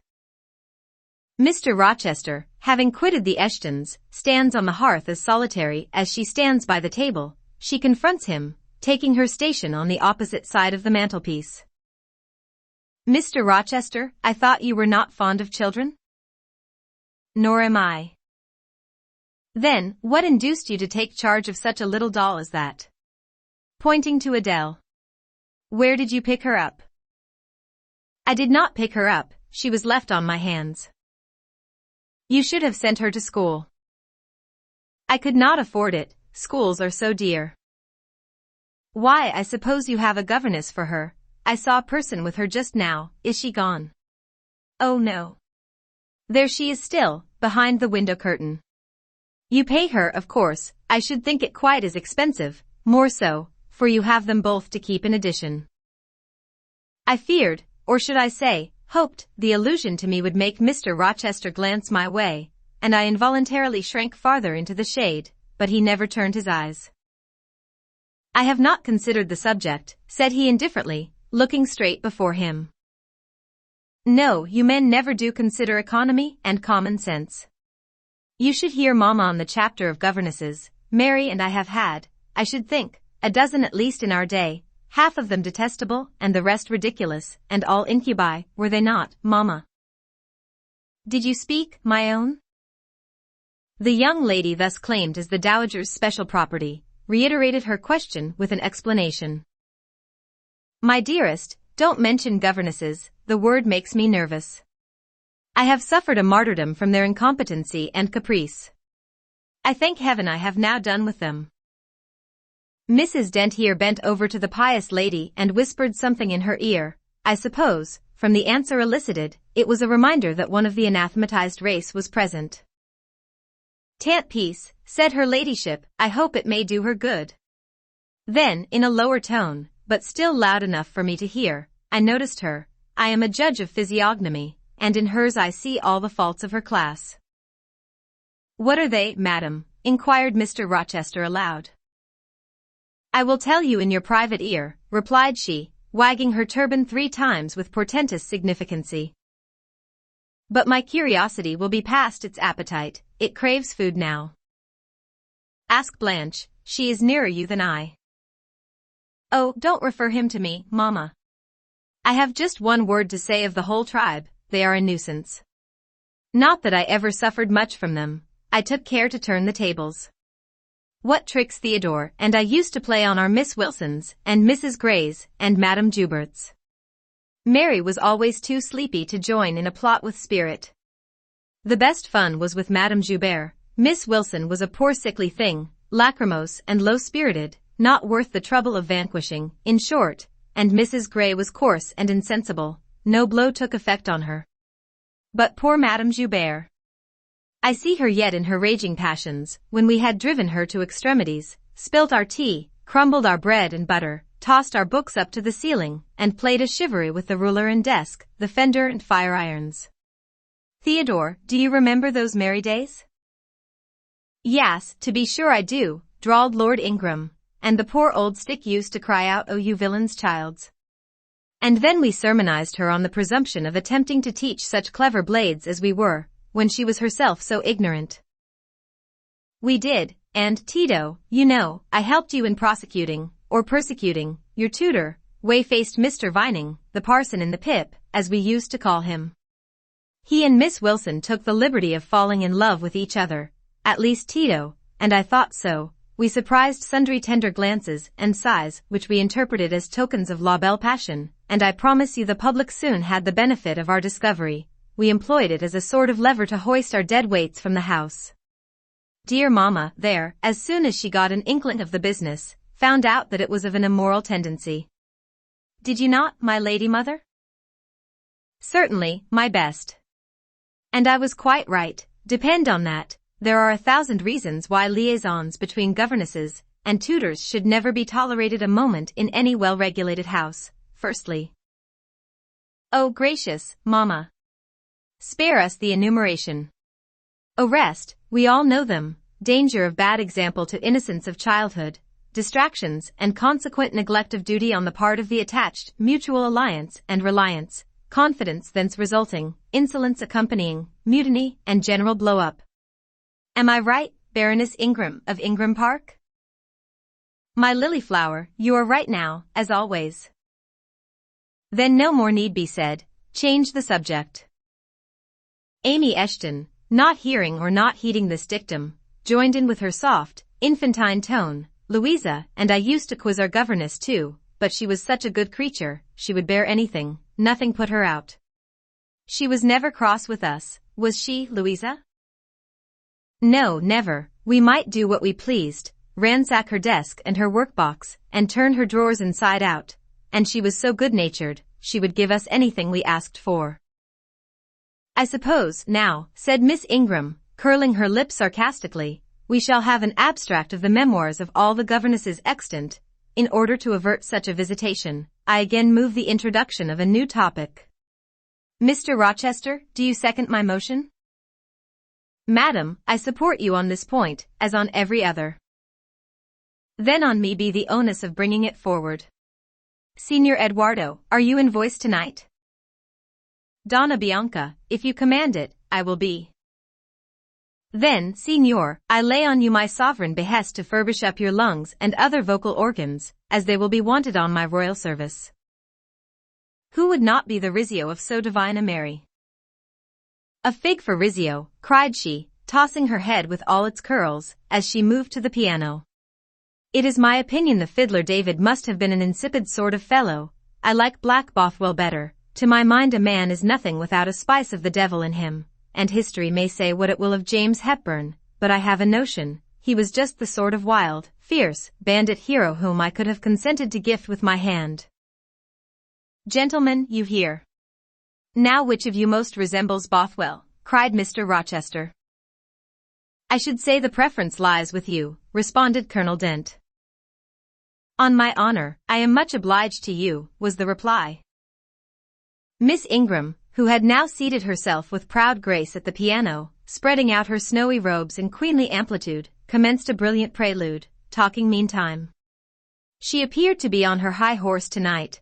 Both her words and her air seemed intended to excite not only the admiration, but the amazement of her auditors. She was evidently bent on striking them as something very dashing and daring indeed. Oh, I am so sick of the young men of the present day, exclaimed she, rattling away at the instrument. Poor, puny things, not fit to stir a step beyond Papa's park gates, nor to go even so far without Mamma's permission and guardianship. Creatures so absorbed in care about their pretty faces, and their white hands, and their small feet, as if a man had anything to do with beauty. As if loveliness were not the special prerogative of woman, her legitimate appanage and heritage. I grant an ugly woman is a blot on the fair face of creation, but as to the gentlemen, let them be solicitous to possess only strength and valor, let their motto be, hunt, shoot, and fight, the rest is not worth a fillip. Such should be my device, were I a man. Whenever I marry, she continued after a pause which none interrupted, I am resolved my husband shall not be a rival, but a foil to me. I will suffer no competitor near the throne. I shall exact an undivided homage. His devotions shall not be shared between me and the shape he sees in his mirror. Mr. Rochester, now sing, and I will play for you. I am all obedience, was the response. Here then is a corsair song. Know that I dote on corsairs, and for that reason, sing it con spirito. Commands from Miss Ingram's lips would put spirit into a mug of milk and water. Take care, then, if you don't please me, I will shame you by showing how such things should be done. That is offering a premium on incapacity. I shall now endeavor to fail. Gardez-vous en bien. If you err wilfully, I shall devise a proportionate punishment. Miss Ingram ought to be clement, for she has it in her power to inflict a chastisement beyond mortal endurance. Ha! Explain, commanded the lady. Pardon me, madam, no need of explanation. Your own fine sense must inform you that one of your frowns would be a sufficient substitute for capital punishment. Sing, said she, and again touching the piano, she commenced an accompaniment in spirited style. Now is my time to slip away, thought I, but the tones that then severed the air arrested me. Mrs. Fairfax had said Mr. Rochester possessed a fine voice. He did, a mellow, powerful bass, into which he threw his own feeling, his own force, finding a way through the ear to the heart, and their waking sensation strangely. I waited till the last deep and full vibration had expired, till the tide of talk, checked an instant, had resumed its flow. I then quitted my sheltered corner, and made my exit by the side door, which was fortunately near. Thence a narrow passage led into the hall. In crossing it, I perceived my sandal was loose. I stopped to tie it, kneeling down for that purpose on the mat at the foot of the staircase. I heard the dining-room door unclose. A gentleman came out. Rising hastily, I stood face to face with him. It was Mr. Rochester. How do you do? He asked. I am very well, sir. Why did you not come and speak to me in the room? I thought I might have retorted the question on him who put it, but I would not take that freedom. I answered. I did not wish to disturb you, as you seemed engaged, sir. What have you been doing during my absence? Nothing particular, teaching Adele as usual. And getting a good deal paler than you were, as I saw at first sight. What is the matter? Nothing at all, sir. Did you take any cold that night you half drowned me? Not the least. Return to the drawing-room, you are deserting too early. I am tired, sir. He looked at me for a minute. And a little depressed, he said. What about? Tell me. Nothing, sir. I am not depressed. But I affirm that you are. So much depressed that a few more words would bring tears to your eyes. Indeed, they are there now, shining and swimming, and a bead has slipped from the lash and fallen onto the flag. If I had time, and was not in mortal dread of some prating prig of a servant passing, I would know what all this means. Well, tonight I excuse you, but understand that so long as my visitors stay, I expect you to appear in the drawing-room every evening. It is my wish, don't neglect it. Now go, and send Sophie for Adele. Good night, he stopped, bit his lip, and abruptly left me. Chapter 18. Merry days were these at Thornfield Hall, and busy days too. How different from the first 3 months of stillness, monotony, and solitude I had passed beneath its roof. All sad feelings seemed now driven from the house, all gloomy associations forgotten. There was life everywhere, movement all day long. You could not now traverse the gallery, once so hushed, nor enter the front chambers, once so tenantless, without encountering a smart lady's maid or a dandy valet. The kitchen, the butler's pantry, the servants' hall, the entrance hall, were equally alive, and the saloons were only left void and still when the blue sky and halcyon sunshine of the genial spring weather called their occupants out into the grounds. Even when that weather was broken, and continuous rain set in for some days, no damp seemed cast over enjoyment, Indoor amusements only became more lively and varied in consequence of the stop put to outdoor gaiety. I wondered what they were going to do the first evening a change of entertainment was proposed. They spoke of playing charades, but in my ignorance I did not understand the term. The servants were called in, the dining room tables wheeled away, the lights otherwise disposed, the chairs placed in a semicircle opposite the arch. While Mr. Rochester and the other gentlemen directed these alterations, the ladies were running up and down stairs ringing for their maids. Mrs. Fairfax was summoned to give information respecting the resources of the house in shawls, dresses, draperies of any kind, and certain wardrobes of the third story were ransacked, and their contents, in the shape of brocaded and hooped petticoats, satin sacks, black modes, lace lappets, and were brought down in armfuls by the Abigails. Then a selection was made, and such things as were chosen were carried to the boudoir within the drawing-room. Meantime, Mr. Rochester had again summoned the ladies round him, and was selecting certain of their number to be of his party. "Miss Ingram is mine, of course," said he. Afterwards he named the two Mrs. Eshton and Mrs. Dent. He looked at me. I happened to be near him, as I had been fastening the clasp of Mrs. Dent's bracelet, which had got loose. "Will you play?" he asked. I shook my head. He did not insist, which I rather feared he would have done. He allowed me to return quietly to my usual seat. He and his aides now withdrew behind the curtain. The other party, which was headed by Colonel Dent, sat down on the crescent of chairs.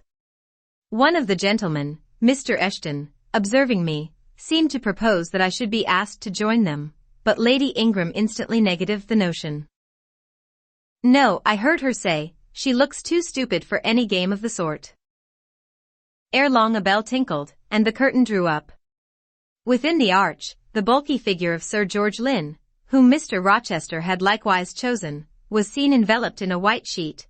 Before him, on a table, lay open a large book, and at his side stood Amy Eshton, draped in Mr. Rochester's cloak, and holding a book in her hand.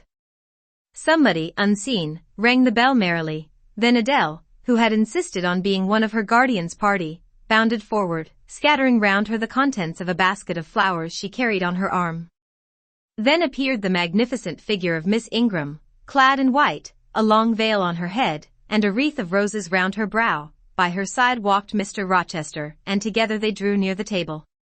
They knelt, while Mrs. Dent and Louisa Eshton, dressed also in white, took up their stations behind them. A ceremony followed, in dumb show, in which it was easy to recognize the pantomime of a marriage. At its termination, Colonel Dent and his party consulted in whispers for 2 minutes, then the colonel called out, "Bride." Mr. Rochester bowed, and the curtain fell. A considerable interval elapsed before it again rose. Its second rising displayed a more elaborately prepared scene than the last. The drawing-room, as I have before observed, was raised 2 steps above the dining-room, and on the top of the upper step, placed a yard or 2 back within the room, appeared a large marble basin, which I recognized as an ornament of the conservatory, where it usually stood, surrounded by exotics, and tenanted by goldfish, and whence it must have been transported with some trouble, on account of its size and weight. Seated on the carpet, by the side of this basin, was seen Mr. Rochester, costumed in shawls, with a turban on his head. His dark eyes and swarthy skin and Paynim features suited the costume exactly. He looked the very model of an Eastern emir, an agent, or a victim of the bowstring. Presently advanced into view Miss Ingram. She, too, was attired in Oriental fashion, a crimson scarf tied sash-like round the waist, an embroidered handkerchief knotted about her temples, her beautifully molded arms bare, one of them upraised in the act of supporting a pitcher, poised gracefully on her head. Both her cast of form and feature, her complexion, and her general air, suggested the idea of some Israelitish princess of the patriarchal days, and such was doubtless the character she intended to represent. She approached the basin, and bent over it as if to fill her pitcher. She again lifted it to her head. The personage on the well-brink now seemed to accost her, to make some request. She hasted, let down her pitcher on her hand, and gave him to drink.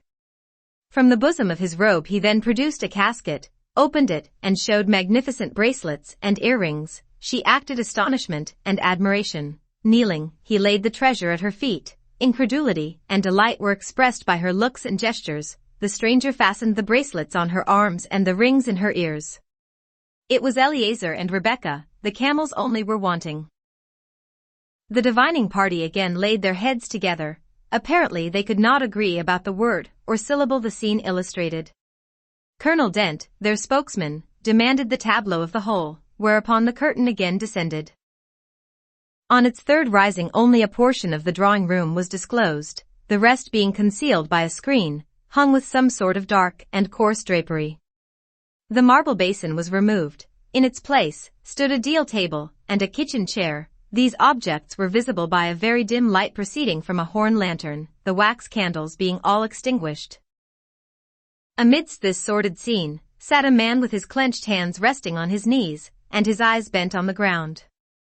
I knew Mr. Rochester, though the begrimed face, the disordered dress, his coat hanging loose from one arm, as if it had been almost torn from his back in a scuffle, the desperate and scowling countenance, the rough, bristling hair might well have disguised him. As he moved, a chain clanked, to his wrists were attached fetters. "Bridewell," exclaimed Colonel Dent, and the charade was solved. A sufficient interval having elapsed for the performers to resume their ordinary costume, they re-entered the dining-room. Mr. Rochester led in Miss Ingram. She was complimenting him on his acting. "Do you know," said she, "that, of the three characters, I liked you in the last best? Oh, had you but lived a few years earlier, what a gallant gentleman highwayman you would have made." "Is all the soot washed from my face?" he asked, turning it towards her. "Alas! Yes, the more's the pity. Nothing could be more becoming to your complexion than that ruffian's rouge." "You would like a hero of the road then?"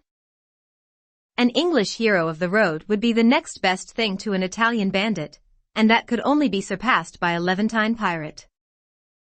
"Well, whatever I am, remember you are my wife. We were married an hour since, in the presence of all these witnesses."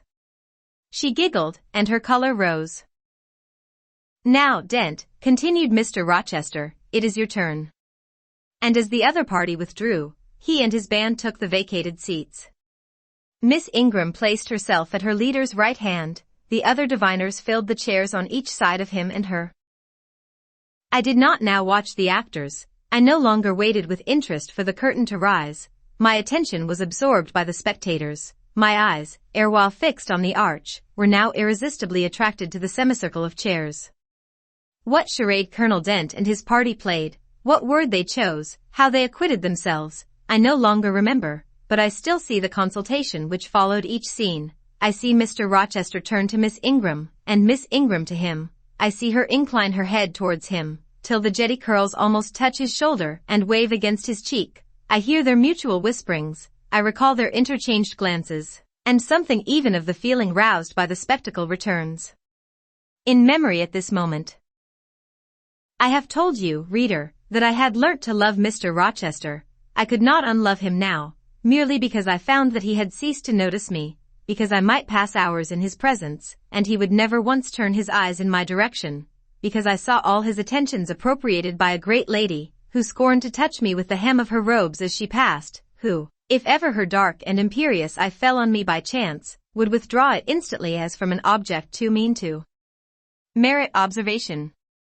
I could not unlove him, because I felt sure he would soon marry this very lady, because I read daily in her a proud security in his intentions respecting her, because I witnessed hourly in him a style of courtship which, if careless and choosing rather to be sought than to seek, was yet, in its very carelessness, captivating, and in its very pride, irresistible. There was nothing to cool or banish love in these circumstances, though much to create despair.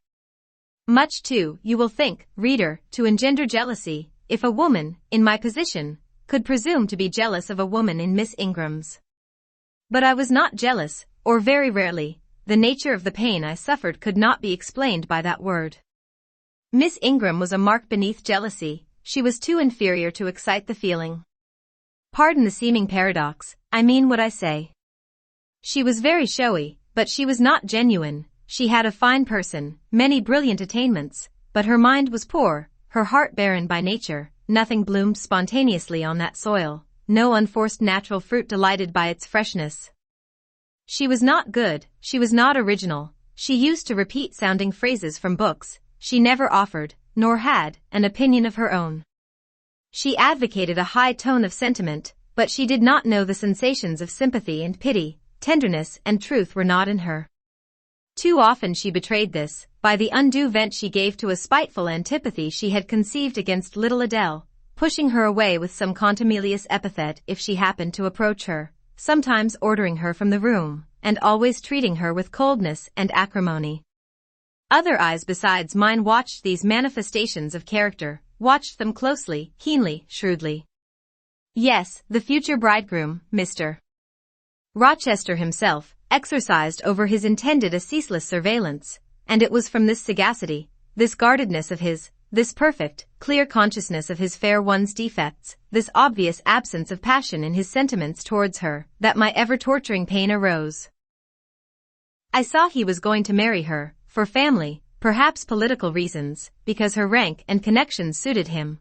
I felt he had not given her his love, and that her qualifications were ill-adapted to win from him that treasure. This was the point, this was where the nerve was touched and teased, this was where the fever was sustained and fed, she could not charm him. If she had managed the victory at once, and he had yielded and sincerely laid his heart at her feet, I should have covered my face, turned to the wall, and, figuratively, have died to them. If Miss Ingram had been a good and noble woman, endowed with force, fervor, kindness, sense, I should have had one vital struggle with two tigers, jealousy and despair, then, my heart torn out and devoured, I should have admired her, acknowledged her excellence, and been quiet for the rest of my days, and the more absolute her superiority, the deeper would have been my admiration, the more truly tranquil my quiescence. But as matters really stood, to watch Miss Ingram's efforts at fascinating Mr.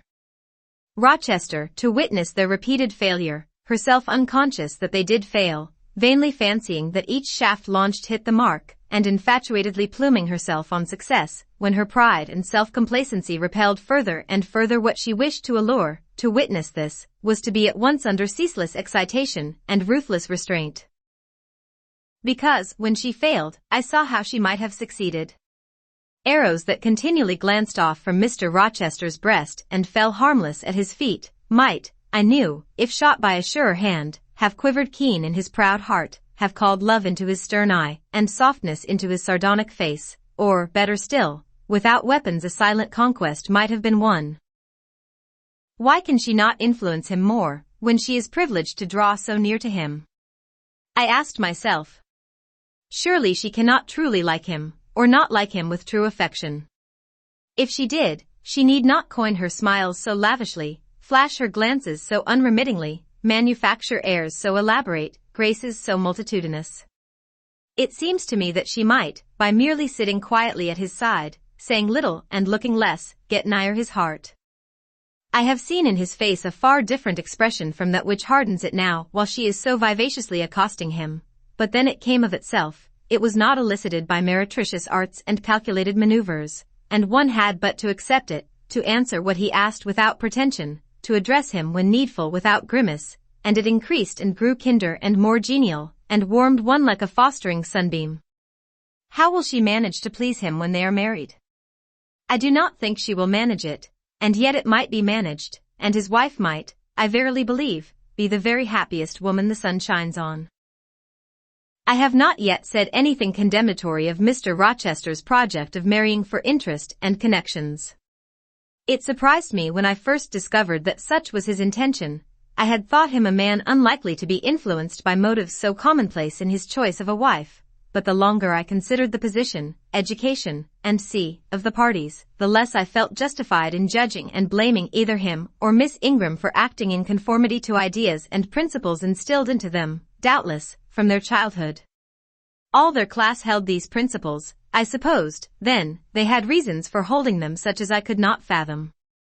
It seemed to me that, were I a gentleman like him, I would take to my bosom only such a wife as I could love, but the very obviousness of the advantages to the husband's own happiness offered by this plan convinced me that there must be arguments against its general adoption of which I was quite ignorant, otherwise I felt sure all the world would act as I wished to act. But in other points, as well as this, I was growing very lenient to my master. I was forgetting all his faults, for which I had once kept a sharp lookout. It had formerly been my endeavor to study all sides of his character, to take the bad with the good, and from the just weighing of both, to form an equitable judgment. Now I saw no bad. The sarcasm that had repelled, the harshness that had startled me once, were only like keen condiments in a choice dish. Their presence was pungent, but their absence would be felt as comparatively insipid. And as for the vague something, was it a sinister, or a sorrowful, a designing, or a desponding expression, that opened upon a careful observer, now and then, in his eye, and closed again before one could fathom the strange depth partially disclosed, that something which used to make me fear and shrink, as if I had been wandering amongst volcanic-looking hills, and had suddenly felt the ground quiver and seen it gape, that something, I, at intervals, beheld still, and with throbbing heart, but not with palsied nerves. Instead of wishing to shun, I longed only to dare, to divine it, and I thought Miss Ingram happy, because one day she might look into the abyss at her leisure, explore its secrets and analyze their nature. Meantime, while I thought only of my master and his future bride, saw only them, heard only their discourse, and considered only their movements of importance, the rest of the party were occupied with their own separate interests and pleasures. The ladies Lynn and Ingram continued to consort in solemn conferences, where they nodded their two turbans at each other, and held up their four hands in confronting gestures of surprise, or mystery, or horror, according to the theme on which their gossip ran, like a pair of magnified puppets. Mild Mrs. Dent talked with good-natured Mrs. Eshton, and the two sometimes bestowed a courteous word or smile on me. Sir George Lynn, Colonel Dent, and Mr. Eshton discussed politics, or county affairs, or justice business. Lord Ingram flirted with Amy Eshton, Louisa played and sang to and with one of the Messrs. Lynn, and Mary Ingram listened languidly to the gallant speeches of the other. Sometimes all, as with one consent, suspended their byplay to observe and listen to the principal actors, for, after all, Mr. Rochester, and, because closely connected with him, Miss Ingram were the life and soul of the party. If he was absent from the room an hour, a perceptible dullness seemed to steal over the spirits of his guests, and his re-entrance was sure to give a fresh impulse to the vivacity of conversation. The want of his animating influence appeared to be peculiarly felt one day, that he had been summoned to Millcote on business, and was not likely to return till late. The afternoon was wet. A walk the party had proposed to take to see a gypsy camp, lately pitched on a common beyond Hay, was consequently deferred. Some of the gentlemen were gone to the stables, the younger ones, together with the younger ladies, were playing billiards in the billiard room. The dowagers Ingram and Lynn sought solace in a quiet game at cards. Blanche Ingram, after having repelled, by supercilious taciturnity, some efforts of Mrs. Dent and Mrs.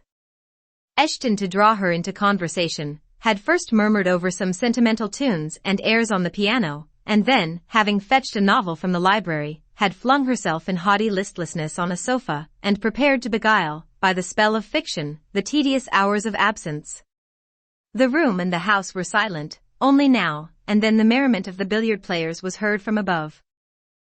It was verging on dusk, and the clock had already given warning of the hour to dress for dinner, when little Adele, who knelt by me in the drawing-room window seat, suddenly exclaimed, "Voilà, Monsieur Rochester, que revient." I turned, and Miss Ingram darted forwards from her sofa. The others, too, looked up from their several occupations, for at the same time a crunching of wheels and a splashing tramp of horse-hoofs became audible on the wet gravel. A post-chaise was approaching. "What can possess him to come home in that style?" said Miss Ingram. "He rode Messer, the black horse, did he not, when he went out? And Pilot was with him. What has he done with the animals?" As she said this, she approached her tall person and ample garments so near the window that I was obliged to bend back almost to the breaking of my spine. In her eagerness she did not observe me at first, but when she did, she curled her lip and moved to another casement. The post-chaise stopped, the driver rang the door-bell, and a gentleman alighted attired in traveling garb, but it was not Mr. Rochester, it was a tall, fashionable-looking man, a stranger. "How provoking," exclaimed Miss Ingram, "you tiresome monkey!" Apostrophizing Adele, who perched you up in the window to give false intelligence, and she cast on me an angry glance, as if I were in fault. Some parleying was audible in the hall, and soon the newcomer entered. He bowed to Lady Ingram, as deeming her the eldest lady present. "It appears I come at an inopportune time, madam," said he, "when my friend, Mr. Rochester, is from home, but I arrive from a very long journey, and I think I may presume so far on old and intimate acquaintance as to install myself here till he returns." His manner was polite. His accent, in speaking, struck me as being somewhat unusual, not precisely foreign, but still not altogether English. His age might be about Mr. Rochester's, between 30 and 40. His complexion was singularly sallow, otherwise he was a fine-looking man, at first sight especially. On closer examination, you detected something in his face that displeased, or rather that failed to please. His features were regular, but too relaxed. His eye was large and well cut, but the life looking out of it was a tame, vacant life, at least so I thought. The sound of the dressing bell dispersed the party. It was not till after dinner that I saw him again. He then seemed quite at his ease. But I liked his physiognomy even less than before. It struck me as being at the same time unsettled and inanimate. His eye wandered, and had no meaning in its wandering. This gave him an odd look, such as I never remembered to have seen. For a handsome and not an unamiable-looking man, he repelled me exceedingly. There was no power in that smooth-skinned face of a full oval shape, no firmness in that aquiline nose and small cherry mouth. There was no thought on the low, even forehead, no command in that blank, brown eye. As I sat in my usual nook, and looked at him with the light of the girandoles on the mantelpiece beaming full over him, for he occupied an armchair drawn close to the fire, and kept shrinking still nearer, as if he were cold, I compared him with Mr. Rochester. I think, with deference be it spoken, the contrast could not be much greater between a sleek gander and a fierce falcon, between a meek sheep and the rough-coated keen-eyed dog, its guardian. He had spoken of Mr. Rochester as an old friend. A curious friendship theirs must have been, a pointed illustration, indeed, of the old adage that extremes meet. 2 or 3 of the gentlemen sat near him, and I caught at times scraps of their conversation across the room. At first I could not make much sense of what I heard, for the discourse of Louisa Eshton and Mary Ingram, who sat nearer to me, confused the fragmentary sentences that reached me at intervals. These last were discussing the stranger. They both called him a beautiful man. Louisa said he was a love of a creature, and she adored him, and Mary instanced his pretty little mouth and nice nose as her ideal of the charming. "And what a sweet-tempered forehead he has," cried Louisa, "so smooth, none of those frowning irregularities I dislike so much, and such a placid eye and smile." And then, to my great relief, Mr. Henry Lynn summoned them to the other side of the room, to settle some point about the deferred excursion to Hay Common. I was now able to concentrate my attention on the group by the fire, and I presently gathered that the newcomer was called Mr. Mason. Then I learned that he was but just arrived in England, and that he came from some hot country, which was the reason, doubtless, his face was so sallow, and that he sat so near the hearth, and wore a surtout in the house. Presently the words Jamaica, Kingston, Spanish Town, indicated the West Indies as his residence, and it was with no little surprise I gathered, ere long, that he had there first seen, and become acquainted with Mr. Rochester. He spoke of his friend's dislike of the burning heats, the hurricanes, and rainy seasons of that region. I knew Mr. Rochester had been a traveler. Mrs. Fairfax had said so, but I thought the continent of Europe had bounded his wanderings. Till now I had never heard a hint given of visits to more distant shores. I was pondering these things, when an incident, and a somewhat unexpected one, broke the thread of my musings. Mr. Mason, shivering as some one chanced to open the door, asked for more coal to be put on the fire, which had burnt out its flame, though its mass of cinder still shone hot and red. The footman who brought the coal, in going out, stopped near Mr. Eshton's chair, and said something to him in a low voice, of which I heard only the words, "Old woman, quite troublesome. Tell her she shall be put in the stocks if she does not take herself off," replied the magistrate. "No, stop," interrupted Colonel Dent. "Don't send her away, Eshton, we might turn the thing to account, better consult the ladies." And speaking aloud, he continued, "Ladies, you talked of going to Hay Common to visit the gypsy camp. Sam here says that one of the old Mother Bunches is in the servants' hall at this moment and insists upon being brought in before the quality, to tell them their fortunes. Would you like to see her? Surely, Colonel, cried Lady Ingram, you would not encourage such a low impostor? Dismiss her, by all means, at once. But I cannot persuade her to go away, my lady, said the footman, nor can any of the servants. Mrs. Fairfax is with her just now, entreating her to be gone, but she has taken a chair in the chimney corner, and says nothing shall stir her from it till she gets leave to come in here. What does she want? Asked Mrs. Eshton. To tell the gentry their fortunes, she says, ma'am, and she swears she must and will do it. What is she like? Inquired the Mrs. Eshton in a breath. A shockingly ugly old creature, miss, almost as black as a crock. Why, she's a real sorceress, cried Frederick Lynn. Let us have her in, of course. To be sure, rejoined his brother, it would be 1,000 pities to throw away such a chance of fun. My dear boys, what are you thinking about? Exclaimed Mrs. Lynn. I cannot possibly countenance any such inconsistent proceeding, chimed in the Dowager Ingram. Indeed, mamma, but you can, and will, pronounced the haughty voice of Blanche, as she turned round on the piano stool, where till now she had sat silent, apparently examining sundry sheets of music. I have a curiosity to hear my fortune told, therefore, Sam, order the beldame forward. My darling Blanche. Recollect. I recollect all you can suggest, and I must have my will quick, Sam. Yes, yes, yes, cried all the juveniles, both ladies and gentlemen. Let her come, it will be excellent sport. The footman still lingered. She looks such a rough one, said he. Go, ejaculated Miss Ingram, and the man went. Excitement instantly seized the whole party, a running fire of raillery and jests was proceeding when Sam returned. She won't come now, said he. She says it's not her mission to appear before the vulgar herd, them's her words. I must show her into a room by herself, and then those who wish to consult her must go to her one by one. You see now, my queenly Blanche, began Lady Ingram, she encroaches. Be advised, my angel girl, and show her into the library, of course, cut in the angel girl. It is not my mission to listen to her before the vulgar herd either, I mean to have her all to myself. Is there a fire in the library? Yes, ma'am, but she looks such a tinkler. Cease that chatter, blockhead.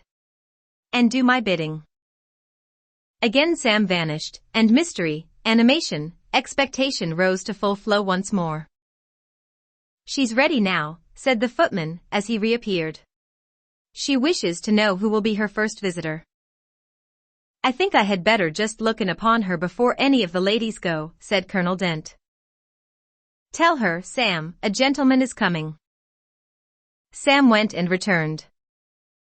She says, sir, that she'll have no gentleman, they need not trouble themselves to come near her, nor, he added, with difficulty suppressing a titter, any ladies either, except the young and single. By Jove, she has taste, exclaimed Henry Lynn. Miss Ingram rose solemnly. I go first, she said, in a tone which might have befitted the leader of a forlorn hope, mounting a breach in the van of his men. Oh, my best. Oh, my dearest.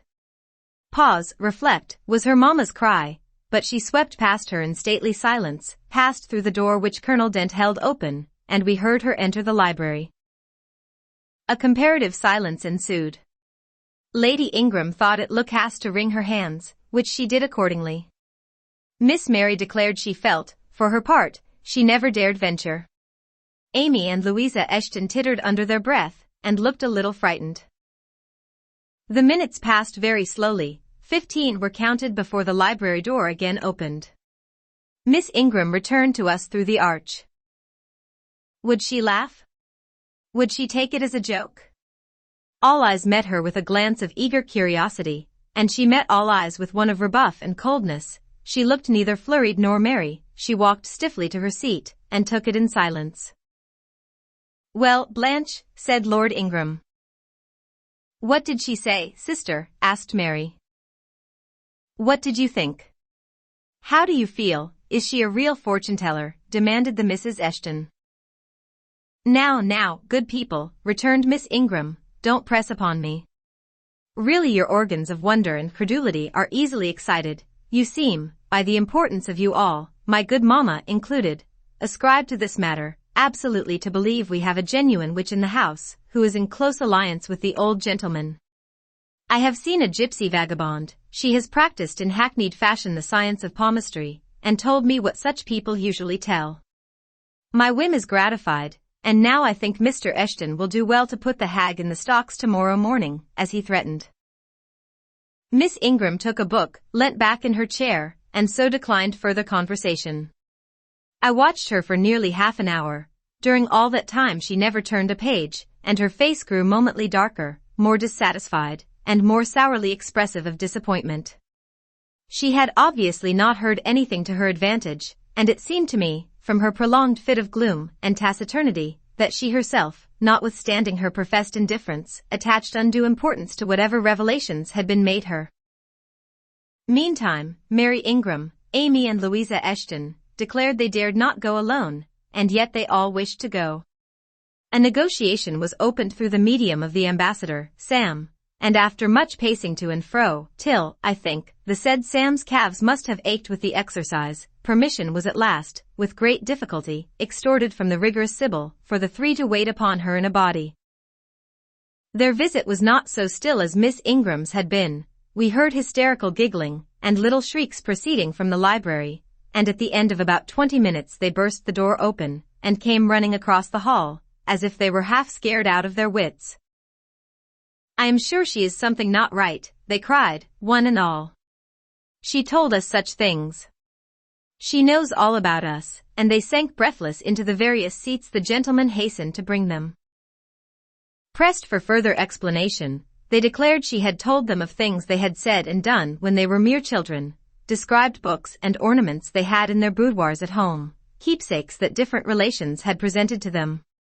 They affirmed that she had even divined their thoughts, and had whispered in the ear of each the name of the person she liked best in the world, and informed them of what they most wished for. Here the gentleman interposed with earnest petitions to be further enlightened on these two last-named points, but they got only blushes, ejaculations, tremors, and titters, in return for their importunity.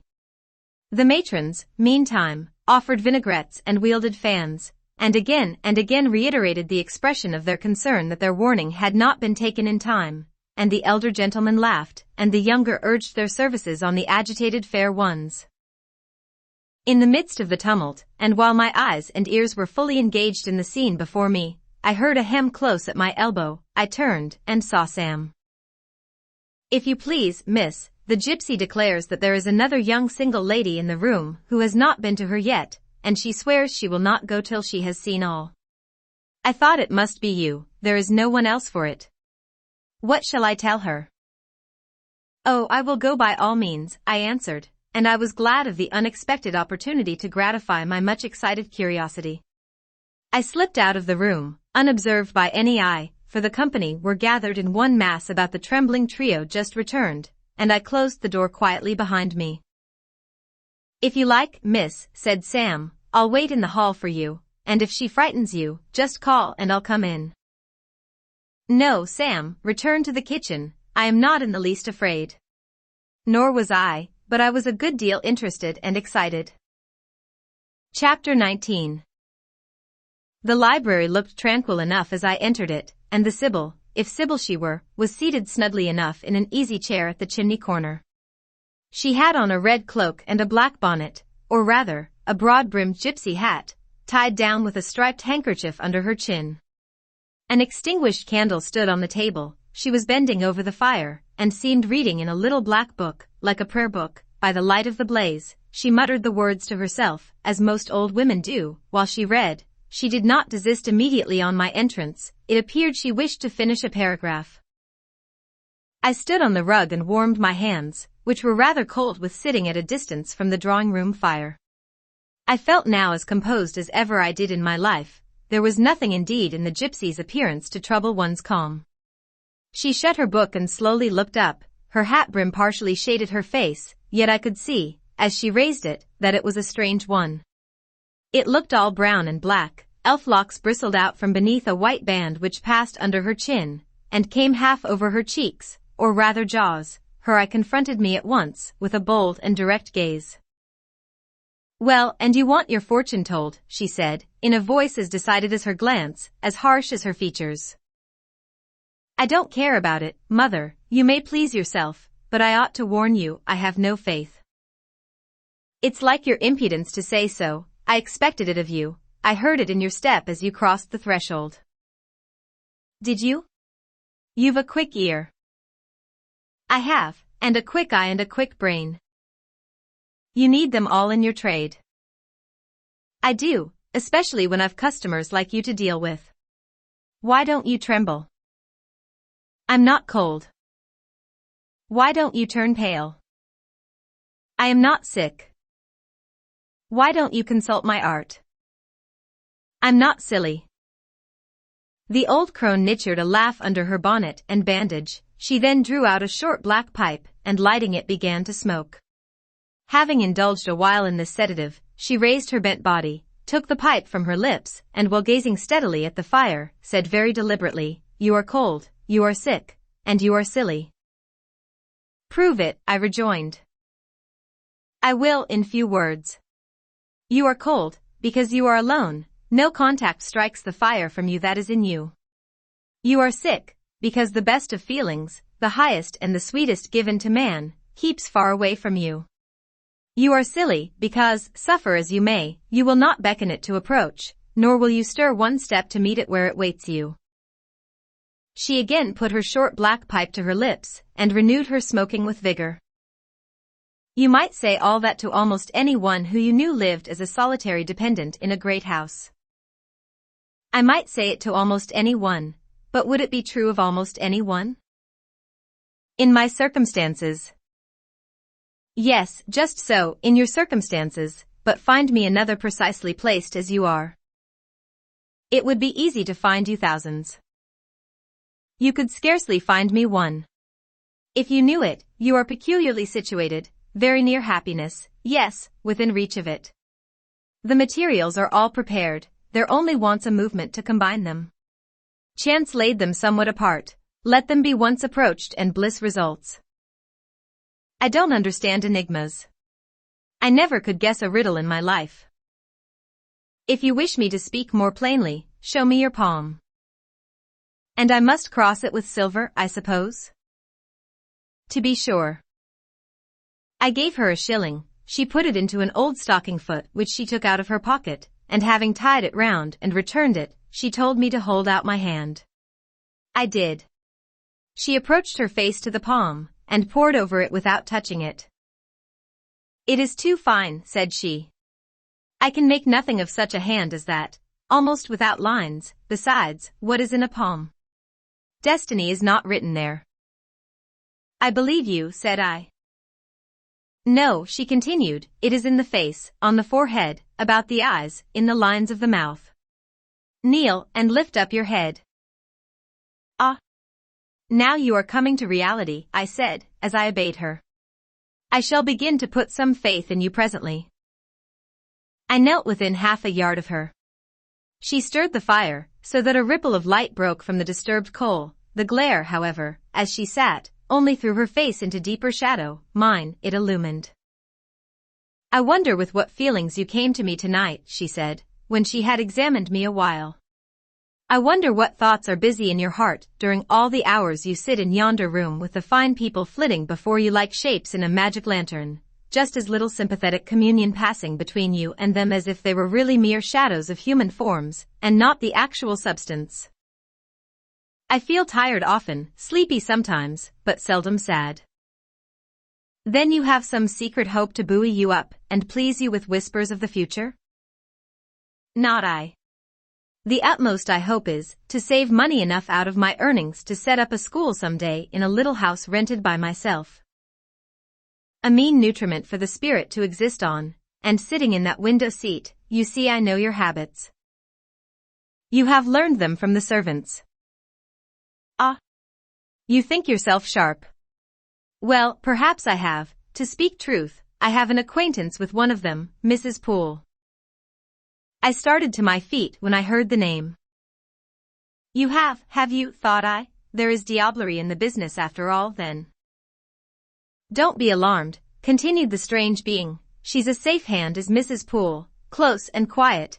Anyone may repose confidence in her. But, as I was saying, sitting in that window seat, do you think of nothing but your future school? Have you no present interest in any of the company who occupy the sofas and chairs before you? Is there not one face you study? One figure whose movements you follow with at least curiosity? I like to observe all the faces and all the figures. But do you never single one from the rest, or it may be two? I do frequently, when the gestures or looks of a pair seem telling a tale. It amuses me to watch them. What tale do you like best to hear? Oh, I have not much choice. They generally run on the same theme, courtship, and promise to end in the same catastrophe, marriage. And do you like that monotonous theme? Positively, I don't care about it. It is nothing to me. Nothing to you? When a lady, young and full of life and health, charming with beauty, and endowed with the gifts of rank and fortune, sits and smiles in the eyes of a gentleman you. I what? You know, and perhaps think well of. I don't know the gentleman here. I have scarcely interchanged a syllable with one of them, and as to thinking well of them, I consider some respectable, and stately, and middle-aged, and others young, dashing, handsome, and lively, but certainly they are all at liberty to be the recipients of whose smiles they please, without my feeling disposed to consider the transaction of any moment to me. You don't know the gentleman here? You have not exchanged a syllable with one of them? Will you say that of the master of the house? He is not at home. A profound remark. A most ingenious quibble. He went to Millcote this morning, and will be back here tonight, or tomorrow. Does that circumstance exclude him from the list of your acquaintance, blot him, as it were, out of existence? No, but I can scarcely see what Mr. Rochester has to do with the theme you had introduced. I was talking of ladies smiling in the eyes of gentlemen, and of late so many smiles have been shed into Mr. Rochester's eyes that they overflow like 2 cups filled above the brim. Have you never remarked that? Mr. Rochester has a right to enjoy the society of his guests.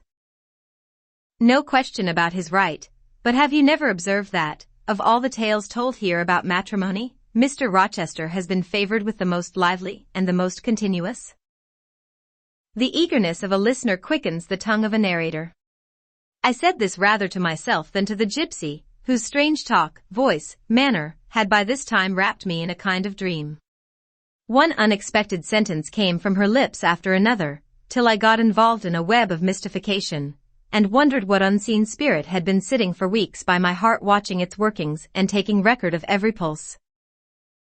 Eagerness of a listener, repeated she. Yes, Mr. Rochester has sat by the hour, his ear inclined to the fascinating lips that took such delight in their task of communicating, and Mr. Rochester was so willing to receive and looked so grateful for the pastime given him. You have noticed this?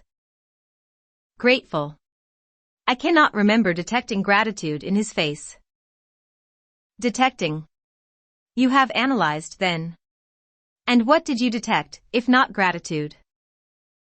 I said nothing. You have seen love, have you not? And, looking forward, you have seen him married, and beheld his bride happy? Humph. Not exactly. Your witch's skill is rather at fault sometimes. What the devil have you seen, then? Never mind, I came here to inquire, not to confess. Is it known that Mr. Rochester is to be married? Yes, and to the beautiful Miss Ingram. Shortly? Appearances would warrant that conclusion, and no doubt, though, with an audacity that wants chastising out of you, you seem to question it, they will be a superlatively happy pair. He must love such a handsome, noble, witty, accomplished lady, and probably she loves him, or, if not his person, at least his purse. I know she considers the Rochester estate eligible to the last degree, though, God pardon me, I told her something on that point about an hour ago, which made her look wondrous grave. The corners of her mouth fell half an inch. I would advise her black-avised suitor to look out. If another comes, with a longer or clearer rent roll, he's dished. But, mother, I did not come to hear Mr. Rochester's fortune. I came to hear my own, and you have told me nothing of it. Your fortune is yet doubtful. When I examined your face, one trait contradicted another. Chance has meted you a measure of happiness, that I know. I knew it before I came here this evening. She has laid it carefully on one side for you. I saw her do it. It depends on yourself to stretch out your hand and take it up, but whether you will do so is the problem I study. Kneel again on the rug. Don't keep me long, the fire scorches me. I knelt. She did not stoop towards me, but only gazed, leaning back in her chair. She began muttering. The flame flickers in the eye shines like dew, it looks soft and full of feeling, it smiles at my jargon, it is susceptible, impression follows impression through its clear sphere, where it ceases to smile, it is sad, an unconscious lassitude weighs on the lid, that signifies melancholy resulting from loneliness. It turns from me, it will not suffer further scrutiny, it seems to deny, by a mocking glance, the truth of the discoveries I have already made, to disown the charge both of sensibility and chagrin, its pride and reserve only confirm me in my opinion. The eye is favorable. As to the mouth, it delights at times in laughter, it is disposed to impart all that the brain conceives, though I dare say it would be silent on much the heart experiences. Mobile and flexible, it was never intended to be compressed in the eternal silence of solitude, it is a mouth which should speak much and smile often, and have human affection for its interlocutor. That feature too is propitious. I see no enemy to a fortunate issue, but in the brow, and that brow professes to say, I can live alone, if self-respect and circumstances require me so to do. I need not sell my soul to buy bliss. I have an inward treasure born with me, which can keep me alive if all extraneous delights should be withheld, or offered only at a price I cannot afford to give. The forehead declares, reason sits firm and holds the reins, and she will not let the feelings burst away and hurry her to wild chasms. The passions may rage furiously, like true heathens, as they are, and the desires may imagine all sorts of vain things, but judgment shall still have the last word in every argument and the casting vote in every decision. Strong wind, earthquake shock, and fire may pass by, but I shall follow the guiding of that still small voice which interprets the dictates of conscience. Well said, forehead, your declaration shall be respected.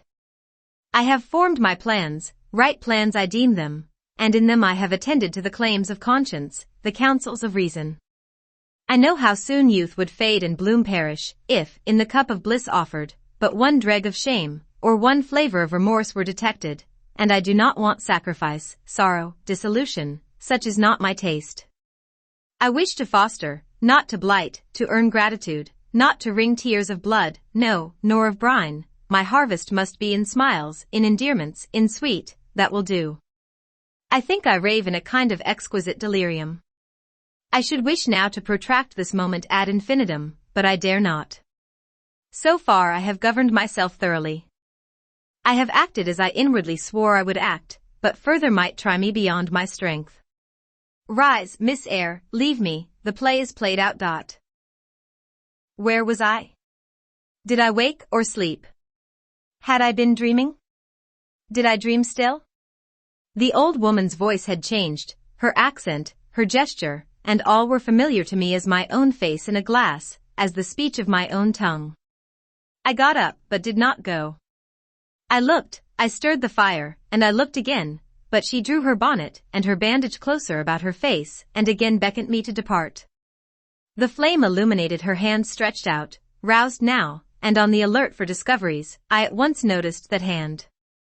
It was no more the withered limb of Eld than my own, it was a rounded supple member, with smooth fingers, symmetrically turned, a broad ring flashed on the little finger, and stooping forward, I looked at it, and saw a gem I had seen 100 times before. Again I looked at the face, which was no longer turned from me, on the contrary, the bonnet was doffed, the bandage displaced, the head advanced. Well, Jane, do you know me? Asked the familiar voice. Only take off the red cloak, sir, and then. But the string is in a knot, help me. Break it, sir. There then off, ye lendings. And Mr. Rochester stepped out of his disguise. Now, sir, what a strange idea. But well carried out, eh? Don't you think so? With the ladies you must have managed well. But not with you? You did not act the character of a gypsy with me. What character did I act? My own? No, some unaccountable one. In short, I believe you have been trying to draw me out, or you have been talking nonsense to make me talk nonsense. It is scarcely fair, sir. Do you forgive me, Jane? I cannot tell till I have thought it all over. If, on reflection, I find I have fallen into no great absurdity, I shall try to forgive you, but it was not right. Oh, you have been very correct, very careful, very sensible. I reflected and thought, on the whole, I had. It was a comfort, but, indeed, I had been on my guard almost from the beginning of the interview. Something of masquerade I suspected. I knew gypsies and fortune-tellers did not express themselves as this seeming old woman had expressed herself, besides I had noted her feigned voice, her anxiety to conceal her features. But my mind had been running on Grace Poole, that living enigma, that mystery of mysteries, as I considered her. I had never thought of Mr. Rochester. Well, said he, what are you musing about? What does that grave smile signify? Wonder and self-congratulation, sir. I have your permission to retire now, I suppose? No, stay a moment, and tell me what the people in the drawing-room yonder are doing. Discussing the gypsy, I dare say. Sit down, let me hear what they said about me. I had better not stay long, sir, it must be near 11 o'clock. Oh, are you aware, Mr. Rochester, that a stranger has arrived here since you left this morning? A stranger, no, who can it be? I expected no one, is he gone? No, he said he had known you long, and that he could take the liberty of installing himself here till you returned. The devil he did. Did he give his name? His name is Mason, sir, and he comes from the West Indies, from Spanish Town, in Jamaica, I think. Mr. Rochester was standing near me, he had taken my hand, as if to lead me to a chair. As I spoke he gave my wrist a convulsive grip, the smile on his lips froze, apparently a spasm caught his breath. Mason, the West Indies, he said, in the tone one might fancy a speaking automaton to announce its single words. Mason, the West Indies, he reiterated, and he went over the syllables 3 times, growing, in the intervals of speaking, whiter than ashes. He hardly seemed to know what he was doing. Do you feel ill, sir? I inquired. Jane, I've got a blow, Jane. He staggered. Oh, lean on me, sir. Jane, you offered me your shoulder once before, let me have it now. Yes, sir, yes, and my arm. He sat down and made me sit beside him. Holding my hand in both his own, he chafed it, gazing on me, at the same time, with the most troubled and dreary look. My little friend, said he, I wish I were in a quiet island with only you, and trouble, and danger, and hideous recollections removed from me. Can I help you, sir? I'd give my life to serve you. Jane, if aid is wanted, I'll seek it at your hands, I promise you that. Thank you, sir. Tell me what to do, I'll try, at least, to do it.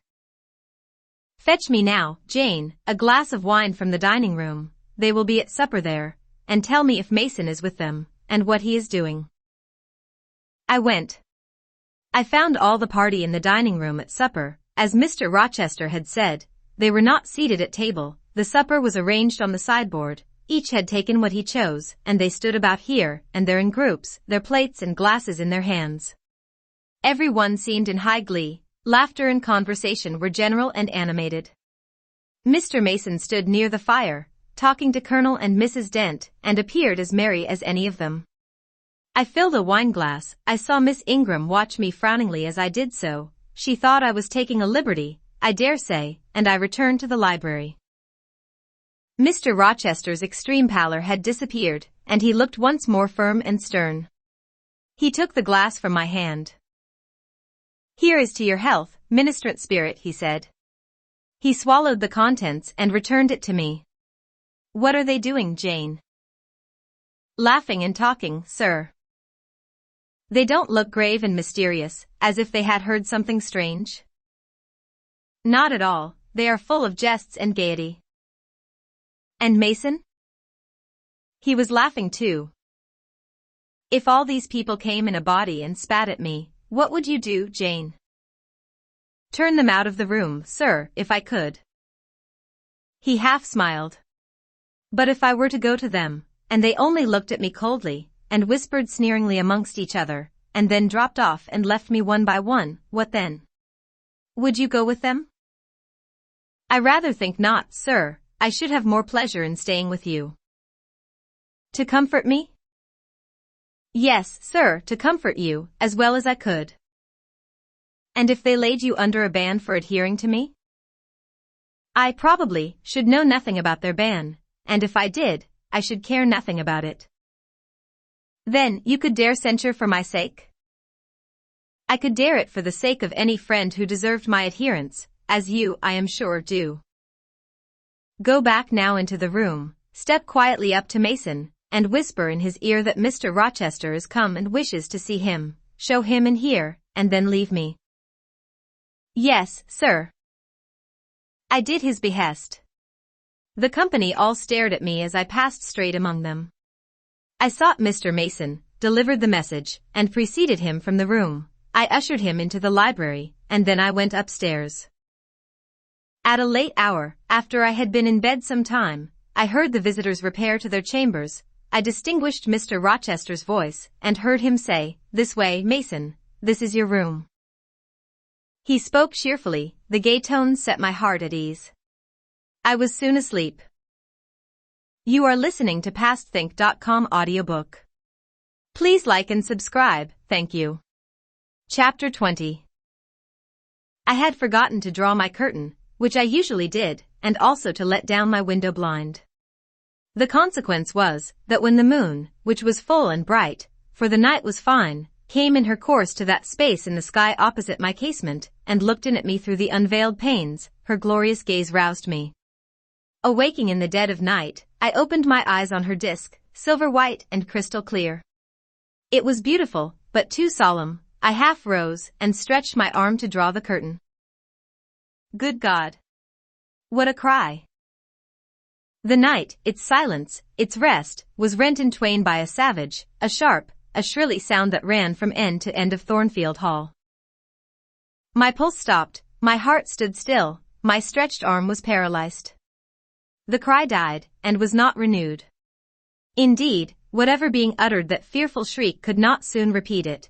Not the widest-winged condor on the Andes could, twice in succession, send out such a yell from the cloud shrouding his eyrie. The thing delivering such utterance must rest ere it could repeat the effort. It came out of the third story, for it passed overhead. And overhead, yes, in the room just above my chamber ceiling, I now heard a struggle, a deadly one it seemed from the noise, and a half-smothered voice shouted, "Help! Help! Help!" 3 times rapidly. "Will no one come?" it cried, and then, while the staggering and stamping went on wildly, I distinguished through plank and plaster, "Rochester! Rochester! For God's sake, come!" A chamber door opened, someone ran, or rushed, along the gallery. Another step stamped on the flooring above and something fell, and there was silence. I had put on some clothes, though horror shook all my limbs. I issued from my apartment. The sleepers were all aroused, ejaculations, terrified murmurs sounded in every room, door after door unclosed, one looked out and another looked out, the gallery filled. Gentlemen and ladies alike had quitted their beds, and oh! What is it? Who is hurt? What has happened? Fetch a light. Is it fire? Are there robbers? Where shall we run? Was demanded confusedly on all hands. But for the moonlight they would have been in complete darkness. They ran to and fro, they crowded together, some sobbed, some stumbled, the confusion was inextricable. Where the devil is Rochester? Cried Colonel Dent. I cannot find him in his bed. Here. Here, was shouted in return. Be composed, all of you, I'm coming. And the door at the end of the gallery opened, and Mr. Rochester advanced with a candle. He had just descended from the upper story. One of the ladies ran to him directly. She seized his arm. It was Miss Ingram. What awful event has taken place? Said she. Speak. Let us know the worst at once. But don't pull me down or strangle me, he replied, for the Misses Eshton were clinging about him now, and the two dowagers, in vast white wrappers, were bearing down on him like ships in full sail. All's right, he cried. It's a mere rehearsal of Much Ado About Nothing. Ladies, keep off, or I shall wax dangerous. And dangerous he looked, his black eyes darted sparks. Calming himself by an effort, he added. A servant has had the nightmare, that is all. She's an excitable, nervous person. She construed her dream into an apparition, or something of that sort, no doubt, and has taken a fit with fright. Now then, I must see you all back into your rooms, for, till the house is settled, she cannot be looked after. Gentlemen, have the goodness to set the ladies the example. Miss Ingram, I am sure you will not fail in evincing superiority to idle terrors. Amy and Louisa, return to your nests like a pair of doves, as you are. Mesdames, to the dowagers, you will take cold to a dead certainty, if you stay in this chill gallery any longer. And so, by dint of alternate coaxing and commanding, he contrived to get them all once more enclosed in their separate dormitories. I did not wait to be ordered back to mine, but retreated unnoticed, as unnoticed I had left it. Not, however, to go to bed, on the contrary, I began and dressed myself carefully. The sounds I had heard after the scream, and the words that had been uttered, had probably been heard only by me, for they had proceeded from the room above mine, but they assured me that it was not a servant's dream which had thus struck horror through the house, and that the explanation Mr. Rochester had given was merely an invention framed to pacify his guests. I dressed, then, to be ready for emergencies. When dressed, I sat a long time by the window looking out over the silent grounds and silvered fields and waiting for I knew not what. It seemed to me that some event must follow the strange cry, struggle, and call. No, stillness returned, each murmur and movement ceased gradually, and in about an hour Thornfield Hall was again as hushed as a desert. It seemed that sleep and night had resumed their empire. Meantime the moon declined, she was about to set. Not liking to sit in the cold and darkness, I thought I would lie down on my bed, dressed as I was. I left the window, and moved with little noise across the carpet. As I stooped to take off my shoes, a cautious hand tapped low at the door. Am I wanted? I asked. Are you up? Asked the voice I expected to hear, viz., my master's. Yes, sir. And dressed? Yes. Come out, then, quietly. I obeyed. Mr. Rochester stood in the gallery holding a light. I want you, he said, come this way, take your time, and make no noise. My slippers were thin, I could walk the matted floor as softly as a cat. He glided up the gallery and up the stairs, and stopped in the dark, low corridor of the fateful third story. I had followed and stood at his side. Have you a sponge in your room? He asked in a whisper. Yes, sir. Have you any salts, volatile salts? Yes. Go back and fetch both. I returned, sought the sponge on the washstand, the salts in my drawer, and once more retraced my steps. He still waited, he held a key in his hand, approaching one of the small, black doors, he put it in the lock, he paused, and addressed me again. You don't turn sick at the sight of blood? I think I shall not, I have never been tried yet. I felt a thrill while I answered him, but no coldness, and no faintness. Just give me your hand, he said, it will not do to risk a fainting fit. I put my fingers into his. Warm and steady, was his remark. He turned the key and opened the door. I saw a room I remembered to have seen before, the day Mrs. Fairfax showed me over the house. It was hung with tapestry, but the tapestry was now looped up in one part, and there was a door apparent, which had then been concealed. This door was open, a light shone out of the room within. I heard thence a snarling, snatching sound, almost like a dog quarreling. Mr. Rochester, putting down his candle, said to me, "Wait a minute," and he went forward to the inner apartment. A shout of laughter greeted his entrance, noisy at first, and terminating in Grace Poole's own goblin ha. Ha! She then was there. He made some sort of arrangement without speaking, though I heard a low voice address him. He came out and closed the door behind him. "Here, Jane," he said, and I walked round to the other side of a large bed, which with its drawn curtains concealed a considerable portion of the chamber. An easy chair was near the bed head. A man sat in it, dressed with the exception of his coat. He was still, his head leant back, his eyes were closed. Mr. Rochester held the candle over him. I recognized in his pale and seemingly lifeless face the stranger, Mason. I saw too that his linen on one side and one arm was almost soaked in blood. "Hold the candle," said Mr. Rochester, and I took it. He fetched a basin of water from the washstand. "Hold that," said he. I obeyed. He took the sponge, dipped it in, and moistened the corpse-like face. He asked for my smelling bottle, and applied it to the nostrils. Mr. Mason shortly unclosed his eyes. He groaned. Mr. Rochester opened the shirt of the wounded man, whose arm and shoulder were bandaged. He sponged away blood, trickling fast down. "Is there immediate danger?" murmured Mr. Mason. "Pooh! No, a mere scratch. Don't be so overcome, man, bear up. I'll fetch a surgeon for you now, myself. You'll be able to be removed by morning, I hope. Jane," he continued. "Sir?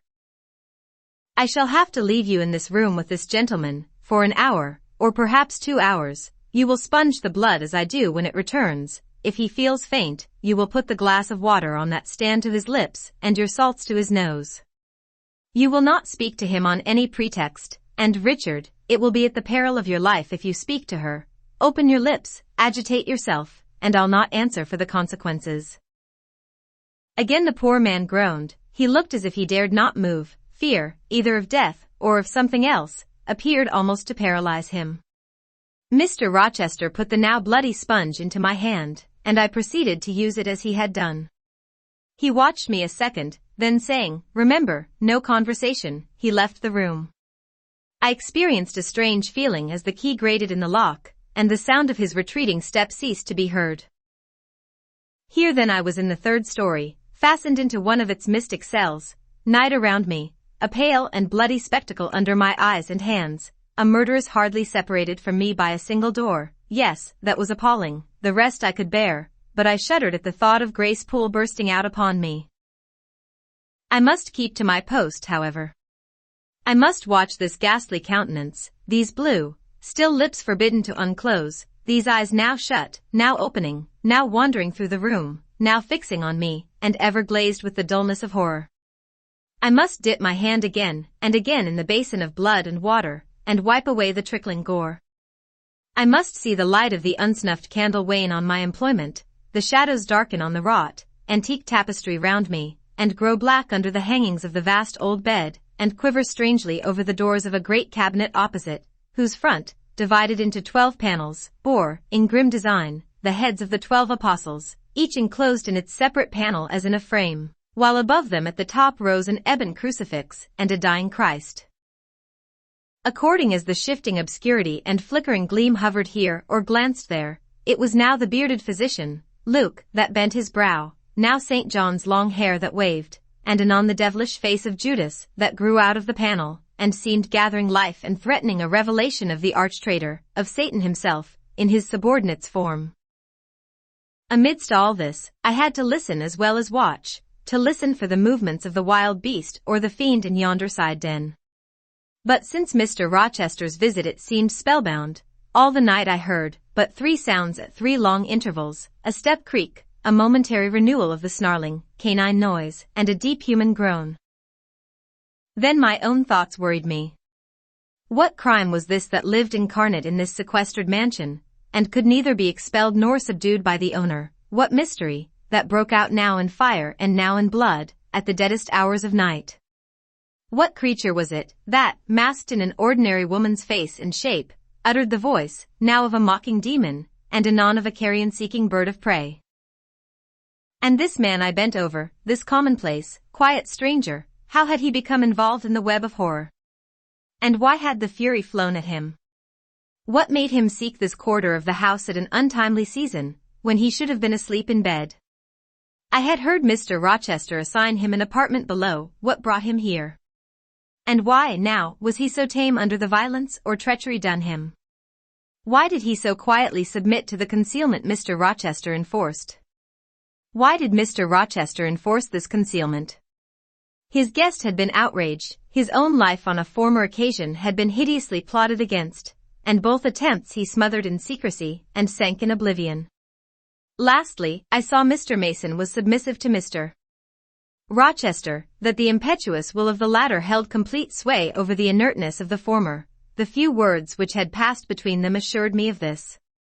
It was evident that in their former intercourse, the passive disposition of the one had been habitually influenced by the active energy of the other, whence then had arisen Mr. Rochester's dismay when he heard of Mr. Mason's arrival. Why had the mere name of this unresisting individual, whom his word now sufficed to control like a child, fallen on him, a few hours since, as a thunderbolt might fall on an oak? Oh! I could not forget his look and his paleness when he whispered, "Jane, I have got a blow, I have got a blow, Jane."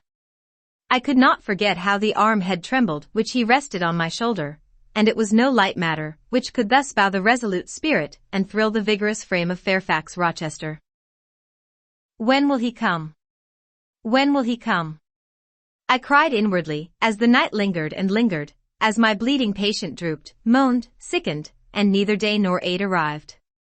I had, again and again, held the water to Mason's white lips, again and again offered him the stimulating salts. My efforts seemed ineffectual. Either bodily or mental suffering, or loss of blood, or all three combined, were fast prostrating his strength. He moaned so, and looked so weak, wild, and lost, I feared he was dying, and I might not even speak to him.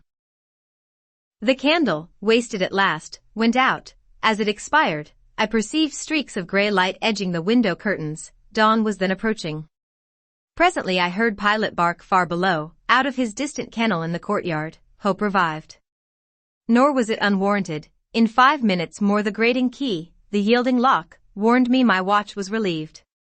It could not have lasted more than 2 hours. Many a week has seemed shorter. Mr. Rochester entered, and with him the surgeon he had been to fetch. "Now, Carter, be on the alert," he said to this last. "I give you but half an hour for dressing the wound, fastening the bandages, getting the patient downstairs and all." "But is he fit to move, sir?" "No doubt of it. It is nothing serious. He is nervous. His spirits must be kept up. Come, set to work." Mr. Rochester drew back the thick curtain, drew up the Holland blind, let in all the daylight he could, and I was surprised and cheered to see how far dawn was advanced, what rosy streaks were beginning to brighten the east. Then he approached Mason, whom the surgeon was already handling. "Now, my good fellow, how are you?" he asked. "She's done for me, I fear," was the faint reply. "Not a whit, courage. This day fortnight you'll hardly be a pin the worse of it. You've lost a little blood, that's all. Carter, assure him there's no danger." "I can do that conscientiously," said Carter, who had now undone the bandages. "Only I wish I could have got here sooner. He would not have bled so much. But how is this? The flesh on the shoulder is torn as well as cut. This wound was not done with a knife. There have been teeth here." "She bit me," he murmured. "She worried me like a tigress when Rochester got the knife from her." "You should not have yielded. You should have grappled with her at once," said Mr. Rochester. "But under such circumstances, what could one do?" returned Mason. "Oh, it was frightful," he added, shuddering. "And I did not expect it. she looked so quiet at first. I warned you, was his friend's answer. I said, be on your guard when you go near her. Besides, you might have waited till tomorrow, and had me with you. It was mere folly to attempt the interview tonight, and alone. I thought I could have done some good. You thought? You thought? Yes, it makes me impatient to hear you, but, however, you have suffered, and are likely to suffer enough for not taking my advice, so I'll say no more. Carter, hurry, hurry. The sun will soon rise, and I must have him off. Directly, sir, the shoulder is just bandaged. I must look to this other wound in the arm. She has had her teeth here too, I think. She sucked the blood. She said she'd drain my heart, said Mason. I saw Mr. Rochester shudder. A singularly marked expression of disgust, horror, hatred, warped his countenance almost to distortion, but he only said, Come, be silent, Richard, and never mind her gibberish, don't repeat it. I wish I could forget it, was the answer. You will when you are out of the country. When you get back to Spanish Town, you may think of her as dead and buried, or rather, you need not think of her at all. Impossible to forget this night. It is not impossible. Have some energy, man. You thought you were as dead as a herring 2 hours since, and you are all alive and talking now. There, Carter has done with you, or nearly so. I'll make you decent in a trice. Jane, he turned to me for the first time since his re-entrance, take this key, go down into my bedroom, and walk straight forward into my dressing room, open the top drawer of the wardrobe and take out a clean shirt and neck handkerchief, bring them here, and be nimble. I went, sought the repository he had mentioned, found the articles named, and returned with them. Now, said he, go to the other side of the bed while I order his toilet, but don't leave the room, you may be wanted again. I retired as directed. Was anybody stirring below when you went down, Jane? Inquired Mr. Rochester presently. No, sir, all was very still. We shall get you off cannily, Dick, and it will be better, both for your sake, and for that of the poor creature in yonder. I have striven long to avoid exposure, and I should not like it to come at last. Here, Carter, help him on with his waistcoat. Where did you leave your furred cloak? You can't travel a mile without that, I know, in this damned cold climate. In your room, Jane, run down to Mr. Mason's room, the one next mine, and fetch a cloak you will see there. Again I ran, and again returned, bearing an immense mantle lined and edged with fur. Now, I've another errand for you, said my untiring master, you must away to my room again. What a mercy you are shod with velvet, Jane, a clod-hopping messenger would never do at this juncture. You must open the middle drawer of my toilet table, and take out a little phial, and a little glass you will find there, quick. I flew thither and back, bringing the desired vessels. That's well. Now, doctor, I shall take the liberty of administering a dose myself, on my own responsibility. I got this cordial at Rome, of an Italian charlatan, a fellow you would have kicked, Carter. It is not a thing to be used indiscriminately, but it is good upon occasion, as now, for instance. Jane, a little water. He held out the tiny glass, and I half filled it from the water bottle on the washstand. That will do, now at the lip of the phial. I did so. He measured 12 drops of a crimson liquid, and presented it to Mason. Drink, Richard, it will give you the heart you lack, for an hour or so. But will it hurt me? Is it inflammatory? Drink. Drink. Drink. Mr. Mason obeyed, because it was evidently useless to resist. He was dressed now, he still looked pale, but he was no longer gory and sullied. Mr. Rochester let him sit 3 minutes after he had swallowed the liquid. He then took his arm. Now I am sure you can get on your feet, he said, try. The patient rose. Carter, take him under the other shoulder. Be of good cheer, Richard, step out, that's it. I do feel better, remarked Mr. Mason. I am sure you do. Now, Jane, trip on before us away to the back stairs. Unbolt the side passage door, and tell the driver of the post-chaise you will see in the yard, or just outside, for I told him not to drive his rattling wheels over the pavement, to be ready, we are coming, and, Jane, if anyone is about, come to the foot of the stairs and hem. It was by this time 5:30, and the sun was on the point of rising, but I found the kitchen still dark and silent. The side passage door was fastened. I opened it with as little noise as possible. All the yard was quiet, but the gates stood wide open, and there was a postchaise, with horses ready harnessed, and driver seated on the box, stationed outside. I approached him, and said the gentlemen were coming. He nodded, then I looked carefully round and listened.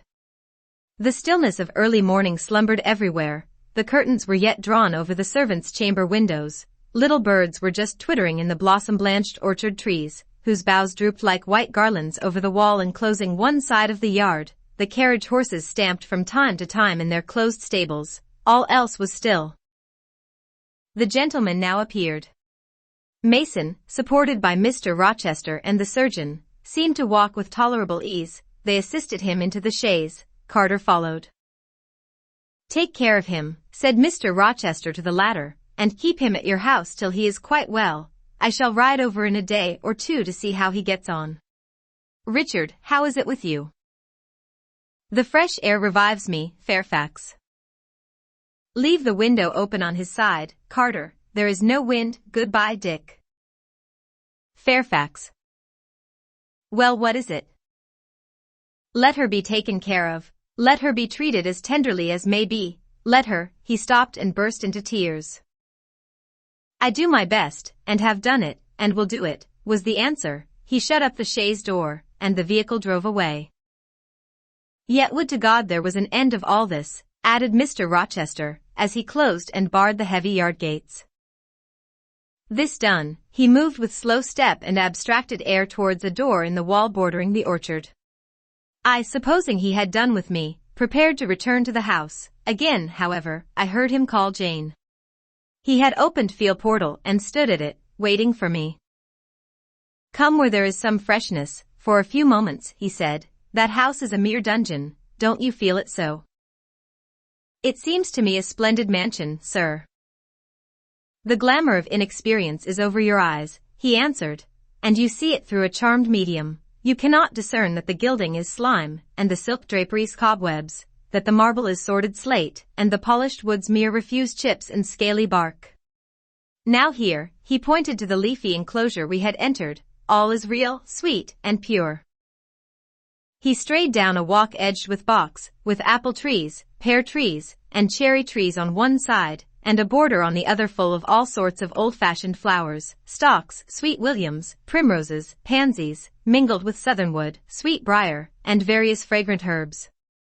They were fresh now as a succession of April showers and gleams, followed by a lovely spring morning, could make them. The sun was just entering the dappled east, and his light illumined the wreathed and dewy orchard trees and shone down the quiet walks under them. "Jane, will you have a flower?" He gathered a half-blown rose, the first on the bush, and offered it to me. "Thank you, sir." "Do you like this sunrise, Jane? That sky with its high and light clouds which are sure to melt away as the day waxes warm, this placid and balmy atmosphere?" "I do, very much." "You have passed a strange night, Jane." "Yes, sir."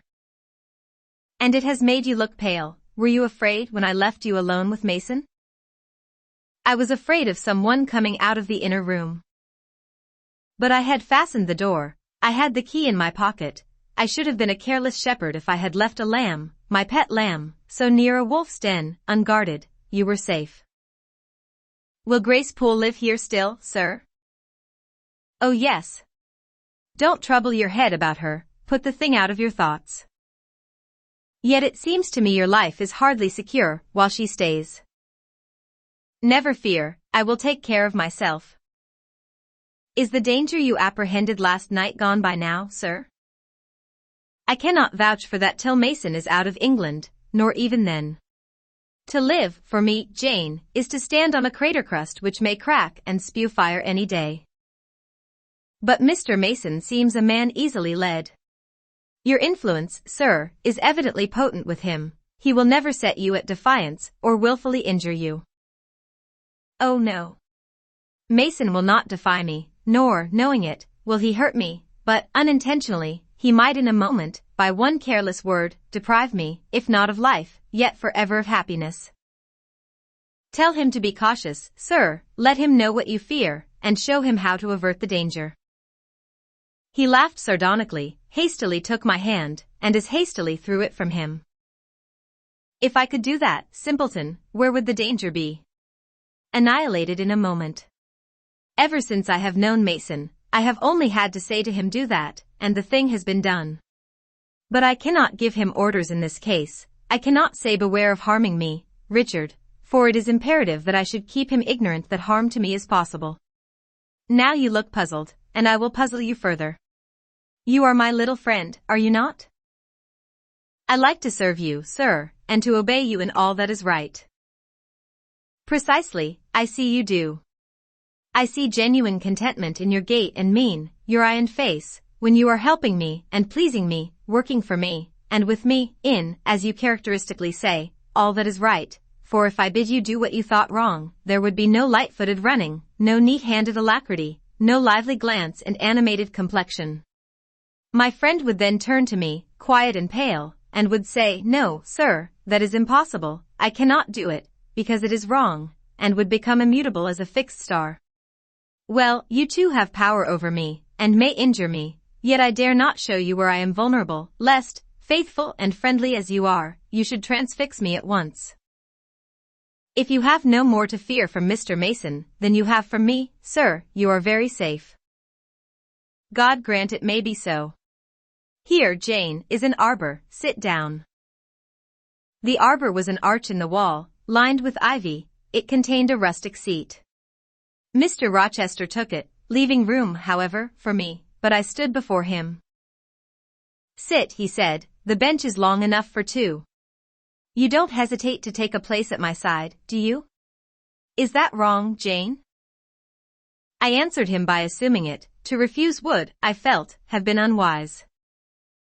Now, my little friend, while the sun drinks the dew, while all the flowers in this old garden awake and expand, and the birds fetch their young ones breakfast out of the thornfield, and the early bees do their first spell of work, I'll put a case to you, which you must endeavor to suppose your own, but first, look at me, and tell me you are at ease, and not fearing that I err in detaining you, or that you err in staying.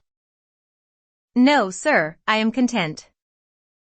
Well then, Jane, call to aid your fancy, suppose you were no longer a girl well-reared and disciplined, but a wild boy indulged from childhood upwards, imagine yourself in a remote foreign land, conceive that you there commit a capital error, no matter of what nature or from what motives, but one whose consequences must follow you through life and taint all your existence. Mind, I don't say a crime, I am not speaking of shedding of blood, or any other guilty act, which might make the perpetrator amenable to the law, my word is error. The results of what you have done become in time to you utterly insupportable. You take measures to obtain relief, unusual measures, but neither unlawful nor culpable. Still you are miserable, for hope has quitted you on the very confines of life, your sun at noon darkens in an eclipse, which you feel will not leave it till the time of setting.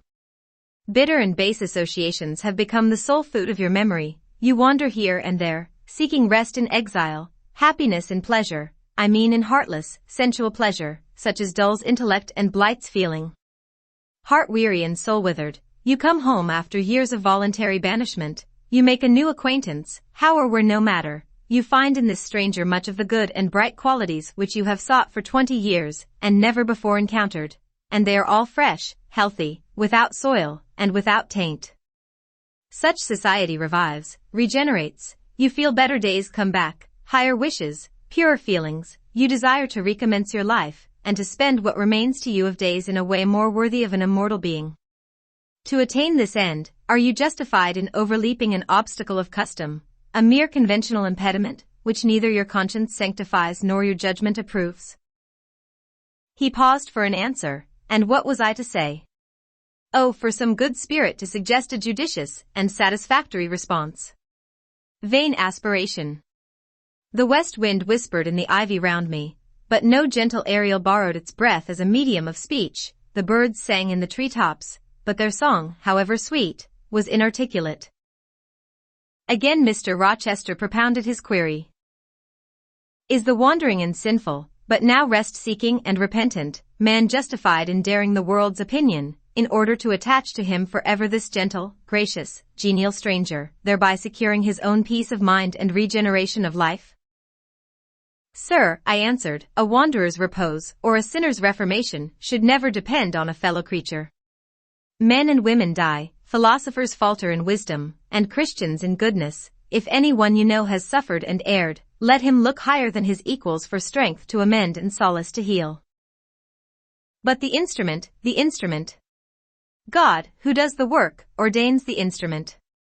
I have myself, I tell it you without parable, been a worldly, dissipated, restless man, and I believe I have found the instrument for my cure.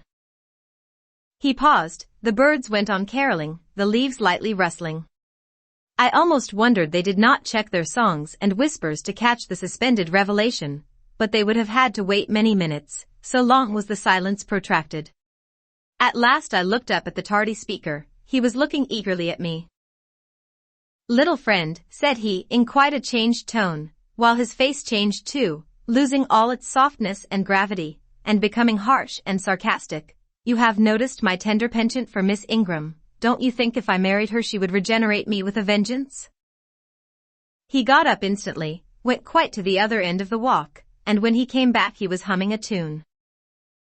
Jane, said he, stopping before me, you are quite pale with your vigils. Don't you curse me for disturbing your rest? Curse you? No, sir. Shake hands in confirmation of the word.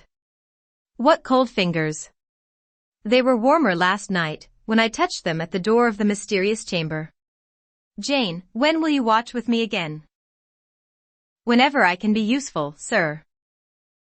For instance, the night before I am married. I am sure I shall not be able to sleep.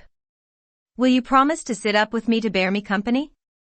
To you I can talk of my lovely one, for now you have seen her and know her. Yes, sir. She's a rare one, is she not, Jane?